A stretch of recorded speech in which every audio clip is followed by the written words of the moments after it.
The story begins with two men sailing on a small boat along a river between the mountains. Standing quietly on the boat, our protagonist narrowed his eyes and thought that it had been a long journey. The scene then shifted to the past. Inside the clan palace, chaos filled the area.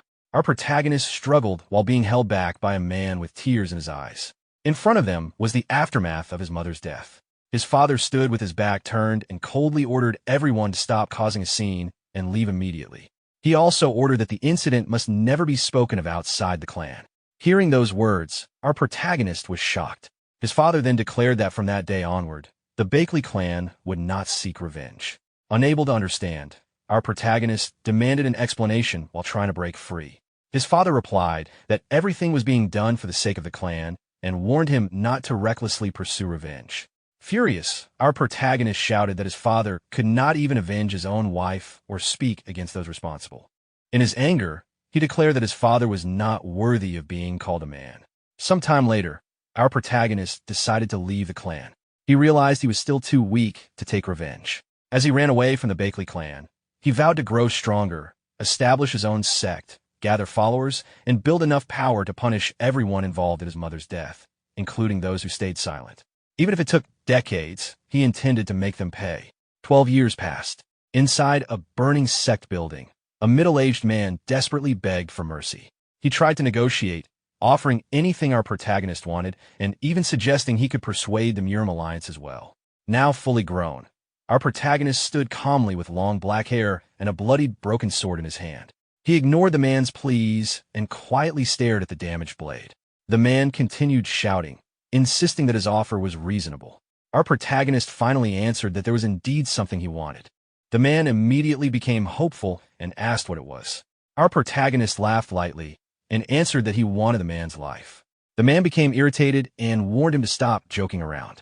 In response, our protagonist calmly raised his broken sword and said that if the man would not hand it over willingly, he would simply take it himself. Enraged, the man threatened to tear him apart.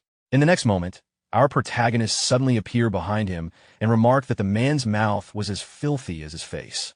He struck the man in the back with his fist, sending him crashing through the floor and creating a crater below. Our protagonist quietly watched the crater with a bored expression. Suddenly, the man leaped out from behind him and attempted another attack, shouting that he would send our protagonist's head to the Murim Alliance. Without panic, our protagonist drew his sword and cleanly sliced the man in half from head to toe. Afterward, he walked through the burning building and opened the main gate while still holding the bloodied sword. Outside, a brown-haired girl named Moyong Hyong greeted him while carrying a scroll. She explained that she had been told to deliver it once the task was complete. Although his face was covered in blood, our protagonist smiled brightly as he accepted the scroll and thanked her for waiting. Moyong awkwardly suggested that he wipe the blood off his face first. Our protagonist opened the scroll and read through it. After finishing, he used the blood on his face to write something onto the document with his fingers. While looking at the scroll, he smiled to himself and wondered whether this was truly the end or perhaps a new beginning.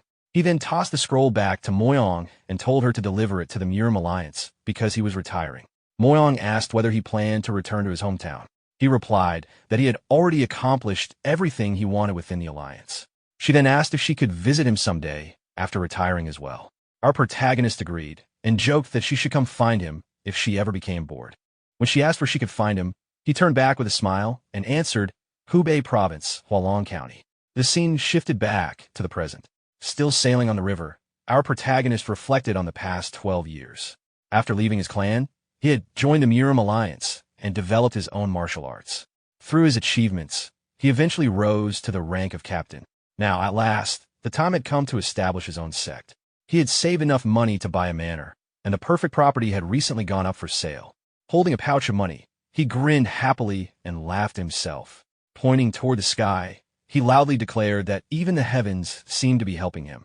The middle-aged boat peddler awkwardly laughed and wondered if he had picked up a crazy passenger. Our protagonist quickly apologized for getting carried away.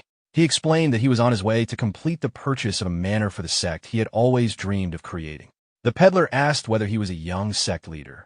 While rowing the boat, he quietly muttered to himself that there was only one manor available nearby, and wondered if it was the rumored haunted property.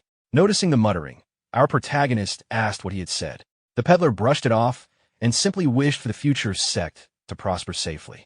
Adjusting his straw hat, our protagonist thanked him confidently and remarked that all that remained was signing the contract. Soon after, the scene shifted to the manor itself. The moment he saw the condition of the place, our protagonist froze in disbelief. The seller, Yiriang, proudly spread his arms and described the manor as spacious and grand. Our protagonist immediately grabbed Yiriang by the clothes and accused him of attempting to scam him. Panicking, Yiriang insisted that the property had been extremely difficult to obtain and begged him to look around before making a decision. After calming down, our protagonist entered the manor with him. Inside, the place was covered in dust and clearly abandoned for a very long time. While walking through the grounds, Yiriang explained that the manor contained 45 rooms spread across the main and side buildings, along with 5 training halls, including 1 large hall. Curious, our protagonist asked which sect had originally owned such a place. Yiriang admitted he did not know because the manor was ancient, though he insisted it would become an excellent sect headquarters after some repairs. Although our protagonist agreed, he sensed there was a hidden problem and directly asked what was wrong with the place. Yiriang crossed his arms and admitted that every previous owner had mysteriously died from sudden heart failure on the very first night after purchasing the manor. Because of this, rumors spread that the place was haunted. Even bodyguards and exorcists had failed to prevent the deaths. Hearing this, our protagonist stared at him threateningly and asked if he was seriously trying to sell him such a property. Sweating heavily, Yiriang quickly explained that this was exactly why he was selling it for 1/10 of its normal value. The moment our protagonist heard the price, his attitude completely changed. Laughing cheerfully, he grabbed Yiriang's hand and handed him the payment pouch, saying he had almost misunderstood his intentions. Tears streamed down Yiriang's face as he accepted the money and handed over the deed, praising him as expected of a captain from the Murim Alliance. Our protagonist accepted the deed with satisfaction. At that moment, a strange system notification suddenly appeared before his eyes, stating that the deed had been received. Our protagonist froze in shock as his body trembled slightly.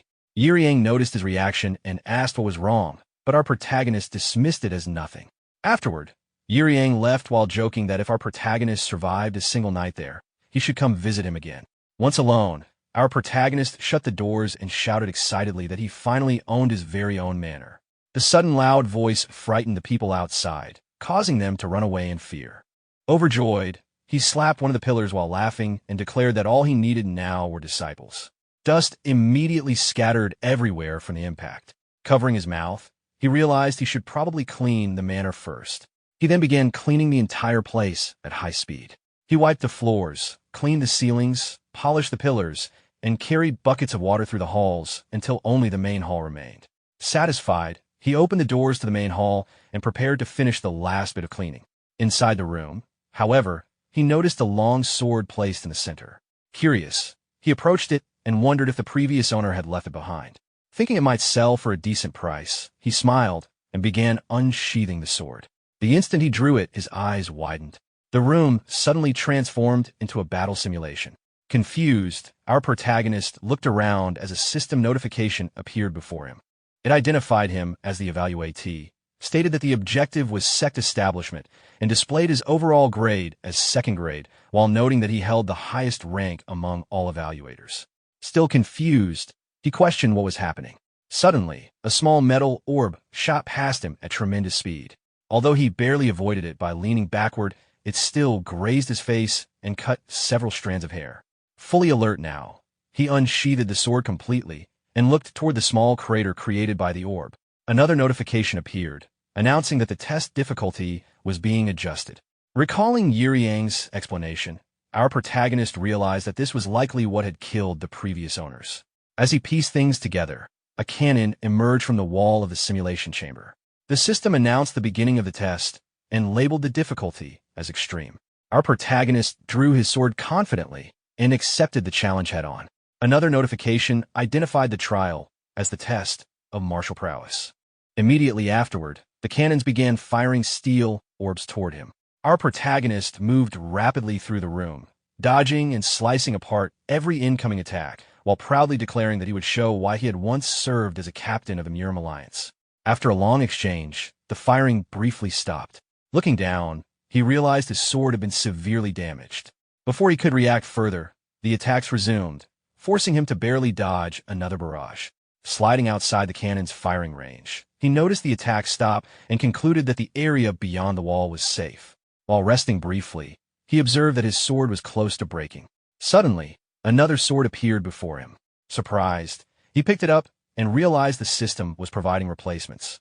Carefully studying the battlefield, he noticed that the cannons were protecting something on the opposite side of the room. He immediately rushed forward. The moment he neared the center, multiple additional cannons emerged from the walls and opened fire simultaneously. Caught off guard, our protagonist rapidly sliced apart the incoming steel orbs while continuing to advance. Eventually, his sword shattered in half. Angered, he struck directly at the cannons, creating a massive explosion that filled the room with debris. At that moment, he activated his martial techniques, flowing Moon Stride and Phantom Field. Energy surrounded his blade as he rushed through the center of the room and unleashed Crescent Slash. He drove the sword into the floor with tremendous force. The recoil pushed him backward, and the sword shattered completely. Immediately afterward, the simulation collapsed. Our protagonist returned to the original room inside the manor. Still crouched from the impact, he slowly stood up while gripping the remains of the broken sword. Thinking the attack was not over yet, he prepared himself for more steel orbs. However, the broken sword suddenly disappeared from his hands. A system notification then announced that the test had concluded. Looking around, our protagonist noticed that the manor itself now appeared restored and much newer than before. Exhausted, he sat down on the floor.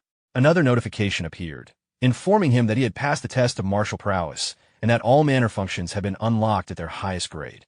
Soon after, a sword surrounded by a blue aura floated before him.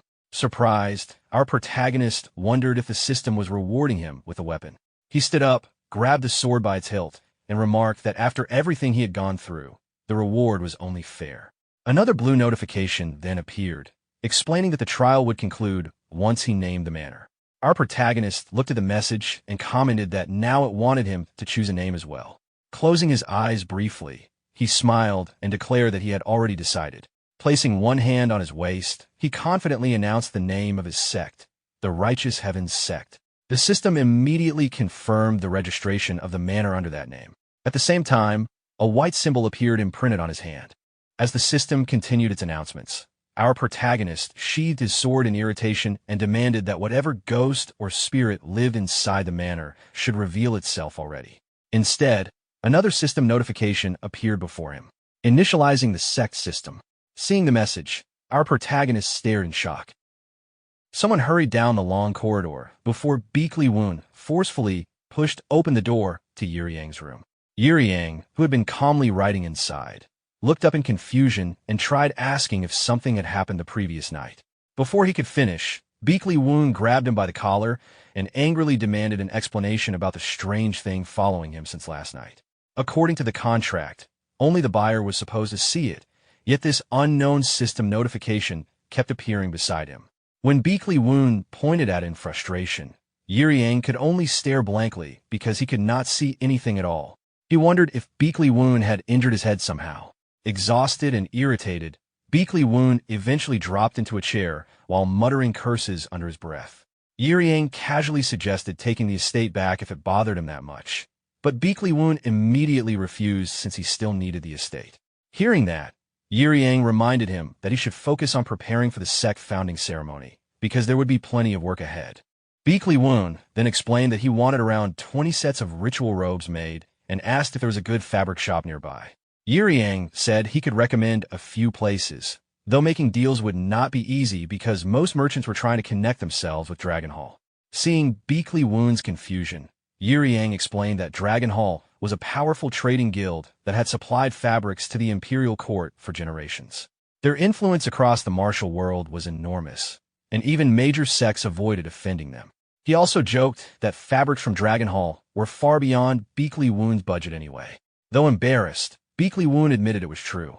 Yang then added that merchants might refuse to trade because rumors had already spread that the estate was haunted. He advised Beakley Woon to simply visit the fabric district himself.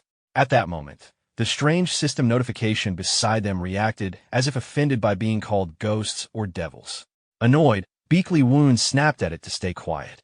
Still confused, he suddenly realized something important. The contract had only been signed the previous day, so how had the rumors spread so quickly already? Yiriang nervously raised his teacup and tried to avoid the topic by commenting that rumors naturally travel fast. That reaction alone gave Beakley Woon the answer he needed. His expression turned cold as he accused Yiriang of spreading the story himself. Trying to defend himself, Yiriang argued that it could count as publicity for the sect. If people heard that Beakley Woon was alive and unharmed after moving into the estate, it would prove the place was safe. Instead of calming him down, the explanation only made Beakley Woon angrier. He blamed Yiriang for dragging him into ownership of a haunted estate in the first place. Later, while visiting the fabric district, Beakley Woon tried greeting merchants politely, but before he could properly explain himself, one after another refused to sell to him and slammed their doors shut. One person even threw a bowl directly at him while yelling for the cursed owner of the haunted estate to leave. Beakley Woon stood there trembling with anger, repeatedly reminding himself to stay calm and avoid looking insane during his first public impression. Just then, a commotion nearby caught his attention. A young boy was desperately holding onto a man's pant leg, refusing to let go while begging him to save his sick sister. The man, however, reacted with irritation and tried to shake the child off. At that moment, an elderly man rushed over, calling out an alarm and addressing the boy by name. He asked what had happened. The boy, Xiao Wu, immediately accused the fighters of deception, saying they had promised to heal his sister and taken all his money instead. The accused man snapped back and struck Xiao Wu across the face, harshly declaring that his sister's condition was beyond help and that even the clinics had abandoned her. Hearing this, the old man stepped forward in anger, questioning their conduct and recognizing their attire as belonging to the White Sword Sect. He criticized them for treating a child so violently. Nearby, another member of the White Sword Sect stood by and instructed his companion to resolve the matter quickly and avoid drawing attention from their sect master. With a nod of agreement, the man drew his sword and coldly stated that the boy had refused to leave earlier despite being told to go. The old man, named China Myong, stared back and asked if they truly intended to stain their hands with blood over this. Before anything further could happen, Beakley Woon suddenly intervened from behind and struck one of the men with a flying kick, knocking him to the ground. The accomplice froze in shock. He then demanded to know who Beakley Woon was. Standing between the old man and the boy, Beakley Woon calmly introduced himself as the sect master of the Righteous Heaven sect, adding that while the title was still new, respect should still be given when asked.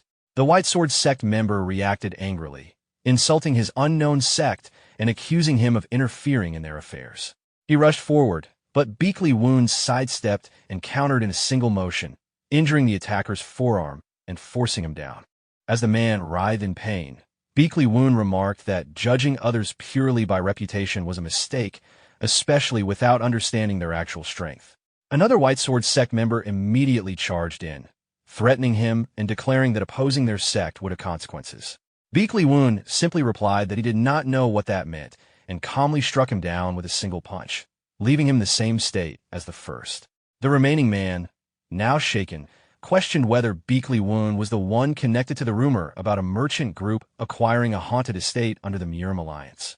He expressed disbelief at how far the rumor had spread. At the same time, Yiriang, sitting elsewhere, choked on his drink in shock upon hearing the situation had escalated further.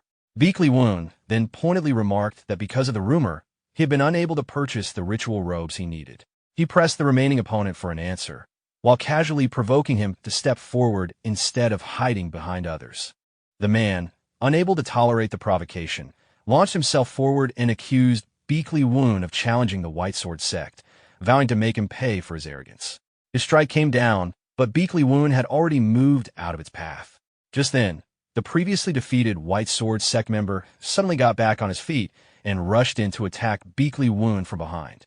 In response, Beakley Woon quickly assessed both directions as the two opponents closed in on him at the same time. Despite the pressure, he remained composed. He reacted instantly, striking one man's face with his left elbow while delivering an upward punch into the other man's abdomen. The second attacker cried out in pain and fell to the ground. At the same time, the man's sword was driven into the ground nearby as he collapsed. Beakley Woon then addressed them firmly, stating that if they considered this a challenge, he would accept it as such.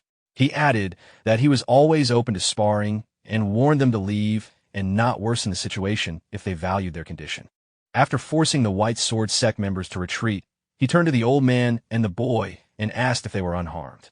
Shu, who had been carefully watching the fight, then spoke up and asked if Beekly Woon was looking for someone skilled in sewing ritual robes.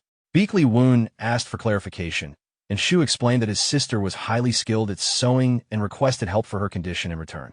He then bowed deeply in gratitude.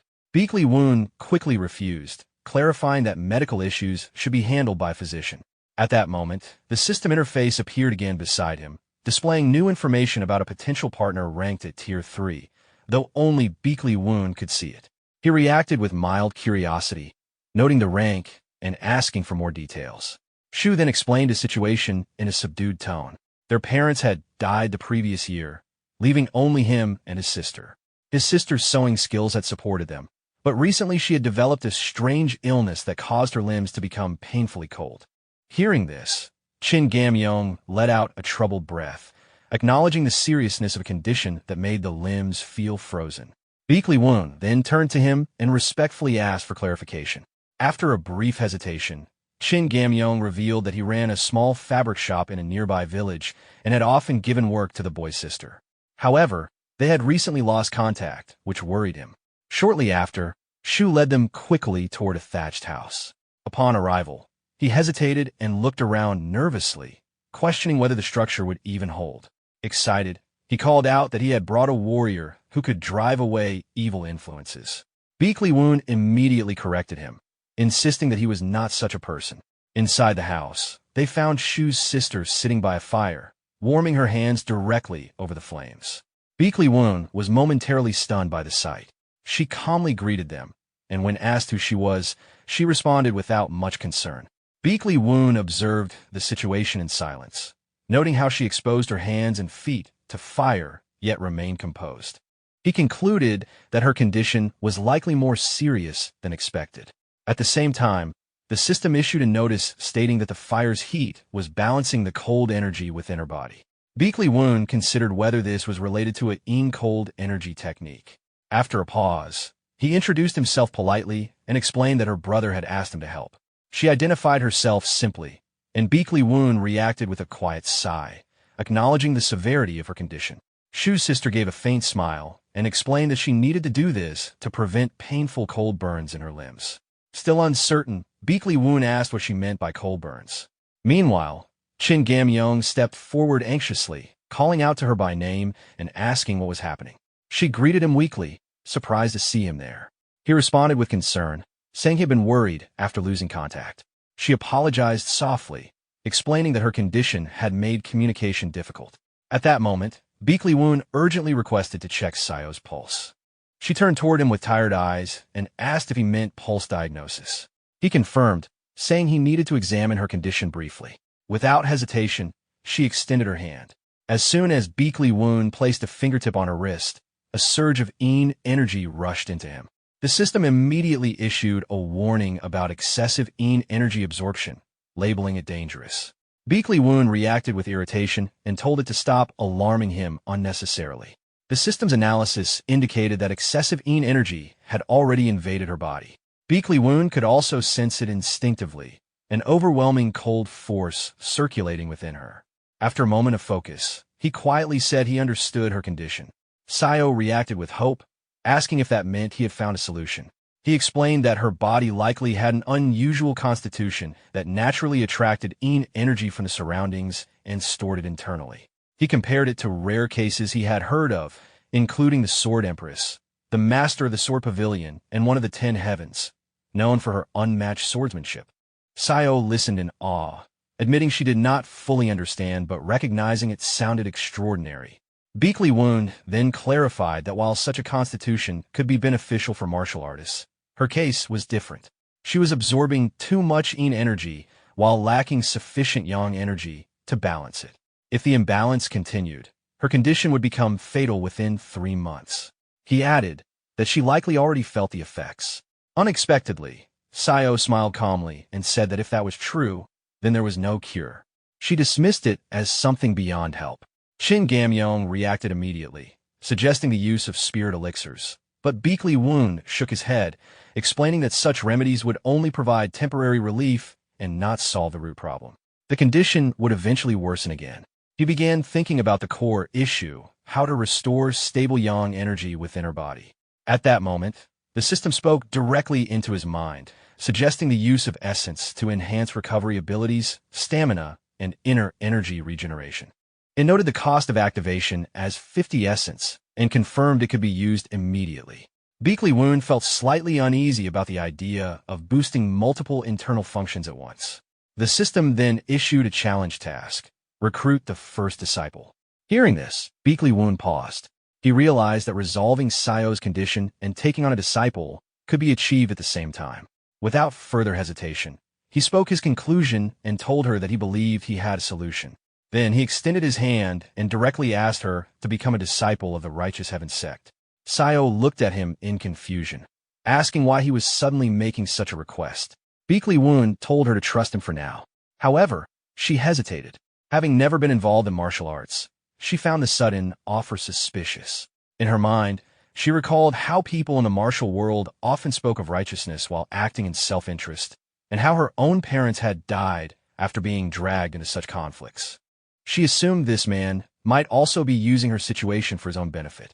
Her gaze lowered to Beakley Woon's hand, noticing visible signs of cold damage on it. This detail caused her pause. Beakley Woon looked at her steadily and made it clear that none of it mattered to him if he could save her life. In that moment, Sayo's heart began to race as she reconsidered her decision. She gave a faint, uncertain smile and accepted that she had no other option if it could truly save her. Finally, she clasped Beakley Woon's hand and asked him to take responsibility for her condition. The system immediately confirmed that the challenge task was complete and that the first disciple had been successfully recruited.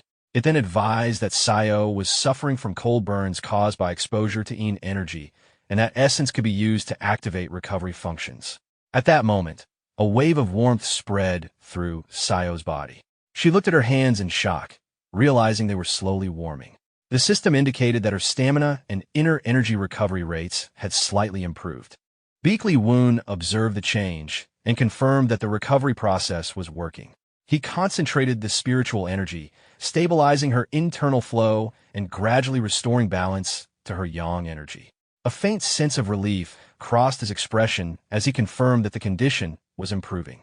Sayo stared at her palms in disbelief, noticing the gradual return of normal sensation in her limbs. Nearby, Sayo rushed forward and embraced her tightly, calling out to her in relief. Chin Gamyong, observing the scene, asked if some form of healing technique had been used. Beakley Woon replied vaguely that it was something similar. Hearing this, the old man let out a light laugh, while Chin Gamyong expressed admiration for what he had witnessed, remarking that Beakley Woon's abilities were impressive. He added that he now understood why the Murim Alliance leader took interest in him. Beakley Woon reacted with curiosity, questioning whether the elder knew the Murim Alliance leader. By the flickering firelight, Chin Gamyong finally introduced himself properly.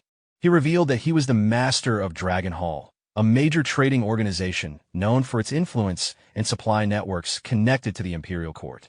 Later that night, at the White Sword Sect, tension filled the hall as the sect master reprimanded his subordinates. He had heard that they were humiliated by an unknown sect and demanded answers. The subordinates knelt in fear and apologized repeatedly. In anger, the sect master struck one of them with a wooden board as a warning, declaring that their current suffering was insignificant compared to what was coming. He then ordered the rest to be taken to the punishment chamber despite their pleas for mercy. Even as they begged for forgiveness, his decision remained unchanged. Turning away coldly, he spoke of Beakley Woon and the Righteous Heaven Sect, stating that they would prepare a proper response for this humiliation. Meanwhile, Beakley Woon remained silent after hearing Chin Gamyong's true identity, realizing he was speaking to the master of Dragon Hall. He acknowledged that such a figure was far from ordinary. Sayo quickly bowed in apology for her earlier behavior, but Chin Gamyong dismissed her concerns casually. He then turned to Beakley Woon and extended an offer. He proposed that Beakley Woon join Dragon Hall, promising full support for whatever he wished to pursue. Beakley Woon remained calm and expressionless as he considered the offer, aware that Dragon Hall was a powerful merchant consortium supplying the imperial court with valuable goods. At that moment, the system updated with new information, identifying a Tier 1 lead connected to Dragon Hall.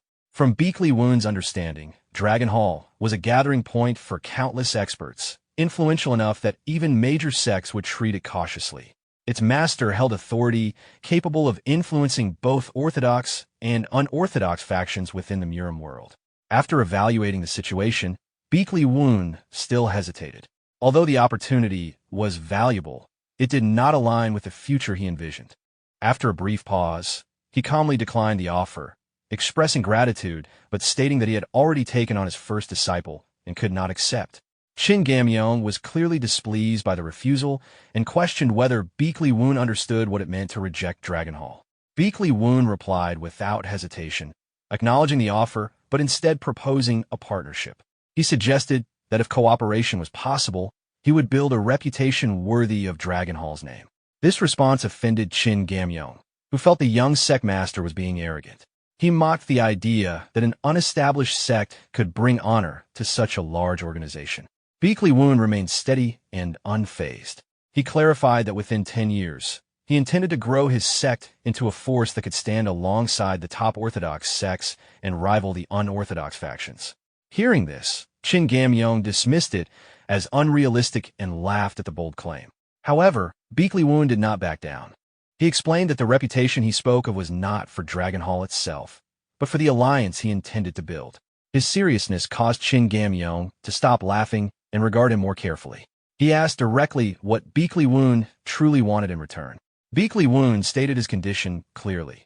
What he sought was access to Dragon Hall's future resources and support, specifically a disciple exchange to build long-term ties. After considering this, Shin Gamyeong agreed. He decided to send one of his disciples to the Righteous Heavens sect, noting that whether a genuine connection formed would depend on the disciple herself. Before departing, he issued a warning that if the sect ever acted against Dragon Hall's expectations, consequences would follow. His presence briefly carried an overwhelming pressure meant as a reminder of his authority. Beakley Woon met the pressure calmly, refusing to yield. The negotiation ended with mutual acknowledgement of the agreement. Shin Gamyeong then ordered his attendants to bring out brocades, presenting them as a deposit and reward for the day's dealings, insisting they not be refused. Beakley Woon accepted the gift after a brief calculation of its value, noting that it was substantial. Sayo also expressed quiet satisfaction at the outcome. After the meeting ended, Shin Gamyeong departed with his entourage. As he rode away, he reflected that Beakley Woon's confidence reminded him of his own younger days, though he still considered it reckless. He then ordered his carriage to head toward the unorthodox alliance to meet an old acquaintance. The next morning, Sayo presented Beakley Woon with a newly completed outfit. As he wore it, the system displayed improvements to merit, prestige, and influence. Beakley Woon examined the garment, noting its quality and comfort, and expressed satisfaction with the craftsmanship. Sayo responded with a pleased smile. At that moment, the system issued a reward notification for the successfully crafted outfit, offering several options including a high-tier unbinding manual, a high-tier talent elixir, and an option to unlock an innate trait. After considering the choices, Beakley Woon selected the innate trait unlock. The system confirmed the decision, stating that from that point onward, he would be able to unlock the traits of his disciples. She was 17 years old and possessed an extreme constitution with extraordinary martial potential. However, due to her long illness and inactivity, her physical condition had weakened significantly. Her listed traits included diligence, adversity, and responsibility. The system also warned that her inner power was still too weak to unlock any traits at the moment. Beakley Woon carefully read through the information while muttering each listed trait to himself in confusion. When he attempted to select one, the system explained that disciples first needed to grow stronger and level up before their traits could be unlocked. The explanation immediately irritated him, and he complained inwardly about the unfair restriction. As he stared at Sayoa while thinking deeply about it, she became visibly flustered under his gaze. Meanwhile, Beakley Woon silently decided that he would simply help her grow stronger as quickly as possible so her traits could eventually be unlocked. Without wasting time, he immediately announced that formal training would begin. The sudden declaration made Sayoa nervous. She began doubting herself, wondering whether someone with no martial arts experience could truly learn properly. She worried that she might disappoint him despite all the help he had already given her. Then she remembered the reassurance he had offered during their first meeting, when he calmly told her that everything would be fine as long as he could heal her. Remembering those words, Sayoa finally steadied herself and decided to trust him completely. She then nervously asked what martial art she would learn first. A short while later, she followed his instructions and assumed a training stance. Baek Lee-woon explained that the technique was the horse stance, a basic foundational exercise used to strengthen the body. Seeing such a simple exercise, Sayoa looked slightly disappointed and admitted she had expected something more impressive. Baek Lee-woon calmly explained that restoring her weakened body came before everything else. Right now, proper conditioning was far more important than flashy martial techniques. When Sayoa timidly asked how long she needed to maintain the stance, Baek Lee-woon casually replied that the goal was 30 minutes. Hearing that, she stared at him in disbelief. Ignoring her reaction, Baek Lee-woon immediately ordered the training to begin. Time slowly passed in silence, while Sayoa struggled to endure the exercise. Eventually, unable to hold back her doubts anymore, she quietly asked whether someone completely inexperienced like her could truly become a martial artist. Baek Lee-woon answered without hesitation. Of course she could. After all, an extreme Yin constitution was a body naturally capable of accumulating immense inner power. Baek Lee-woon explained that although an extreme Yin constitution naturally leaned toward Yin energy, everything would change once a Dantian fully formed. At that point, the accumulated energy could properly circulate and stabilize within the body. After explaining this to Sayoa, he quietly fell into thought. Someone born with an extreme Yin constitution could push Yin energy to extraordinary heights. To him, a disciple with such natural martial talent was an opportunity he absolutely could not overlook. At that moment, the system displayed another notification praising his judgment and informing him that his insight stat had increased. Before he could think further, loud noises suddenly came from outside. Moments later, Yiriang burst in while loudly calling for Baek Lee-woon. Without wasting time, he shoved a scroll into his hands and explained that it had come from White Sword's Sect. The moment Sayoa heard the name, she immediately reacted with anger, clearly remembering the incident from the previous day. Seeing her expression, Baek Lee-woon finally connected the situation to the group he had fought earlier. Curious, he opened the scroll and read its contents. The letter announced that White Sword Sect would soon hold a grand martial contest and formally invited the Righteous Heaven Sect to participate. Yiriang then explained the situation further. White Sword Sect was the dominant sect in the region, and its sect master was infamous for his harsh personality. According to rumors, he often used martial contests as excuses to pressure weaker sects or force smaller organizations into submission. Even Yiriang found the situation strange because White Sword Sect normally targeted sects with at least some reputation or influence. The Righteous Heaven Sect was still almost unknown. The moment he casually referred to the sect as insignificant, Baek Lee-woon, Sayoa, and Shu all immediately glared at him at the same time. Caught off guard, Yiriang quickly panicked and tried to explain that he meant no offense. Meanwhile, Baek Lee-woon remained calm while analyzing the invitation.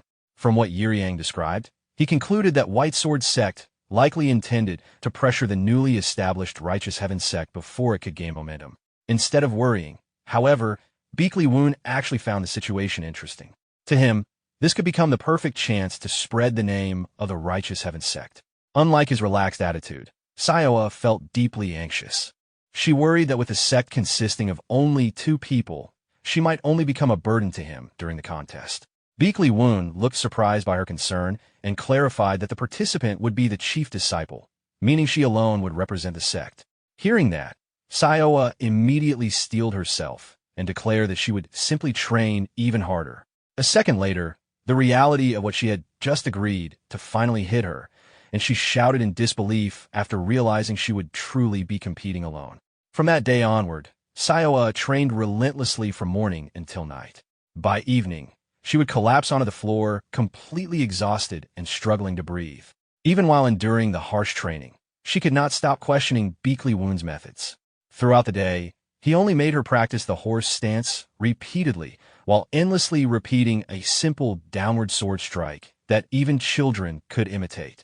With the Grand Martial Contest less than 2 weeks away, Sayoa became increasingly worried about what Baek Lee-woon was actually planning. Yet every time she remembered his calm expression and reassuring smile, telling her not to worry, she found herself regaining confidence. Eventually, unable to hold back her curiosity any longer, Sayoa forced herself back on her feet and decided she would directly ask Beakley Woon about his true intentions. Seeing lights still coming from Beakley Woon's room late at night, Sayoa felt relieved that he had not gone to sleep yet. As she quietly approached, she noticed something unexpected.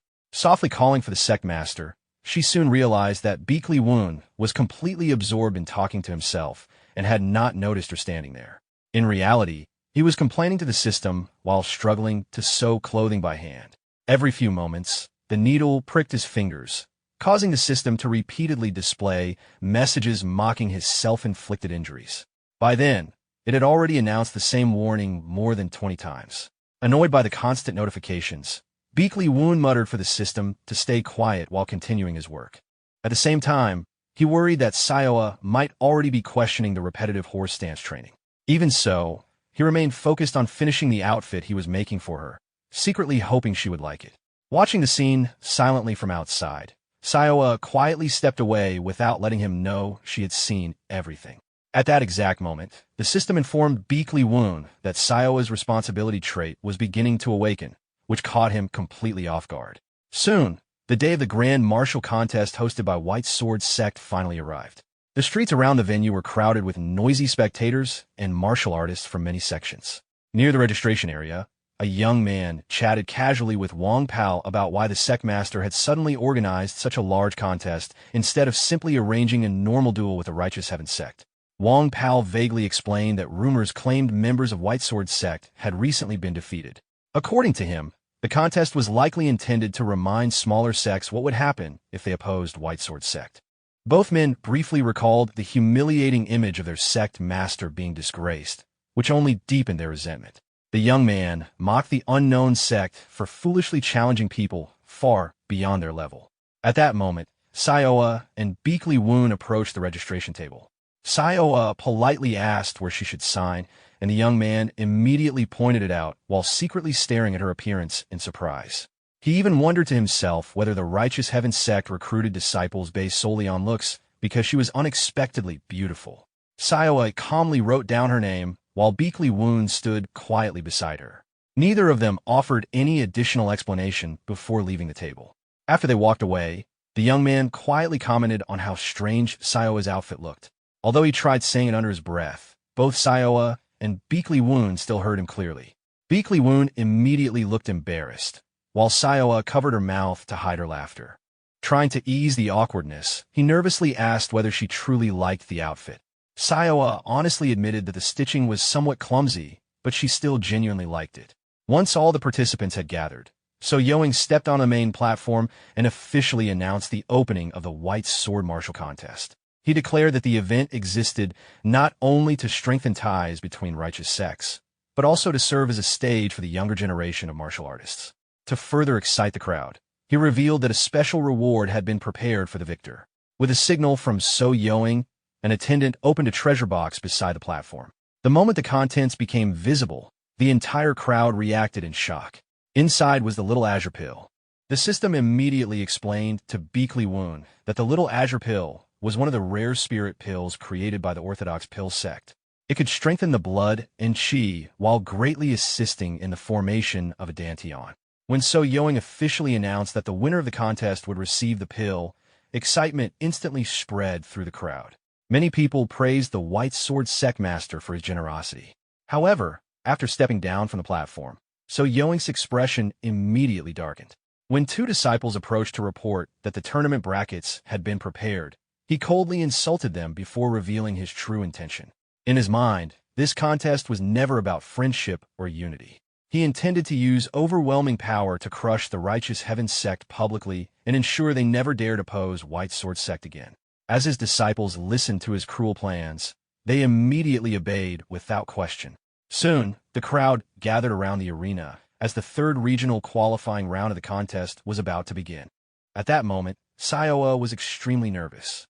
Her hands trembled slightly as she asked Beakley Woon whether she would truly be able to perform well. Beakley Woon calmly told her to remember everything she had gone through during training. Still uncertain, Sayoa reminded him that most of her training had only consisted of practicing the horse stance. Beakley Woon reassured her once again, telling her to trust the person who had trained her. He confidently explained that she had already become far stronger than before, even if she did not realize it herself yet. Although his answer sounded somewhat casual, Sayoa still chose to believe him. She steadied herself and resolved to do her absolute best no matter what happened. Gripping her sword tightly, she slowly stepped onto the arena. Meanwhile, Beakley Woon remained completely confident because he could already sense the tremendous hidden strength inside her body. Soon, the referee officially announced the beginning of the third qualifying round. Her opponent, Chung Sam, introduced himself as the third senior disciple of the Blue Moon Sect. Sayoa calmly responded by introducing herself as a disciple of the Righteous Heaven Sect. The moment Chung Sam looked at her properly, he immediately mocked her. To him, she looked like someone who had barely learned how to hold a sword. Rather than denying it, Sayoa honestly admitted that she had only trained for about a month. Hearing that, Chung Sam became even more arrogant and looked down on her completely. He could not understand how someone so inexperienced dared to stand in the arena. Then the referee signaled for the match to begin. The instant the command was given, Sayoa moved first before Chung Sam could even finish speaking. Remembering Beakley Woon's teachings, she attacked immediately with all her strength and drove her sword directly into Chung Sam's abdomen. The sudden strike caught him entirely off guard, leaving him unable to defend himself. With a cry of pain, Chung Sam was sent flying backward from a single blow. The entire arena fell silent in shock. Everything had happened so quickly that even the referee froze for a moment in disbelief. Around the arena, the spectators struggled to accept that the match had been decided by one clean strike. Meanwhile, Beakley Woon calmly reminded himself that he had told Sayoa to trust him. Recovering from the shock, the referee quickly declared Sayoa of the Righteous Heaven Sect as the winner. Hearing the result, Sayoa became visibly excited. Looking toward the stands, she saw Beakley Woon giving her a confident thumbs up. Watching her victory, Beakley Woon reflected on the true purpose of her training over the past 2 weeks. More than techniques, he had taught her the mentality required of a martial artist. Afterward, all of Sayoa's remaining matches progressed just as smoothly. Beakley Woon understood something most people overlooked. Striking with full force was actually difficult for beginners because inexperienced fighters usually hesitated out of fear of seriously injuring others. Sayoa, however, was different. Once she attacked, she committed fully without hesitation. Because of that mindset, nearly all of her matches ended in 1 or 2 swift surprise attacks before her opponents could properly react. After another victory, Sayoa happily rushed back to report her success to Beakley Woon.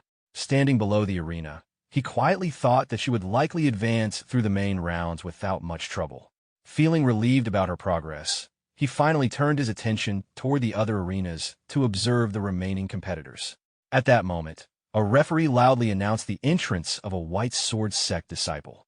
The surrounding crowd immediately focused their attention on a nearby arena. There, Jing Guang from White Sword Sect was already overwhelming his opponent with relentless attacks. The other fighters struggled desperately just to keep up and repeatedly begged for a moment to recover. Jing Guang ignored him completely. Eventually, the battered opponent finally surrendered, admitting defeat outright. However, Jing Guang did not stop attacking even after the surrender. Perhaps because he had become too absorbed in the fight, a dangerous aura began rising from him as he prepared another strike. Realizing something was wrong, the defeated fighter screamed in fear and begged him to stop.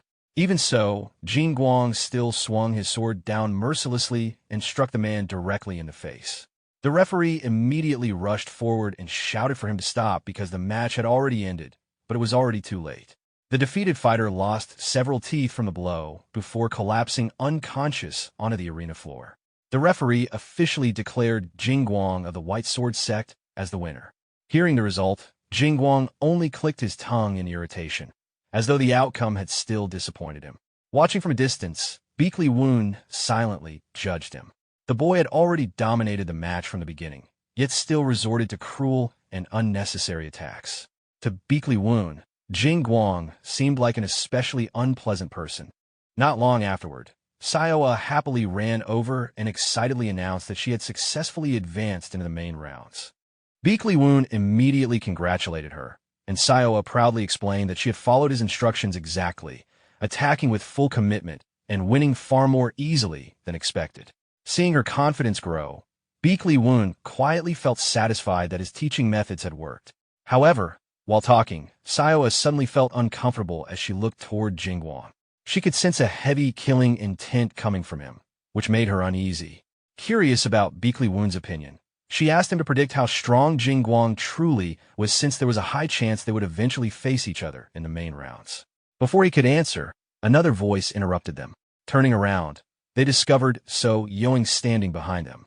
The White Sword Sect master congratulated Sayoa for reaching the main rounds and casually brought up the previous conflict involving his disciples. Beakley Woon calmly responded that perhaps White Sword Sect needed stricter disciple training instead. Ignoring the remark, So Yoing casually patted Sayoa on the shoulder and praised her talent. However, he also remarked that her next opponent would likely be Wu Jie, implying that her journey in the tournament would probably end there. Then, with a smile hiding his true intentions, So Yoing suggested that Sayoa could always join White Sword Sect instead if she wished. The moment he attempted to recruit her openly, Beakley Woon brushed his hand away and stepped in front of Sayoa protectively. He thanked So Yoing for acknowledging her ability, while also commenting that White Sword Sect disciples certainly displayed some skill themselves. So Yoing's expression stiffened slightly at the subtle provocation. Soon after, he called for Wang Pao. Wang Pao quickly arrived and respectfully responded to his sect master summons. So Yoing then ordered him to escort Beakley Woon and Sayoa to their guest chambers. After receiving the order, Wang Pao politely introduced himself as a first-rank disciple of White Sword Sect and guided them toward the resting area. At that moment, the system displayed information about him to Beakley Woon. Wang Pao was 21 years old and possessed exceptional talent, particularly in quickly understanding and mastering martial techniques. As Wang Pao led them onward, Beakley Woon suddenly appeared beside him and casually praised his physique, foundation, and natural build. The unexpected compliment caught Wang Pao completely off guard. Embarrassed, he awkwardly thanked him while stiffening nervously under the attention. Eventually, Wang Pao showed them their assigned guest room and politely wished them a comfortable stay before leaving. The moment he was gone, Sayoa immediately tried bringing up concerns about her next opponent again. However, Beakley Woon suddenly changed the topic and asked what she thought about Wang Pao instead. He even casually suggested that Wang Pao might someday become her junior brother within the Righteous Heaven sect. The abrupt shift in conversation completely confused Sayoa. Meanwhile, elsewhere in White Sword Sect, memories from Wang Pao's past resurfaced. Years earlier, So Yoing had personally praised Wang Pao's physique, strength, and talent before accepting him as a disciple of White Sword Sect. At the time, Wang Pao had been overwhelmed with gratitude and admiration toward his sect master. Later, during a training session, Wang Pao was suddenly defeated by Jingguang, despite being 3 years older and more experienced. The surrounding disciples loudly praised Jingguang's overwhelming talent, while Wang Pao could only protest weakly that it had merely been training, and there had been no reason to attack so seriously.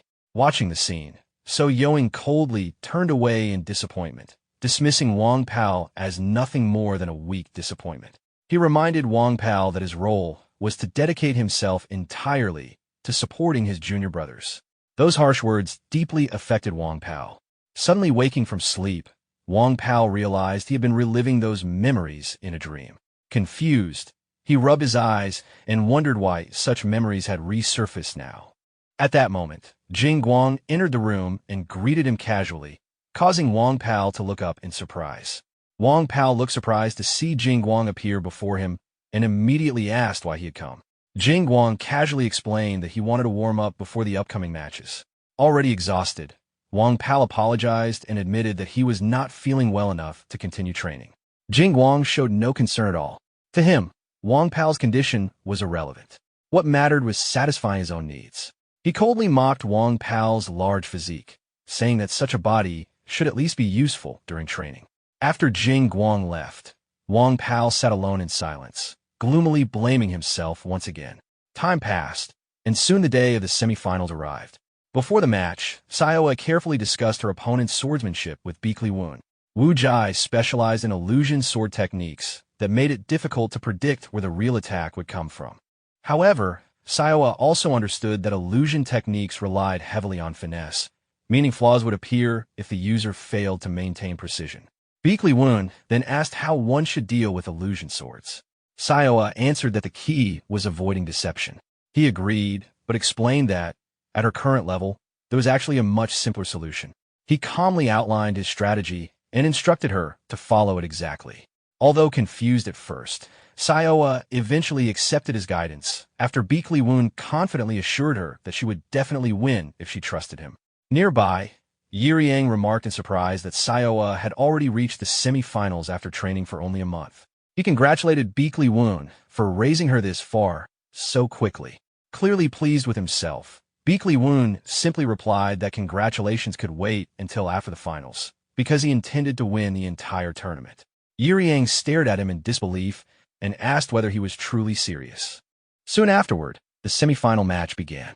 Standing in the arena, Wu Jai mocked Sayoa openly. He admitted she had advanced far, but insisted that luck alone could not carry her any further.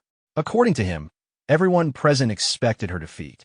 Sayoa answered confidently that at least one person believed in her victory completely, her Sect master. Wu Jai burst into laughter, calling both master and disciple equally crazy. The referee then officially started the match. Sayoa immediately rushed forward and declared that she would be today's victor. Wu Jai reacted instantly and skillfully blocked her first strike. Even while fighting, he remained arrogant and believed disciples of White Sword Sect existed on a completely different level from ordinary martial artists. Soon after, Wu Jai's illusion techniques began pressuring Sayoa heavily. Unable to tell which attacks were real and which were feints, she gradually became overwhelmed. Her expression slowly filled with panic as she struggled to follow his movements. Maintaining constant pressure, Wu Jai struck her again and sent her stumbling backward. When she managed to block another attack, he mockingly praised her before unveiling a new technique.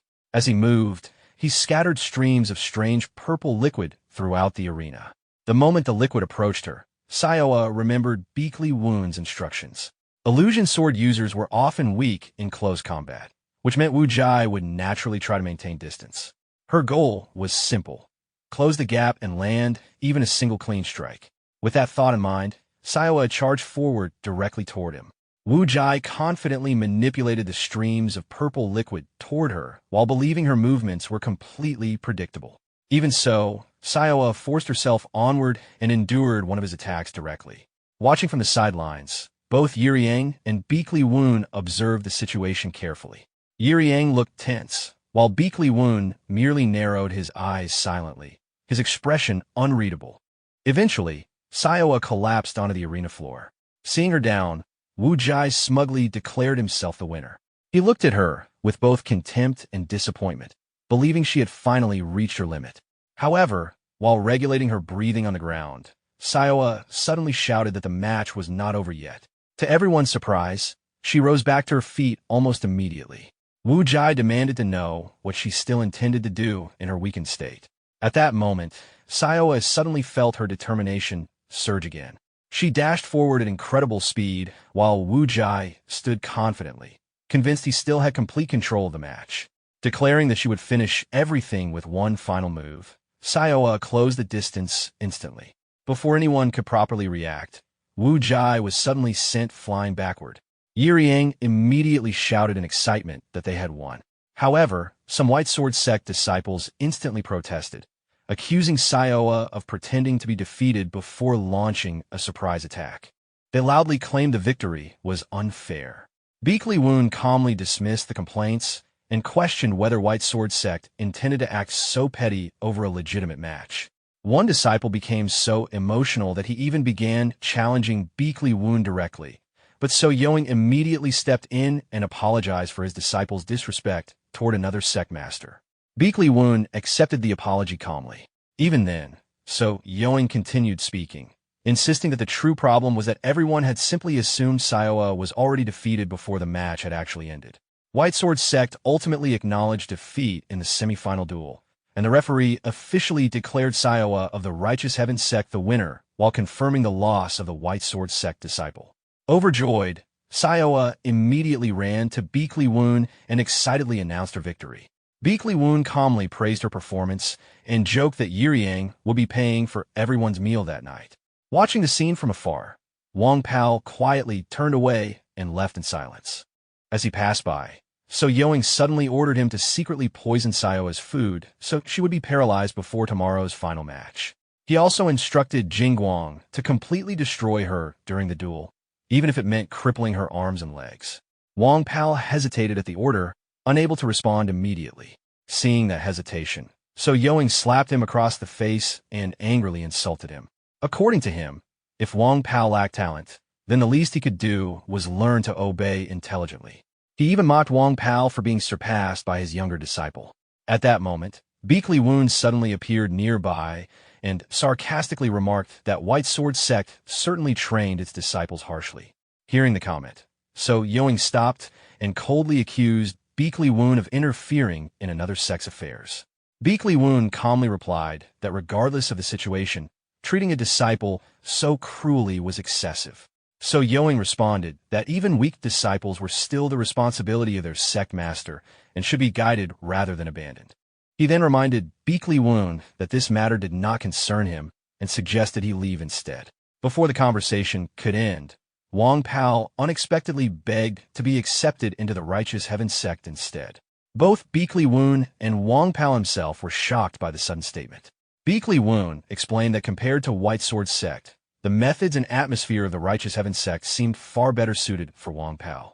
The suggestion immediately angered So Yoing, who accused Wang Pao of already becoming attached to the opposing sect. Wang Pao desperately denied it, but So Yoing no longer cared. Instead, he proposed a wager. According to So Yoing, Sayoa possessed too much talent to remain in a small sect like the Righteous Heaven sect. He claimed that if she stayed there, her abilities would eventually go to waste. He then proposed that whichever sect lost the tournament final would hand over one disciple to the winning side. Beakley Woon accepted the wager without hesitation. Wang Pao immediately panicked and begged them to stop, but So Yoing ignored him completely. Before leaving, he coldly warned Beakley Woon to prepare for losing his only disciple soon.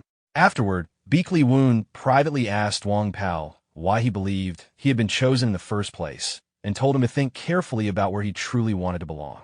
Meanwhile, Sayoa also learned about the wager.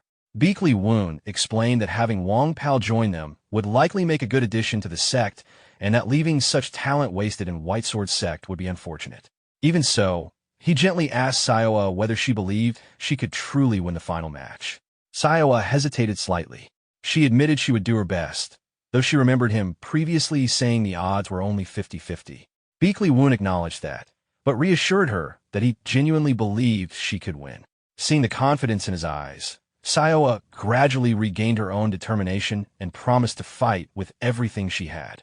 Elsewhere, So Yoing was also giving strict instructions to his disciples. He ordered them not to embarrass White Sword Sect again and demanded victory at all costs. The disciples loudly accepted the command. Wang Pao also quietly warned Jingguang not to underestimate Sayoa. Jingguang dismissed the warning confidently.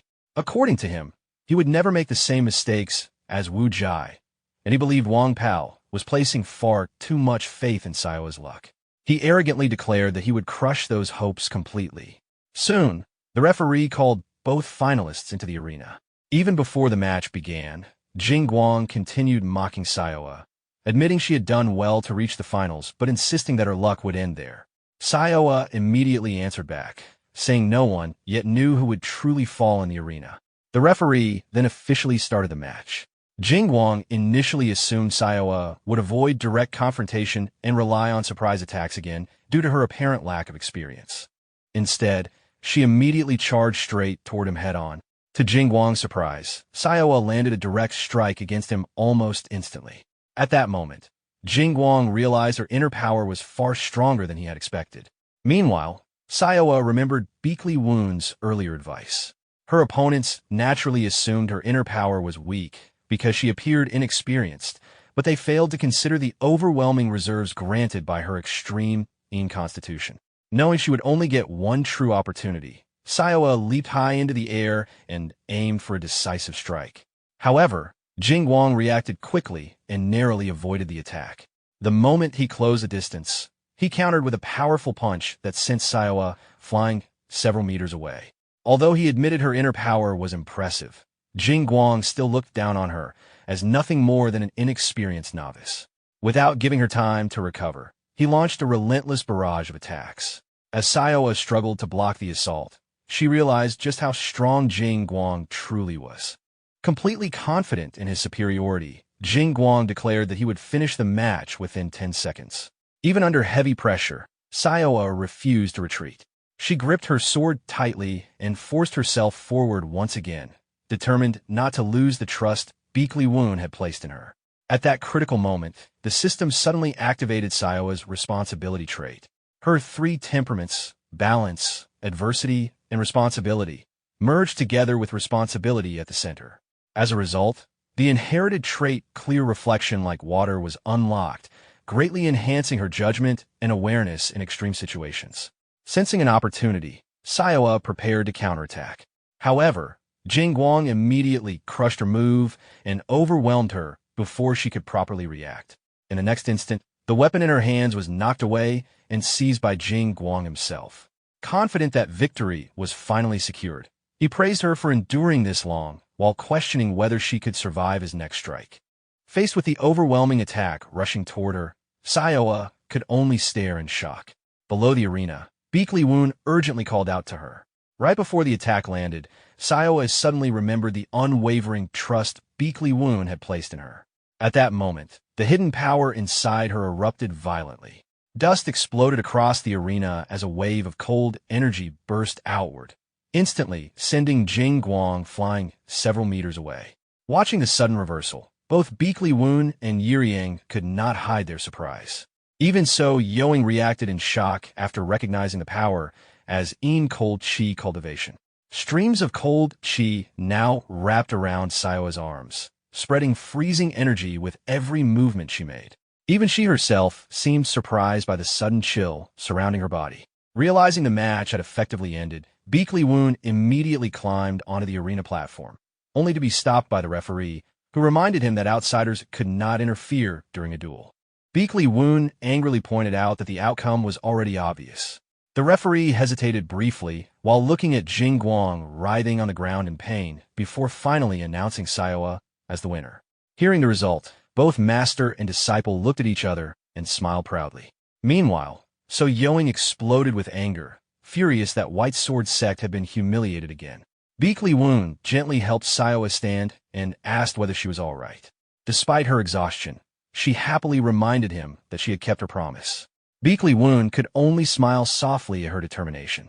Around them, the crowd began openly praising the fight and congratulating Sayoa for her victory. The referee then officially raised her hand and declared Sayoa of the Righteous Heaven Sect the champion of the White Sword Martial Contest. As the cheers continued, Beakley Woon took the opportunity to address the crowd personally. He formally announced that the Righteous Heaven Sect would hold its founding ceremony 1 month later and respectfully invited everyone present to attend the celebration. The spectators immediately reacted in surprise after realizing the sect had not even officially held its founding ceremony yet. The fact that White Sword Sect had lost to such a newly established sect shocked many people. Hearing the crowd's reactions only enraged So Yoing further. He accused Beakley Woon of using White Sword Sect's reputation to elevate the prestige of the Righteous Heaven Sect ceremony. He also accused him of deliberately concealing Sayoa's cold chi cultivation in order to deceive everyone. As So Yoing prepared to attack Beakley Woon directly, Wong Pao hurriedly stepped in to stop him. Furious, So Yoing demanded to know why Wong Pao was interfering. Wong Pao calmly warned him to preserve his dignity as a sect master. That response only made So Yoing even angrier. Declaring Wong Pao a traitor for defending the Righteous Heaven Sect, he immediately moved to attack him. At once, Beakley Woon stepped protectively in front of Wong Pao and confronted So Yoing directly. He firmly declared that Wong Pao now belonged to the Righteous Heaven Sect and warned So Yoing not to casually touch his disciple. Beakley Woon then calmly added that if So Yoing refused to accept the result of the duel, he would personally accept a challenge instead. Before anyone could react, Beakley Woon suddenly grabbed and twisted So Yoing's wrist, causing the White Sword Sect master to cry out in pain. He tried to pull his hand free and curse them, telling everyone to get out of his sight. Even then, he swore he would never forget his grudge against the Righteous Heaven Sect. When asked if he still held regrets, he admitted he did not, but wondered whether someone as useless as him could ever start over. Beakley Woon openly praised him, saying he was already an outstanding martial artist and that he would prove it himself. Hearing those words, Wang Pao remembered how others once mocked So Yo as a fool. Jing Wang also looked down on him, saying his older brother was all noise with no substance.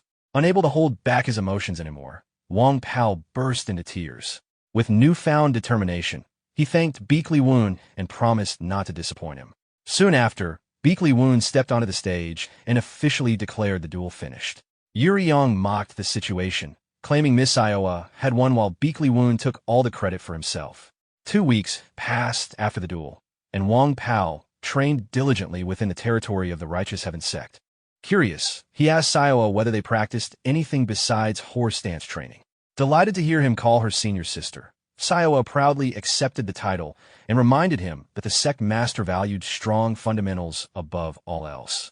She encouraged Wang Pao to continue training patiently and not rush his growth if he wanted to become as capable as her.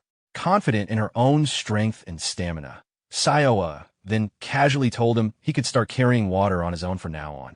Wang Pao immediately realized that many chores were waiting ahead of him. Meanwhile, Beek Li Woon reflected on how accurate his judgment of people had been. Wang Pao possessed excellent analytical ability, a calm mindset, and the physical endurance needed to support his techniques. Not long after, Yuri Yang asked about the preparations for the founding ceremony. The response was that everything was progressing smoothly thanks to his support as an investor. Due to the publicity surrounding the duel, invitations for the ceremony had been flooding in. However, among them was a summons from the Murim Alliance, which immediately caught everyone off guard. Beek Li Woon stared silently at the scroll before finally burning it. The summons demanded an investigation into allegations that the Righteous Heaven Sect had copied the Beek Li clan's basic martial techniques. Yurong found the timing strange, especially since Beek Li Woon had left the clan 15 years ago. However, Beek Li Woon understood the situation clearly. The Beek Li clan's way was to exploit any weakness or opening they could find. Though the Righteous Heaven Sect's martial arts had been developed through 15 years of his own enlightenment and contained none of the Beek Li clan's techniques, the real issue was the Murim Alliance itself. If the investigators sided with the Beek Li clan, avoiding accusations of plagiarism would become extremely difficult. Losing the investigation would not only prevent the sect from passing down its martial arts, but would also force them to pay massive compensation. Worse still, even if another investigation were allowed later, the standards would become far stricter than before. Realizing the seriousness of the situation, Yuri Yang turned and walked away with only one thought in mind. He was going to strike back. Beek Li Woon remained deep in thought, anticipating that the opposition would likely target the founding ceremony. To counter this, he decided they needed to gather basic martial techniques from other well-known sects to prevent any room for criticism or claims of plagiarism. The challenge now was identifying where to obtain such foundational techniques. At that moment, Sayo rushed in and informed him that guests had arrived. Beek Li Woon turned toward the entrance, where Namong Wu quietly remarked on the estate's ownership, calling it the property of a stingy old man. Chung Ha immediately warned him not to touch anything, threatening to throw him out. Beek Li Woon questioned their identity, and Namong Wu stepped forward, greeting him as the merchant group leader from before, now addressing him as the leader of the Righteous Heaven Sect. The remark drew laughter from him, while Beek Li Woon observed calmly, noting that the situation could potentially overturn the entire balance of power. Meanwhile, in the capital, discussions continued over the political implications of the Beek Li clan's influence. It was argued that if the Beek Li clan formally submitted a request through its strong connections, the Murim Alliance might not be able to oppose them. Concern grew that the situation could escalate, though Game dismissed hesitation and insisted the crisis was far more serious than previous disputes involving the White Sword sect. When asked about the difference in scale, he decided to send a letter requesting it be delivered immediately. The recipient questioned where it should go, and Yurong responded that instead of fearing both the Murim Alliance and the Beek Li clan, they should disrupt the situation by involving the Unorthodox Alliance. At the Beek Li clan, internal discussions intensified. The Outer Hall Master was criticized for interfering again, particularly regarding the investigation into alleged copying of basic techniques before the founding ceremony. Beek Li Changjiang defended his actions, stating it was not the head's sole decision. The Elder Council evaluated the heirs. The eldest son Sani was deemed lacking in martial insight and talent, while the younger San was considered highly talented but too hot-tempered, and also a daughter. The elder corrected that gender was not a restriction for inheritance within the clan. Beakley Changjiang was questioned about why Beakley Woon had been allowed to leave the clan despite being highly gifted in both character and intelligence. The council insisted he must be brought back so he would recognize his place within the Beakley clan. Beakley Changjiang accepted the responsibility, stating that while he had fulfilled his duties as a father, growth required adversity and exposure to external challenges. He instructed that Woon should be made to understand that he remained under the influence and responsibility of the Beakley clan. He firmly declared that he would personally bring Woon back. As time passed, the day of the Righteous Heaven Sect's founding ceremony arrived. Liu reassured others that no sect had ever escaped a basic technique plagiarism investigation. Beakley Changjiang, however, remained confident, insisting he was not worried and reaffirming his intention to bring Woon back. When questioned about his fixation on Woon, it was noted that although he was only one member of the clan, he held exceptional potential. It was even believed that if Woon had remained within the Beakley clan and continued training their arts, he could have become the greatest swordsman of the era. Still, Beakley Changjiang believed the clan needed him and intended to see how he would respond to their summons. At the ceremony, the drums echoed continuously as Beakley Woon stood prepared for the auspicious moment. A system alert briefly indicated his rising heart rate.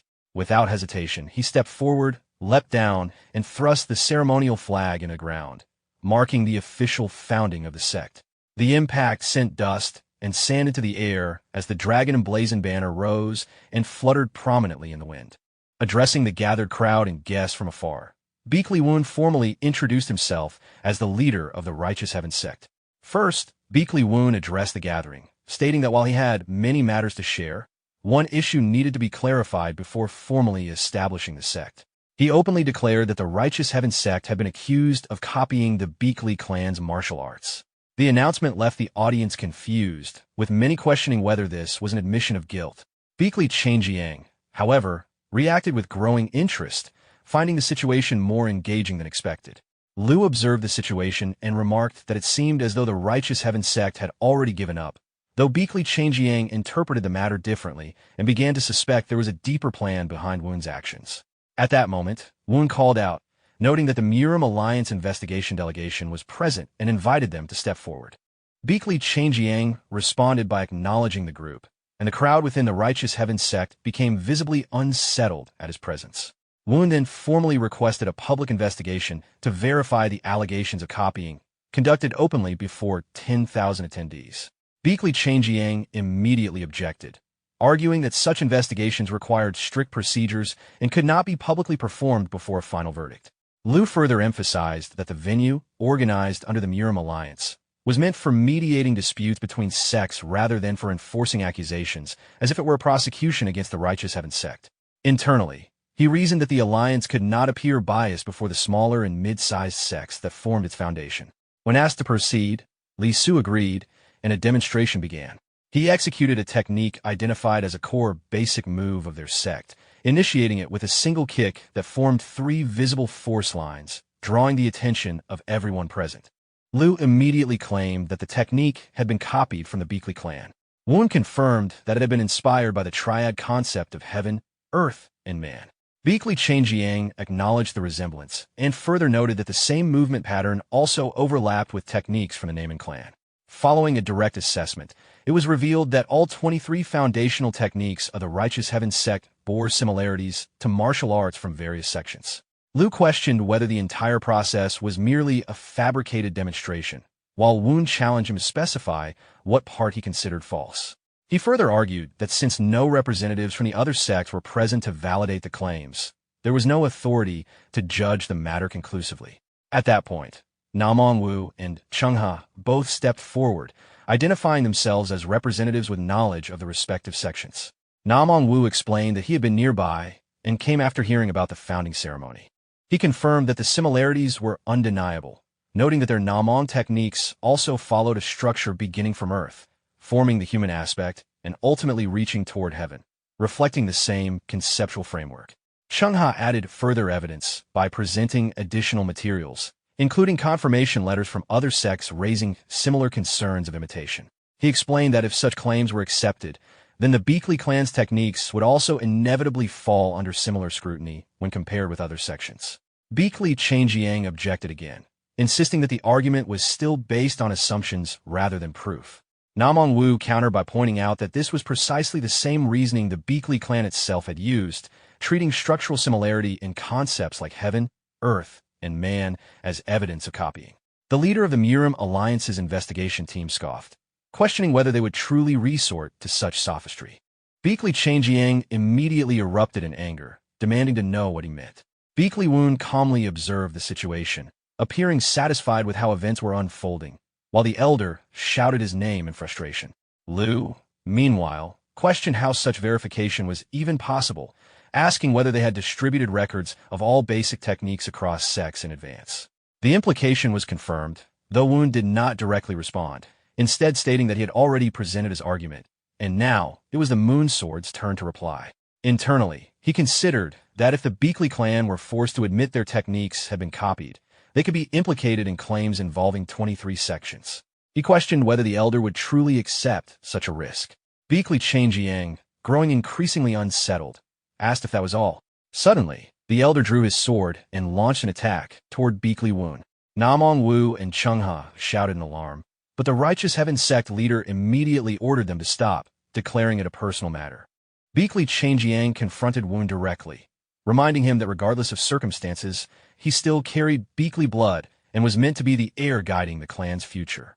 He accused Woon of still being bound by unresolved ties and questioned whether he harbored resentment for failing to avenge his mother or protect her. He warned that if Woon intended to destroy the Beakley clan out of hatred, he would not allow it. As the confrontation escalated, Beakley Changjiang unleashed an attack that sent him tumbling back, while stabilizing himself by driving his sword into the ground to control the force. Woon responded calmly, stating that he did not deny his bloodline, and that claiming he held no hatred would be dishonest. However, he explained that he had grown more understanding over time. When asked why he did not return to the clan, he replied that as sect master, he needed to continue strengthening himself and was no longer the same person who had left the Beakley clan. Beakley Changjiang pressed further, questioning how long the Righteous Heaven Sect could withstand pressure if the Beakley clan decided to suppress them, implying the sect had no real chance against its influence. Before the confrontation could continue, Woon interrupted, asking if he truly intended to proceed right then and there. Beakley Changjiang paused, visibly shaken, as memories from the past surfaced, recalling when Woon was still a child who once confidently claimed he had already blocked one of his techniques. Those memories disrupted his resolve. Woon stepped forward and spoke as sect master, stating that the Righteous Heaven Sect's fundamentals and martial arts were not copied from any school. He also addressed Beakley Changjiang as a descendant of the Beakley clan, asking him to wait a little longer, promising that the truth would eventually become clear. Beakley Changjiang remained silent, consumed by conflicted thoughts. Eventually, he rose, turned away, and declared in the name of Moon Sword that the Righteous Heaven Sect had not copied the Beakley clan's martial arts. Without another word, he departed. Elsewhere, the leader of the Unorthodox Alliance remarked that he had considered intervening if things had worsened, but it was no longer necessary. He reflected that Woon's presence felt like a legendary weapon, remarkably rare and powerful. His companion urged him to quiet down, while another observer privately regarded Woon as something extraordinary and expressed curiosity about him. Meanwhile, in another location, Gao remained indifferent as she observed the situation, already considering Woon as a potential first trading partner. Days later, the aftermath revealed an unexpected issue. The sect remained empty. Sayoa expressed frustration that despite 3 days passing, not a single disciple had joined. Woon reassured her to remain calm and not be overly anxious. Sayoa then worried about how they would recruit disciples, and even suggested sending Wang Pao to handle recruitment. Hearing his name, Wang Pao panicked at the idea. Woon then instructed Sayoa to deliver a document to the Hawun merchant group, describing it as a recruitment method. When Sayoa opened it, she discovered it was an application for cooperation with the Murim Alliance. The scene then shifted to the residence of the 3 strategists of the Murim Alliance. He reported that disciples of the Mujiang Martial School had submitted a petition refusing the upcoming internship. Yeagle Piong asked for the reason, and was told that although graduation was approaching, the students considered the internship system unfair, claiming the assignment criteria had always been biased. Within the Murim Alliance, which includes institutions like Mujiang Martial School, Merwin Martial School, smaller sects without strict hierarchy, and major schools backed by prominent families, the situation had long been uneven. Yeagle Pyong noted that while Mujiang appeared disadvantaged on the surface, it still had orthodox trained disciples who had managed to hold their ground. However, the situation this time was different. The current generation of Manhwa disciples was unusually strong, and Mujiang had already suffered 3 consecutive years of losses, severely damaging morale. When asked again about the refusal, it was explained that they were still trying to convince the students, but even the schoolmaster seemed to tacitly accept their stance. Yeagle Pyong understood this, noting that prolonged suppression would naturally push anyone to try to restore confidence. At that moment, a carrier pigeon arrived with a letter. After reading it, Yeagle Pyong was instructed as deputy strategist to gather all martial trainees. The internship would proceed as planned, with an operation scheduled that night in the forest near Hulong County.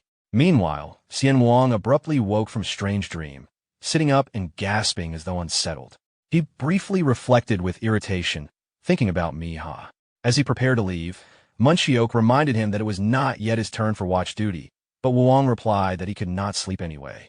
The conversation turned to the internship issue, with Wang admitting responsibility for encouraging the refusal.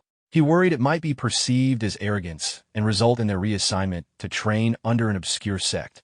Munchio suggested confronting the sect master directly if dissatisfaction continued, but Wang cut the discussion short and ordered the shift change, telling them to rest.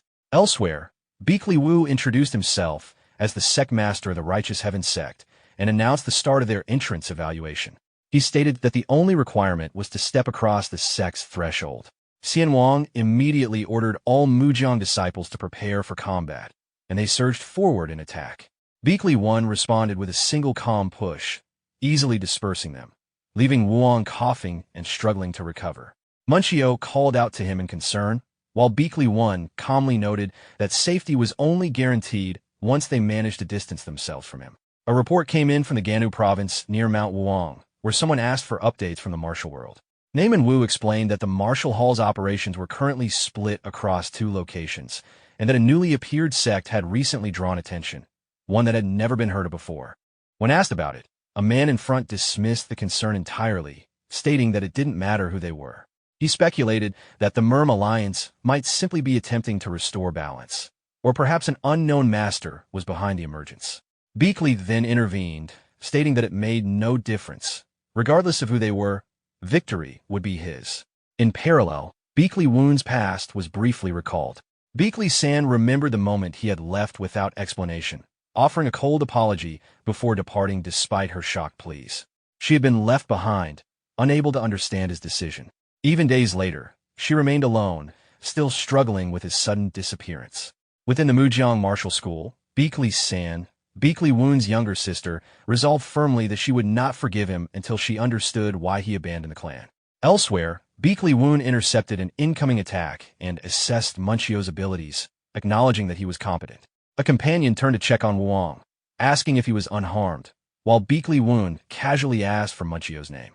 Munchio responded carefully, questioning whether he was the sect leader of the Righteous Heaven sect and why he had attacked them. Beakley Woon explained that it was part of his evaluation method. Before teaching anyone, he needed to assess their level.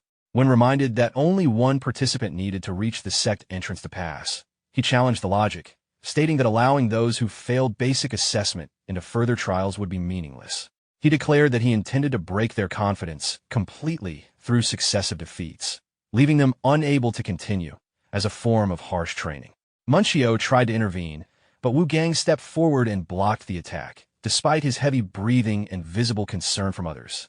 Wu Gang then directly asked whether defeating Beakley Woon would count as passing the entrance exam. Beakley Woon agreed without hesitation and allowed them to proceed. As the group attacked, Beakley Woon effortlessly repelled them, each movement precise and overwhelming. He criticized their lack of resolve, mocking their earlier confidence and noting their hesitation under pressure. He dodged Wu Gang's attack with ease, praised his effort, and then struck back, pointing out that his movements lacked consistency compared to his earlier bravado. Another attacker suddenly attempted a surprise strike, but Beakley Woon countered instantly with his sword. The attacker, Dan Ryan, was shocked to find part of his hair cut in the exchange. Beakley Woon observed him calmly before shifting his attention to Munchio, noting his sharp judgment and experience in real combat. As panic spread among the remaining disciples, Beakley Woon tilted his head slightly to avoid another strike and prepared to counterattack again. Beakley Woon quickly recognized the flaw in their approach. They were not making proper use of their numerical advantage. He shifted his attention to Wu Gang for evaluation, pointing out that his movements were hesitant and questioning whether he was afraid of injuring him. From his assessment, Beakley Woon concluded internally that overall their abilities were not bad, with 3 individuals standing out in particular. He decided to further disrupt their coordination by provoking them. Coldly, he criticized them for falling into disarray upon facing a strong opponent, suggesting that their reputation for repeated failure was not unfounded. Wu Gang responded with a restrained objection, while Munchio immediately intervened, taking command of the situation. He instructed Wu Gang to take a defensive role, noting that although their opponents seemed overwhelming, he was still observing them rather than acting without structure. He then outlined a coordinated plan.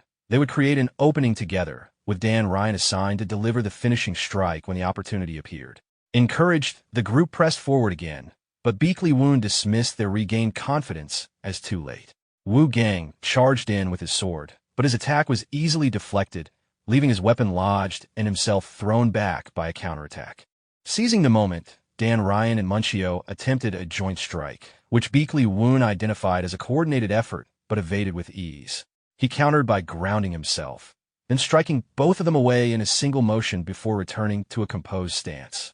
He then reflected on the encounter, noting that what made fighting a master dangerous was their ability to exploit familiarity.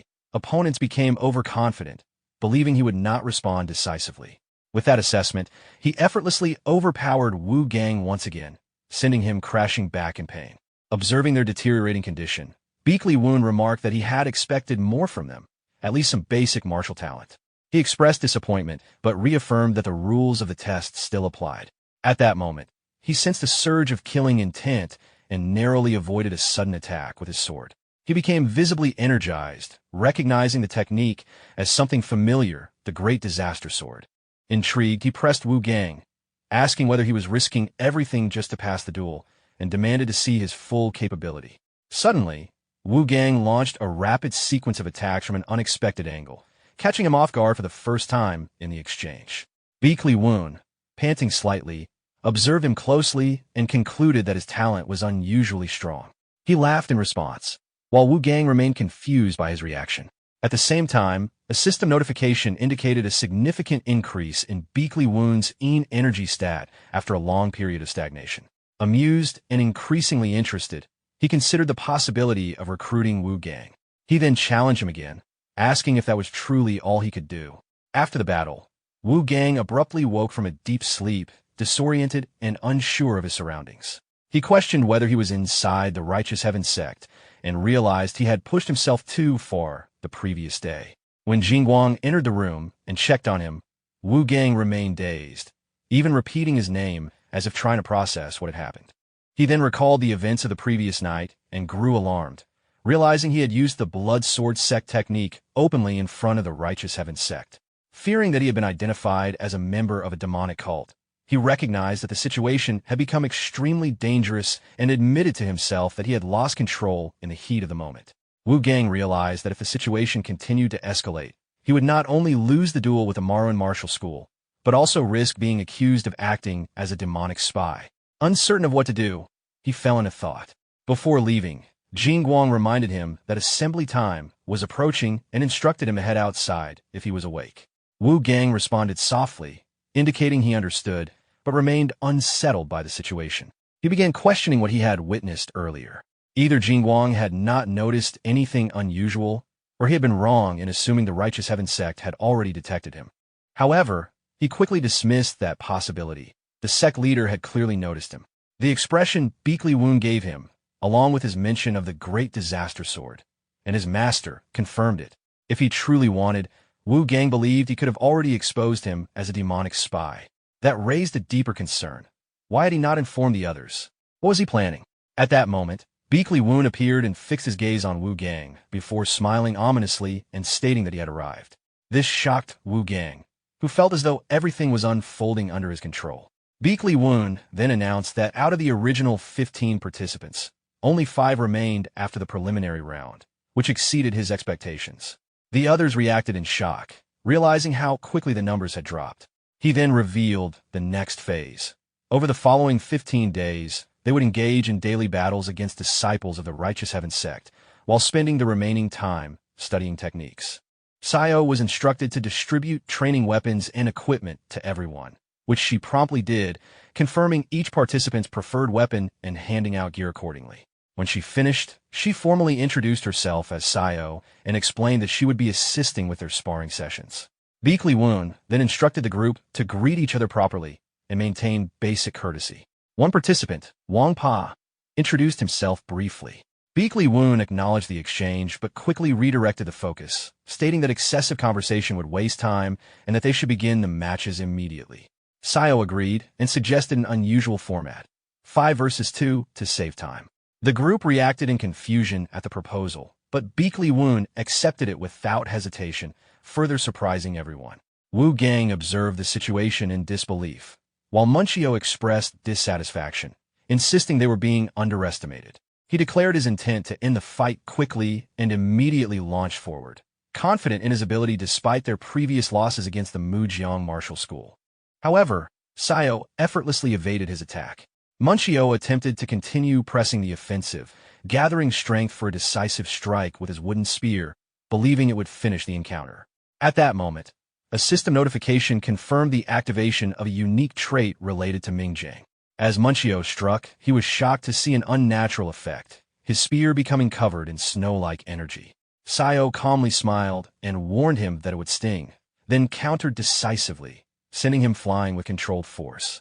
Wu Gang watched in stunned silence, calling out Munchio's name in disbelief. Sayo then stated that it was her turn and ordered them to attack together. Wu Gang immediately rushed forward, throwing a punch with full force. Sayo acknowledged his technique, noting the quality of his defensive stance and the discipline behind his training. Hearing this, she briefly showed appreciation and even thanked him for the compliment, momentarily softening the tension of the fight. The exchange intensified as the battle continued. Wu Gang gathered his strength and warned that his next move would be difficult to counter. In response, Sayo was briefly startled when Wang Pao suddenly moved in to intercept Jingguang's attack, stepping in to support the engagement. Wang Pao, identified as a junior disciple, quickly gained the upper hand in the exchange and created an opening to counterattack. However, as he pressed forward, his movement was disrupted when his arm was suddenly restrained. At the same time, Dan Ryan and the others regrouped and declared that they would now fight seriously, forming a coordinated formation and surrounding Wang Pao. Despite being attacked from all sides, Wang Pao managed to block and redirect their strikes, realizing that the group was actively intercepting and adapting to each of their movements. Observing this, Wu Gang gritted his teeth in frustration, reflecting bitterly that even after 3 years of losses to the Mujiang Martial School, they were still struggling against members of an unknown sect. Beek Lee-woon quietly observed the battlefield as a rope suddenly shot toward Wang Pao's hand. Sayo reacted in alarm, but Wang Pao let out a brief cry as Dan Ryan was caught off guard, unable to understand what was happening. In the chaos, Wang Pao used the rope to pull and launch Dan Ryan forward with overwhelming force, sending him crashing into Wu Gang and knocking him back. Assessing the situation, Sayo concluded that only one opponent remained and stated that the outcome was effectively decided. The remaining participants stood frozen without making a move. When Sayo asked if he intended to continue, the atmosphere shifted as the opposing side realized they had been reduced to a single standing member. Beek Lee-woon, watching the conclusion, showed quiet satisfaction. The result confirmed his expectations. He then revealed that Sayo had only been formally training in martial arts for about 2 months, a fact that shocked everyone present. Wu Gang stood in disbelief, trying to understand how someone with such limited training could possess such refined strength and coordination.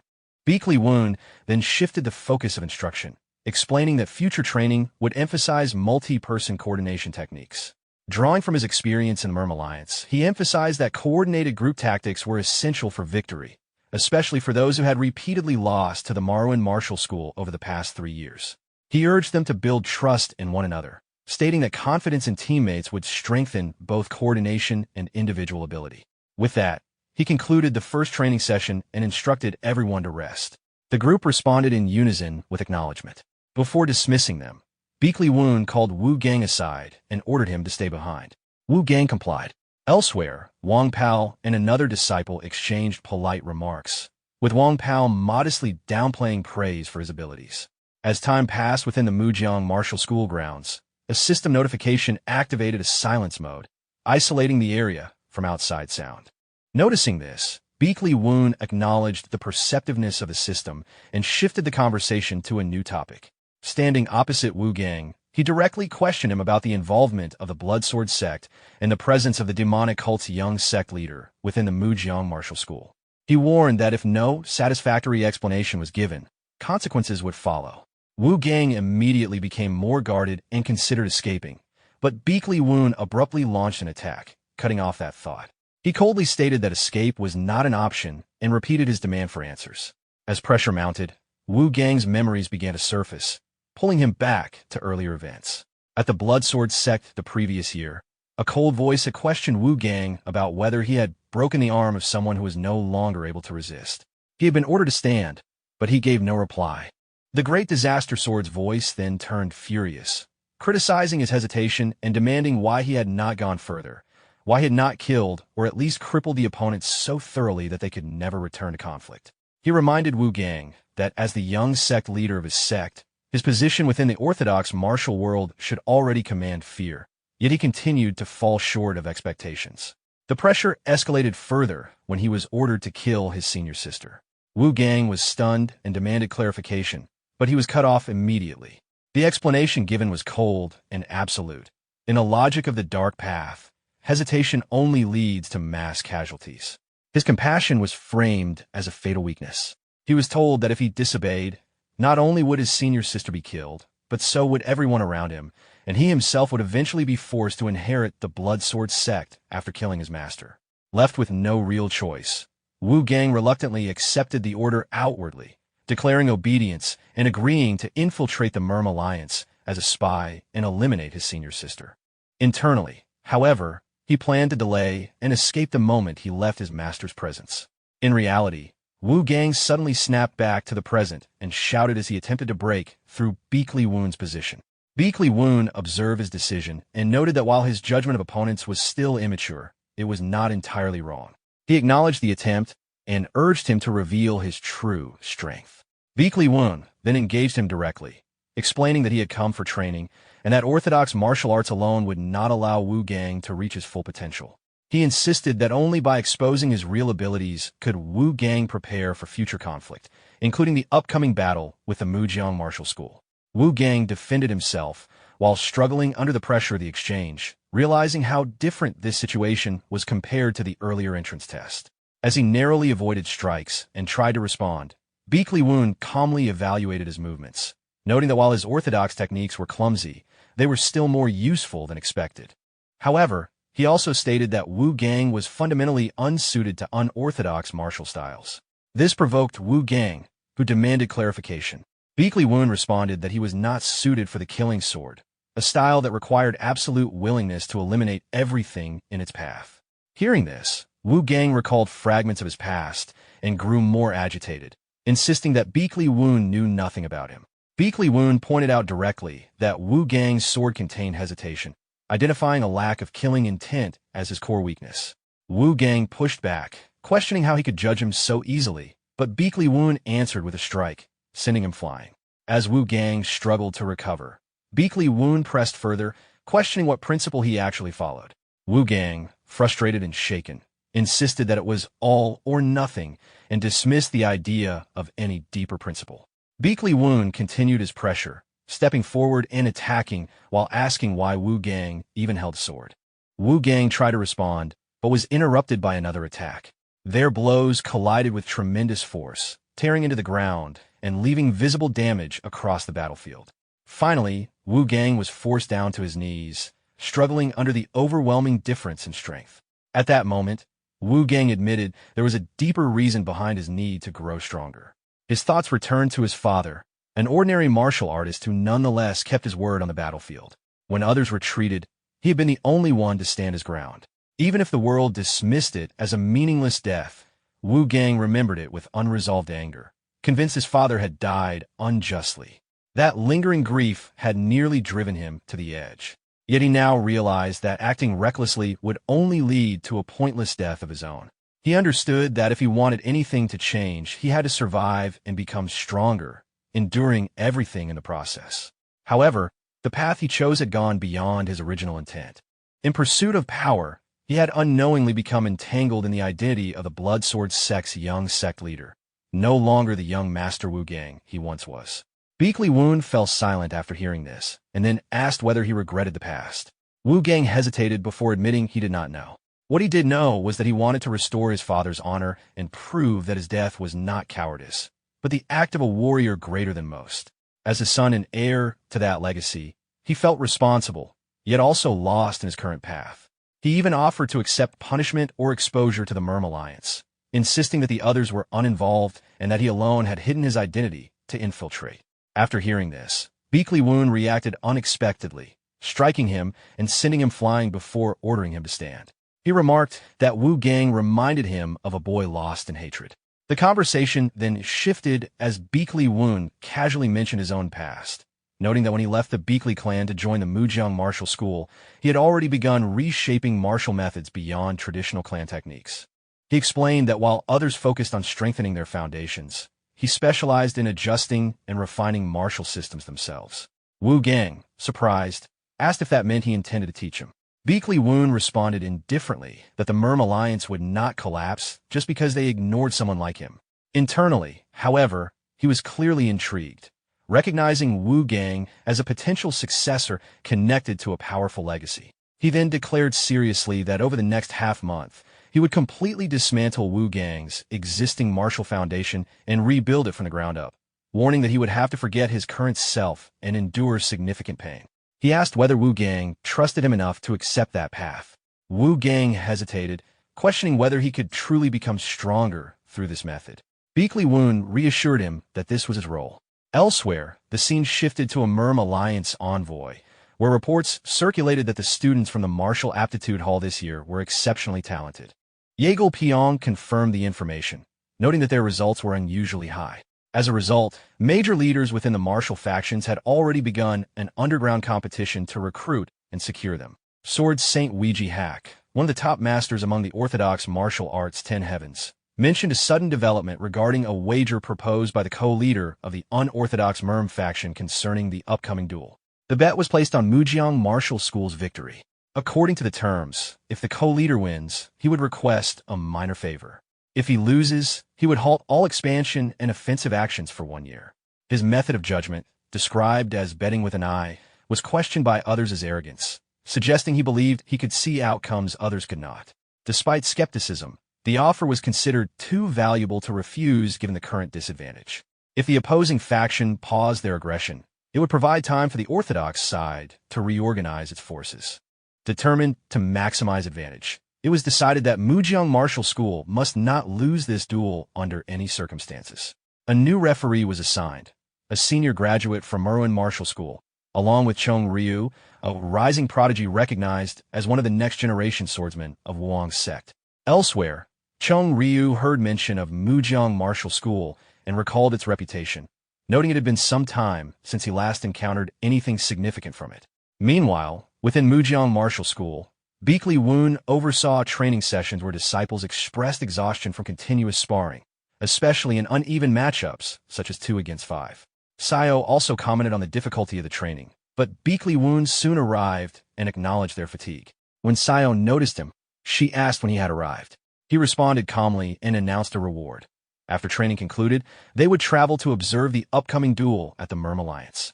He further revealed that a nearby blacksmith, previously associated with him, would forge personalized weapons for the disciples if they managed to win more than 8 out of 15 sparring matches against Mujeong Martial School's trainees. Sayo reacted enthusiastically upon hearing this and immediately accepted the challenge. Later, during sparring discussions, Dan Ryan expressed confusion over how Sayo had already adapted to counter techniques they had only recently encountered. She calmly stated that earlier forms had been more difficult, implying rapid learning progress. Wang Pao also noted that Sayo appeared to read opponents unusually well, while attributing his own improvement to increased motivation. Beakley Woon then issued further instructions, explaining that rewards and expectations were tied to performance. Observing the disciples closely, He urged them to analyze one another's growth and understand the reasoning behind his training methods. He also intervened when Wu Gang attempted to act independently, restraining him with a binding rope designed to suppress violent prisoners without damaging their core energy. The restraint tightened whenever unorthodox martial energy or uncontrolled movement was used, though it could theoretically be broken through disciplined physical strength alone. Wu Gang reacted in frustration, while others questioned whether Beakley Woon was showing favoritism towards certain disciples. He denied the claim and instructed everyone to continue sparring without distraction. Beakley Woon then explained that Wu Gang was being restricted specifically so he would not interfere and could instead observe the training process. From a distance, Munchio and others continued intense sparring sessions, visibly improving through real-time adaptation. Beakley Woon observed that previous weaknesses, such as failure to control spear distance, were being corrected through improved footwork and responsiveness. Wu Gang, watching in disbelief, noted how quickly his peers had evolved, especially in developing new close-range adaptations that had not existed before. Sayo also questioned a sudden movement during combat, unsure whether it was intentional or an instinctive adjustment. Beakley Woon, observing all of this, asked Wu Gang whether he could see how much the others had matured in such a short time. He then remarked that Wu Gang likely wanted to draw his sword and join immediately, but was afraid of being left behind. At that moment, a system notification confirmed that Munchio had entered the spear body unification state, where his spear and body movement became synchronized, as if the weapon were an extension of himself. Munchio planted his spear firmly, entering a heightened combat state that marked a significant breakthrough in his martial development. He then began to execute martial techniques in earnest, struggling against the restrictions placed on him. Wu Gang finally asked to have the bindings loosened, insisting that he could not improve while being forced to stand still. Beakley Woon rejected the request, stating coldly that movement at this stage would prevent real change. He explained that while Munchio was gradually forming his own martial path through accumulated combat experience, Wu Gang was still imitating Bloodsword Sect techniques and even echoing his senior sister's style, which kept him bound to his past. Cornered, Wu Gang asked what he was expected to do instead. Beakley Woon responded that as long as he continued letting his body follow inherited techniques, he would never break his established habits. The purpose of the restriction, he explained, was precisely to force that change. He then focused on Wu Gang's internal condition, analyzing that if physical movement could not correct his habits, the issue lay in how his internal energy circulated. Wu Gang suddenly understood and mentioned the concept of bloodline-related cultivation. Beakley Woon confirmed his reasoning and explained further. He stated that while other disciples were experimenting with new fist forms to break out of old patterns, Wu Gang needed to go further by completely reconstructing his internal foundation. He explained that although humans possess 365 acupoints, martial artists typically utilize only a fraction of them, and Wu Gang would need to find his path among the unused points. Wu Gang internally deduced the process, opening new acupoints, channeling internal energy through them, and forcibly overcoming resistance from established circulation routes. However, the system soon detected instability. His internal energy had been invaded by impurities and began flowing in reverse, indicating severe risk. Beakley Woon immediately warned him not to rush, explaining that forcing the process could result in loss of his dantian if the unstable energy consumed him. Observing nearby, Munchio reacted in confusion, questioning the nature of such extreme cultivation methods. Wu Gang endured intense pain, but Beakley Woon ordered others not to interfere, stating that this was something Wu Gang had to resolve himself. Wu Gang steadied his thoughts, refusing to abandon the process, determined not to return to his past state. He focused on purging the corrupted energy and forcing circulation through the new pathways. A system notification confirmed that his internal circulation had entered a micro-heavenly cycle. He let out a strained cry before gradually stabilizing. After some time, he finally calmed, breathing heavily as he recovered. Concerned, someone asked if he was all right. At that moment, the pressure within him suddenly surged, breaking the binding restraint. Beakley Woon, observing the result with satisfaction, stepped forward and confirmed that Wu Gang had successfully removed the influence of Bloodsword Sect techniques. He described him as a blank slate now. Wu Gang acknowledged this and requested further instruction, insisting that he could not be left behind and needed guidance to form a new path. Beakley Woon agreed, stating that he would shape that blank slate into a new sword path and lead him back to the training ground. The surrounding disciples reacted with excitement at Wu Gang's return to the group. Elsewhere, in a forested area, investigators discovered a corpse drained of blood. Namong Wu examined the scene and noted the body had been completely bled out. Chung Ha, visibly frustrated, ordered him to stop speaking and pointed out the neck wound and evidence that the body had been suspended during the process, suggesting a deliberate method. She noted regret that the culprit had escaped again. Namong Wu analyzed further, observing that the victims shared no clear pattern, suggesting the attacker consumed blood indiscriminately. He added that the method was too disorganized to be attributed to a cult or demonic sect, instead suggesting it might be a sadistic serial killer or even a monster. He noted that while the damage was not on the scale of a great demon, the lack of traces suggested intelligence. He then proposed either retreating to request reinforcements or continuing the pursuit. Chung Ha firmly rejected withdrawal, insisting they could not allow further casualties and speculating that higher-ranking authorities would likely pursue the case as well. When asked for objections, Namong Wu agreed to proceed under orders. He then half-jokingly considered the likelihood of death in such missions and even suggested preparing insurance. Finally, he carved a message into a tree, stating that if he went missing for more than a month, others should contact the Sect master of the Righteous Heaven Sect.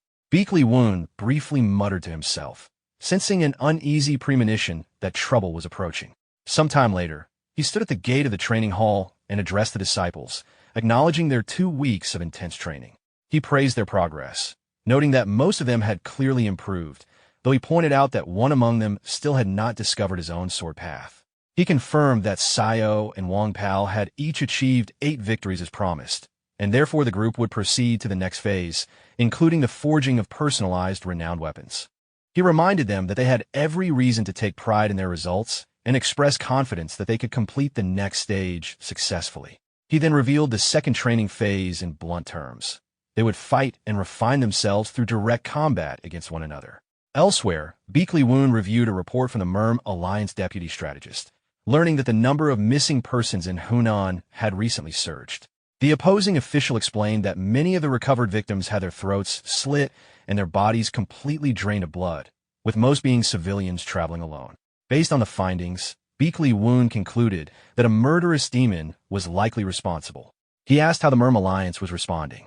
The report stated that elite young operatives had already been dispatched to Hunan, including Namong Wu and Master Chung Ha, while the Tiger Squad had been assigned to the hub province. Hearing this, Beakley Woon judged that the situation was being handled by capable individuals and felt reassured, noting their skill levels and adaptability. However, the mention of demonic activity triggered an unpleasant memory. He then abruptly asked when the situation would be disclosed to the Marwan Martial School disciples. At that moment, a sudden commotion erupted nearby. Jin Guang was struck and thrown into a room, injured, while Wu Gang was seen engaged in a heated clash elsewhere, leading to confusion and disorder among the disciples. Beakley Woon, noticing the chaos, asked if everything was all right and was told that the situation was under control, though clearly tense. Frustrated, he criticized the disciples for causing embarrassment in front of guests. Yurong expressed concern about whether it was safe to leave things as they were, and the conversation shifted to the status of training at Marwan Martial School. It was mentioned that the legendary fighter Chung Ryu had reappeared and was reportedly involved in training the next generation. Beakley Woon was visibly surprised, recognizing Chung Ryu as a top-tier genius of the next generation and one of the closest contenders for the title of the strongest martial artist. He reflected that such a person should not naturally excel at teaching, making Marwan Martial School's current development even more unexpected. He then remarked on their apparent abundance of talent, drawing further attention from those present. Outside, Wu Jin apologized for the earlier disruption, taking responsibility for their shortcomings. Beakley Woon reassured him, stating that despite the chaos, the disciples had performed better than expected over the past month. However, when Dan Ryan immediately resumed training instead of resting, Beakley Woon snapped and ordered everyone to stop and listen properly. He then clarified his past, revealing that during his time at Marwan Martial School, he had repeatedly faced Chung Ryu in tournament finals and had never once been defeated. This revelation shocked those listening. When asked directly about his identity, he confirmed that in the past he was known as the White Sword Dragon, a title he earned before leaving his master more than a decade ago. He dismissed it as history, stating that he was now simply the sect leader of the Righteous Heaven Sect. Realizing that the disciples had been doubting him, He then firmly reminded them that everyone had performed well over the past month and suggested they were overdue for a short rest. Even so, Dan Ryan immediately insisted on continuing training. Frustrated, Beakley Woon raised his voice and ordered everyone to stop being stubborn and listen. Finally, the group settled down and began to properly follow his instructions. At this moment, Munchio stared at his own palm in confusion. He told the Sect Master that no matter how intensely they trained, they recovered unusually fast by the next day, and their injuries healed far quicker than normal. Beakley Woon considered this and realized it was due to their inclusion on the temporary disciple roster, which granted enhanced recovery effects. Even so, he reminded them that rest was still necessary, especially to prevent mental fatigue, which could be just as damaging as physical exhaustion. He ordered them to rest properly for the day, adding that visiting Yuyong's daunting lake would also be a rare opportunity for martial artists. The disciples quickly complied. Beakley Woon then added a final warning. Although the arrangement was temporary, they were currently considered members of the Righteous Heaven Sect. If they caused trouble outside, he would personally force them to crawl back to the Merm Alliance to report to him once training concluded. The group immediately assured him they would behave. Excited by the break, they prepared for the trip, with some expressing regret that Wang Pao could not join them. Munchio organized the group, suggesting they first visit Daunting Lake's most famous locations before enjoying food together. However, when they arrived at a restaurant, they were informed that it was fully occupied on the first and second floors, while the third floor was reserved for distinguished figures of the region. Unable to afford or access it, Munchio quickly pulled the others away, insisting they find another place and avoid unnecessary spending. At that moment, a woman named Gall approached and offered to pay for their meal on one condition: that they tell her about the person currently training the young disciples here. She removed her hat as she addressed Beakley Woon directly. Wu Gang, observing her, quietly wondered who she was, noting her striking appearance and blue eyes, while recalling fragmented memories connected to her name. Meanwhile, Gall reflected on her own past. She remembered being told that she would be introduced to an interesting opponent and initially dismissed it as exaggeration. She had heard warnings about the sect's unpredictable nature, but still felt compelled to meet the person responsible for the Righteous Heaven Sect's current reputation. She had even planned to establish a fabric shop locally as a cover while searching for him, confident in her own skills. Returning to the present, she expressed surprise that she had not yet been contacted despite her efforts.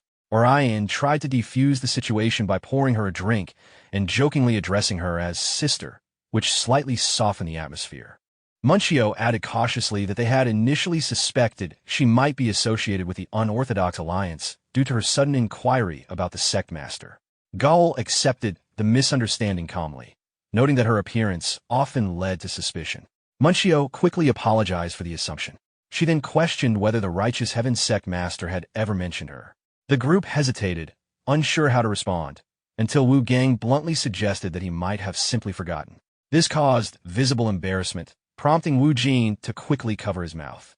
Wu Gang clarified that the Sect Master was likely too busy with training and responsibilities rather than intentionally ignoring her. He explained that current pressures, including preparation for the wager with the Unorthodox Alliance, had likely left little room for personal matters. Gall acknowledged this explanation, noting that the bet between the Orthodox and Unorthodox alliances before the Grand Tournament had led to a temporary suspension of conflicts, with both sides wagering on their ability to evaluate people.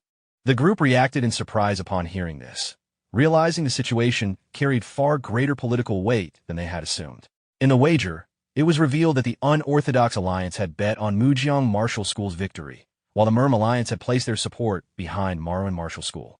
Hearing this, Wu Gang slammed the table in anger, insisting that a grand tournament should not be manipulated by outside forces and that it was not something the Unorthodox Alliance should interfere with. Gall continued explaining the terms of the bet. If the Unorthodox Alliance lost, they would halt all attacks and territorial expansion for 1 year. In return, if they won, the Merm Alliance would only need to fulfill a single small request. Because of this imbalance and consequences, the Merm Alliance had no real choice but to accept. However, the result was that both sides now quietly hoped for different outcomes, and the participants of the tournament had effectively been turned into pieces in a larger political game controlled by the Unorthodox faction. Upon hearing this, Munchio became furious, accusing the higher authorities of treating them as expendable pawns. Others expressed similar anger, believing they had entered the tournament on equal terms, only to realize they were being used in a broader scheme. Some argued that since they belonged to sects under the Merm Alliance, even a loss would not damage their personal honor and might even bring compensation. However, Gall challenged this view, pointing out that such thinking ignored those who actually had something to lose. She emphasized that for people like them, there was no option to simply accept defeat. They had a fight to win. Munchio bluntly agreed with her assessment, while tempers flared. Wu Gang suddenly struck the table, cutting off the argument and demanding that they stop. He then questioned what the sect master truly intended, suggesting that Beakley Woon likely already knew about the wager and was acting with a deeper plan in mind. Elsewhere, two individuals discussed the growing tension, speculating that the Merm Alliance would continue to face mounting pressure. Beakley Woon, however, remained calm and stated that he had no intention of following the expectations of higher authorities. He declared that anyone who came to him would be treated as his disciple, implying he would act independently of their schemes. When asked whether this would amount to open resistance against the Merm Alliance, he casually asked for assistance. But Yang immediately refused, stating that opposing the Merm Alliance was too risky and not in his interest. He suggested that if persuasion was needed, it should be directed towards someone else in the group. Beakley Woon calmly remarked that the other party was not exactly hiding anything and questioned when he had realized the situation. The conversation was interrupted when a messenger arrived, reporting urgent news from the Righteous Heaven Sect merchant network. Martial artists from both the Merm Alliance and Unorthodox Alliance were gathering. Initially, the report was assumed to indicate a large-scale conflict between humans. However, the messenger quickly clarified that the real threat was different. The 100 demons were advancing toward Daunting Lake. Meanwhile, deep within the forest, the 100 demons roared and moved as one. Their killing intent surged outward like a tide, each of their instincts focused on one directive: hunt humans and consume them. Beakley Woon was already aware of the nature of the 100 demons. He understood that a Yakai realm forms when a great demon establishes dominion over a territory, transforming it into a corrupted zone. As long as one avoids entering that domain, survival is possible. However, lesser demons are drawn toward the location where the great demon has recently emerged, and their movement inevitably leads them toward human settlements. This coordinated migration is what is known as the 100 demons. The report confirmed that the 100 demons were heading directly toward Daunting Lake, originating from the Beijing direction, with an estimated scale of around 250. From this, it could be inferred that a great demon had already formed. The report further added that a month earlier, Chengha and Namong Wu had gone missing while investigating a series of disappearances. Beakley Woon frowned upon hearing this update, recognizing the seriousness of the situation. Additional information indicated that traces had been found at the entrance of the Yakai realm. The messenger concluded that if there had been no return within a month, the matter was to be reported directly to the Righteous Heaven Sect. Without hesitation, Beakley Woon decided to move immediately toward Beijing.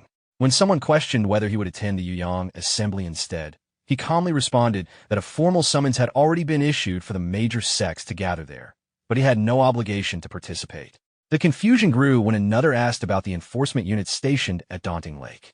Beakley Woon explained that they were not required to respond to the summons, as their primary duty was to protect the champions of the two major schools. He added that the Righteous Heaven Sect branch in Yuyang would handle proper coordination of their return.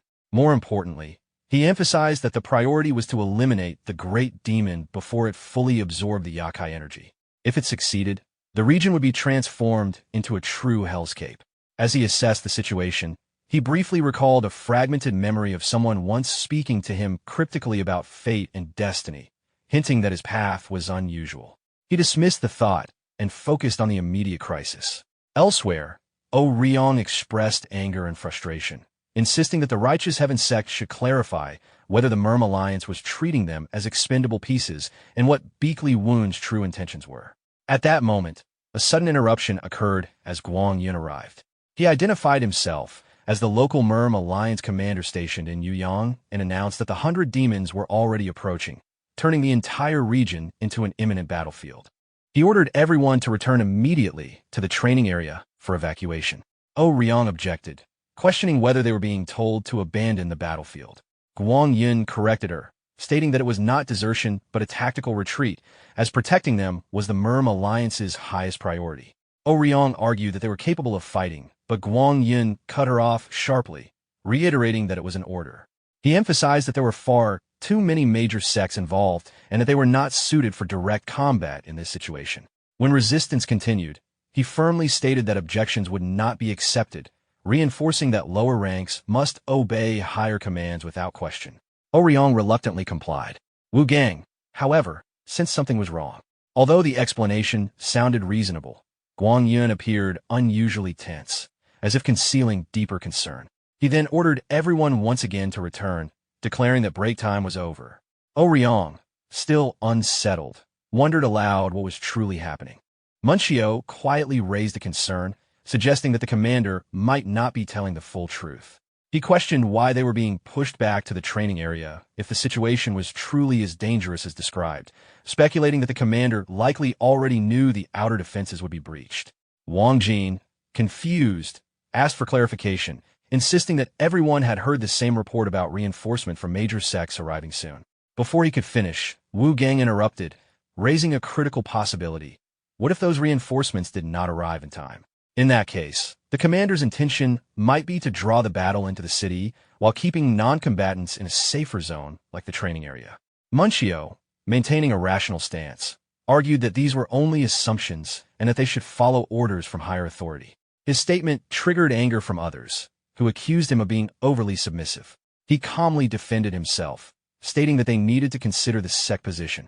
However, he was interrupted again by objections, with others insisting that fleeing would result in civilian casualties. They reminded each other that, as temporary members of the Righteous Heaven Sect, abandoning the people in crisis would contradict their role as practitioners of the righteous path. Wu Gang firmly stated that they could not retreat under such circumstances, and others echoed his sentiment. Ouyang reinforced this view, declaring that as enforcers of martial order, they were bound to protect the people rather than withdraw. Munchio then suggested a compromise, proposing that they retreat first and re-engage only if necessary. This reasoning was reluctantly accepted, and a plan was formed. Wu Gang was assigned to quickly assess the scale of the 100 demons, while Ouyang and Wang Jin were tasked with surveying the terrain. Munchio and another companion would scout possible ambush locations. From this point onward, they resolved to actively track and prepare for the incoming threat. Gull, standing at the rear, remarked with disappointment that she had been forgotten in the planning, highlighting her exclusion from the group's immediate strategy. Meanwhile, in the forest, Beakley Woon analyzed the situation. Recalling his earlier experiences with merchant escorts, he noted that survival training always emphasized retreat and situational awareness. He also reasoned that if Namong Wu and Chung Ha were still alive within the affected zone, their supplies were likely running out. He observed the increasing spread of the infestation and expressed concern that the situation needed to be resolved quickly. Elsewhere, the 100 demons raged, their killing intent intensifying. One of them complained inwardly that intruders had disrupted its domain and that, despite only recently awakening as a great demon, humans had managed to conceal themselves within its territory. Enraged, it demanded that they reveal themselves. Chung Ha and Namong Wu were hiding nearby. Chung Ha assessed the enemy's overwhelming bloodlust, reluctantly admitting they should have eliminated it before it fully awakened. Namong Wu responded irritably, telling her to stop dwelling on it, though he still maintained confidence in his remaining strength. As tension escalated, Chung Ha signaled danger, and they prepared for combat. She suddenly launched a surprise attack, drawing the attention of the 100 demons. Namong Wu followed with a coordinated strike, successfully landing a hit, though Chung Ha immediately warned him to stay alert as the enemy counterattacked. The 100 demons retaliated violently, forcing Namong Wu to be thrown aside in pain. Chung Ha called out to him in alarm as the creature advanced. At that critical moment, one of the demon's arms was suddenly severed in a single strike. The creature howled in shock and rage. Beakley Woon then appeared calmly, remarking that they were lucky he had arrived before things became worse.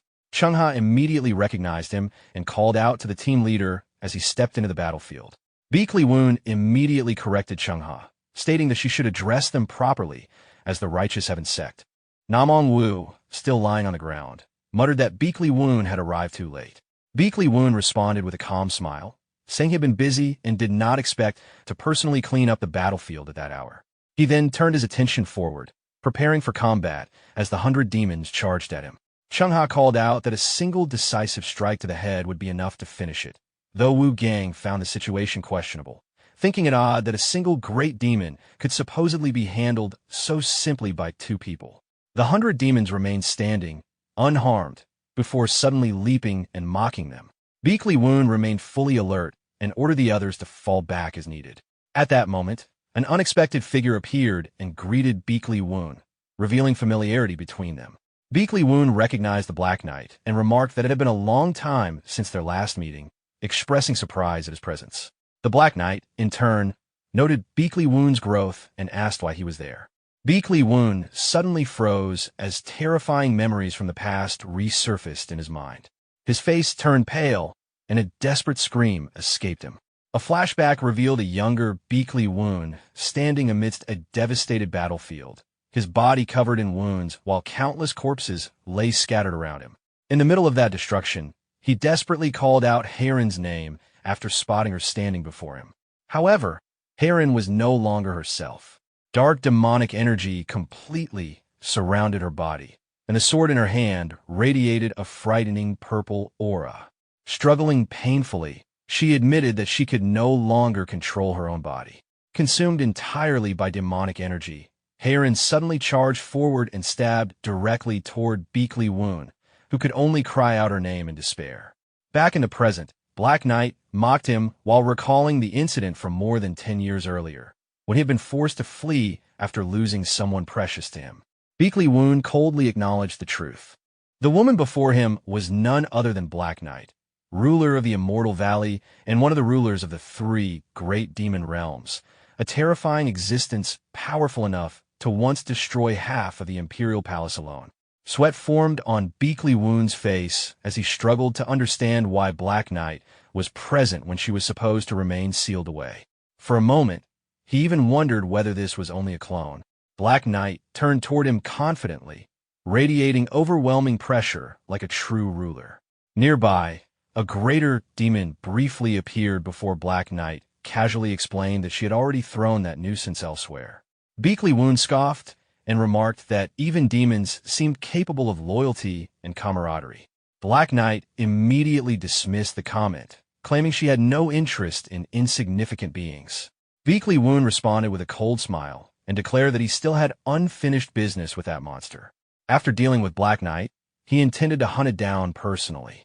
Black Knight mocked his confidence, but Beakly Woon fiercely replied that 10 years was more than enough time for the world to change completely. He was no longer the same person he had once been. Lightning-like energy surged through his eyes as veins bulged across his body.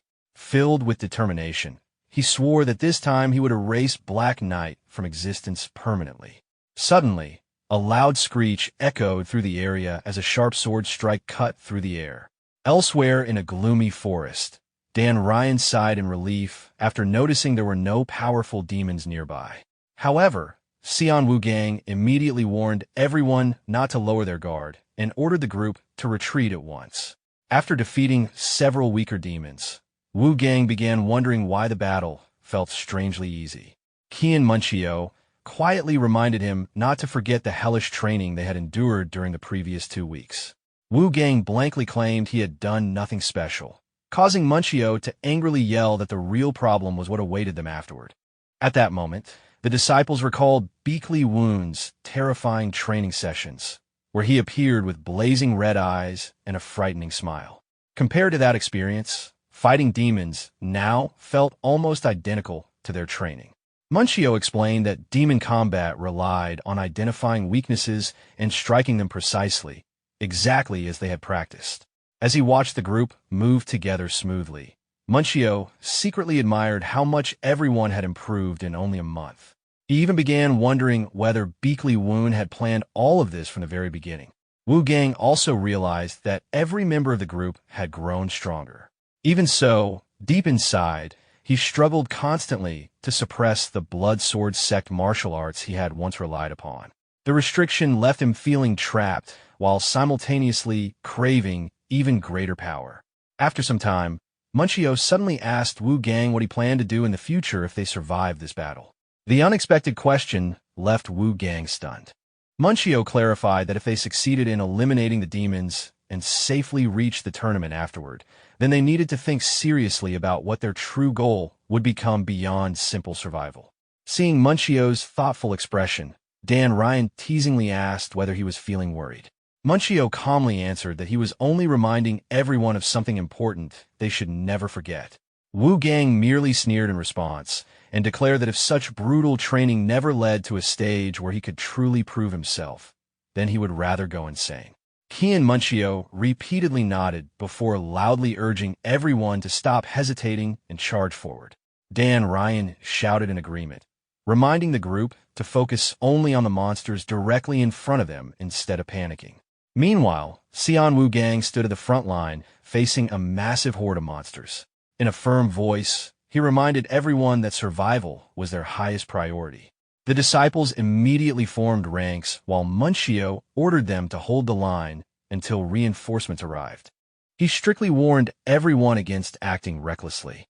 Elsewhere, another commander rallied his own troops, reminding them not to fear the demons because those creatures only became stronger when they sensed fear and anxiety. A spiky-haired warrior shouted back confidently, declaring that they were fighting to protect their families. During the battle, another group of warriors noticed something strange. The night parade of 100 demons had arrived late, and even more unusual, the demons were not advancing toward them. Instead, the monsters were fleeing in panic as though something far more terrifying was chasing them. Suddenly, a giant spear shot through the battlefield and pierced one of the demons instantly, leaving the spiky-haired warrior completely stunned. The top-knot leader quickly recognized Wu Gang and his group. Angrily, he demanded to know whether they had ignored the retreat order. Wu Gang calmly admitted that he had heard it. Even while dodging attacks from nearby demons, Wu Gang repeated that he was fully aware of the command. The leader became furious and demanded to know why they were still there if they understood the order so clearly. At that moment, another demon nearly bit through Wu Gang's neck. Before the attack could land, Munchio suddenly rushed in and drove his sword directly into the demon's mouth, saving Wu Gang's life. After recovering himself, Wu Gang firmly declared that although they were disciples of Murin Pavilion, they were martial artists before anything else. The determination in his eyes made it clear that he had no intention of retreating. The top-knot leader eventually sighed and gave them a final condition. They only needed to survive for 15 minutes until reinforcements arrived. Any punishment for disobeying orders would be handled afterward. The leader demanded confirmation, and Wu Gang immediately shouted his agreement. At the same time, purple demonic energy erupted across the battlefield as everyone prepared for a desperate fight. Suddenly, a black spike shot through the air at terrifying speed and pierced directly through Wu Gang's chest. Everyone froze in shock.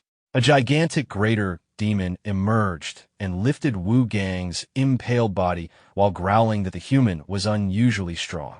Nearby, a skull demon lunged toward the injured Guang Yun, preparing to devour him. Before it could attack, Munchio flew in once again and thrust his spear through the monster's throat, saving Guang Yun's life. When the team leader asked about the situation, Guang Yun could barely force out a warning telling them to run. Grinding his teeth, Guang Yun admitted that this greater demon was on an entirely different level from anything they had faced before. Despite the warning, Munchio refused to retreat. He firmly declared that they had come there to help and ordered Guang Yun to get down immediately. While Guang Yun was pulled away by his comrades, Munchio's team charged forward and began clearing away the weaker demons blocking the battlefield.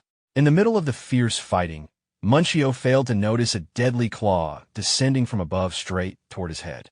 A warning shout echoed from afar, but the attack was already too close. Munchio looked upward in horror as death approached. The team leader broke into a cold sweat, convinced that Munchio was about to die. At the last possible moment, Wu Gang suddenly roared and threw himself into the monster's path to save his comrade. As he moved, his master's warning echoed in his mind.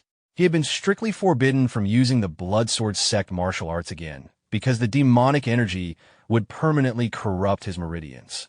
Even so, Wu Gang ignored the warning completely. Filled with determination, he shouted that he could never stand by and watch another comrade die before his eyes. Swearing that he would never again allow such a tragedy to happen, Wu Gang broke beyond his limits and unleashed the ultimate Blood Sea Azura sword art. However, instead of releasing sinister blood-red energy, his sword erupted with brilliant golden light. The greater demon was caught completely off guard as the golden sword energy tore through its body.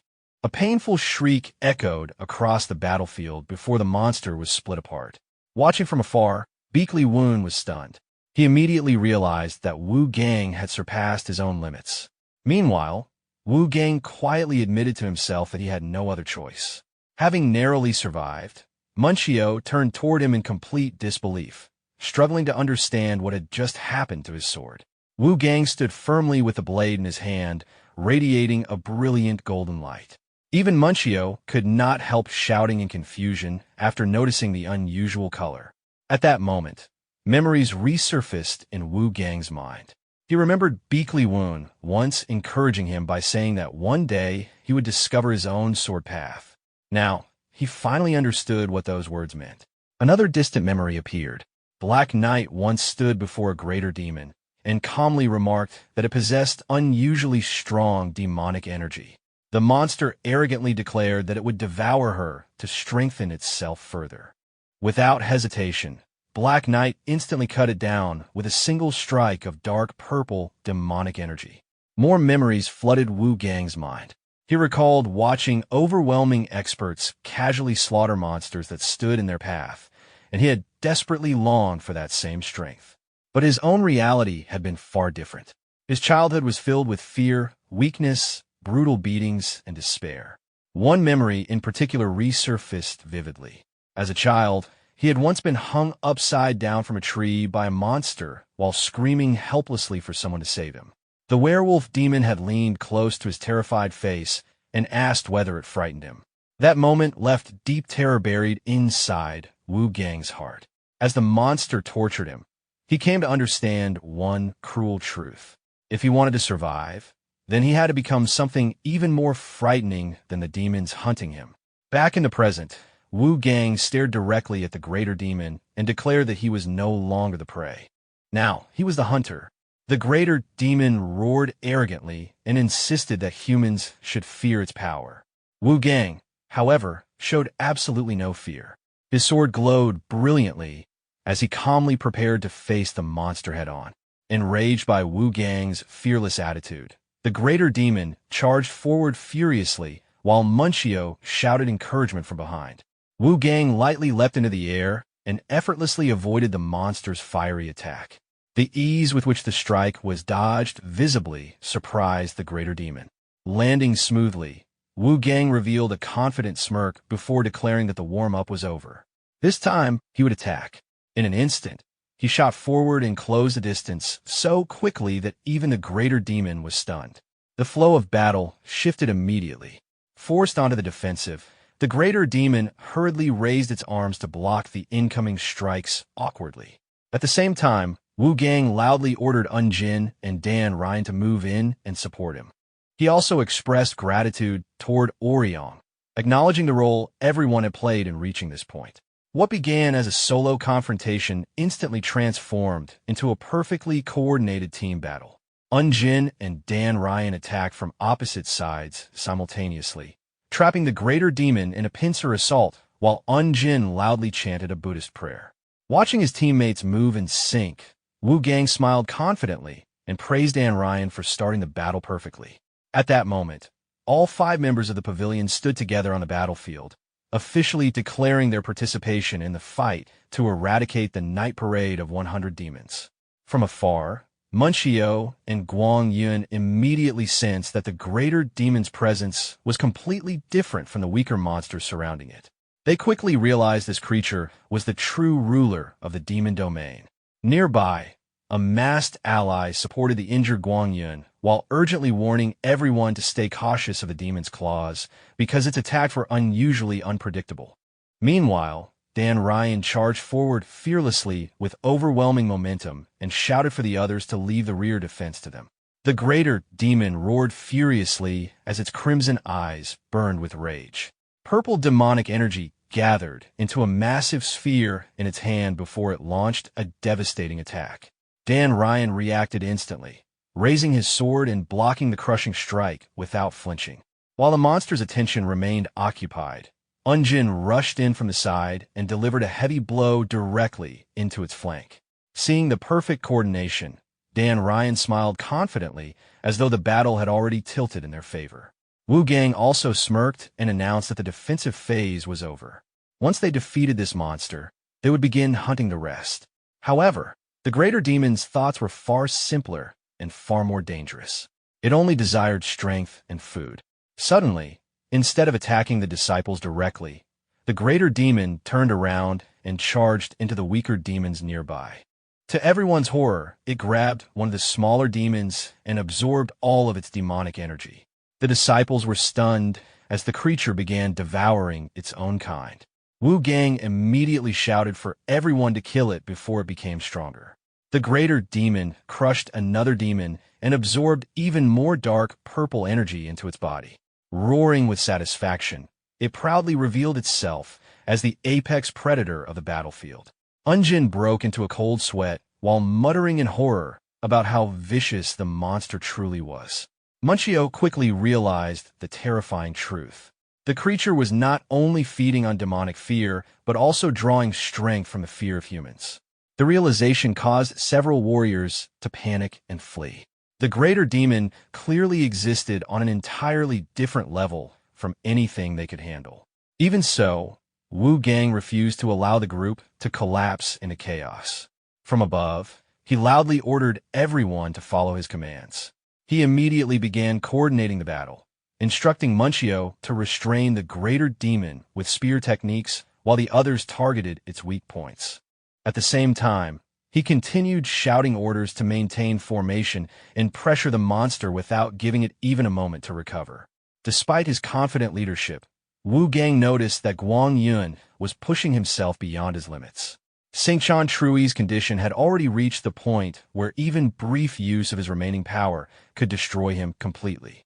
Realizing they could no longer drag the battle out, Wu Gang ordered a final all-out assault. His sword erupted with brilliant golden light as he thanked the Marian Martial Hall disciples and declared that he would finish the battle in a single strike. With full power, he unleashed his ultimate technique, the Whirlwind Thunder Sword.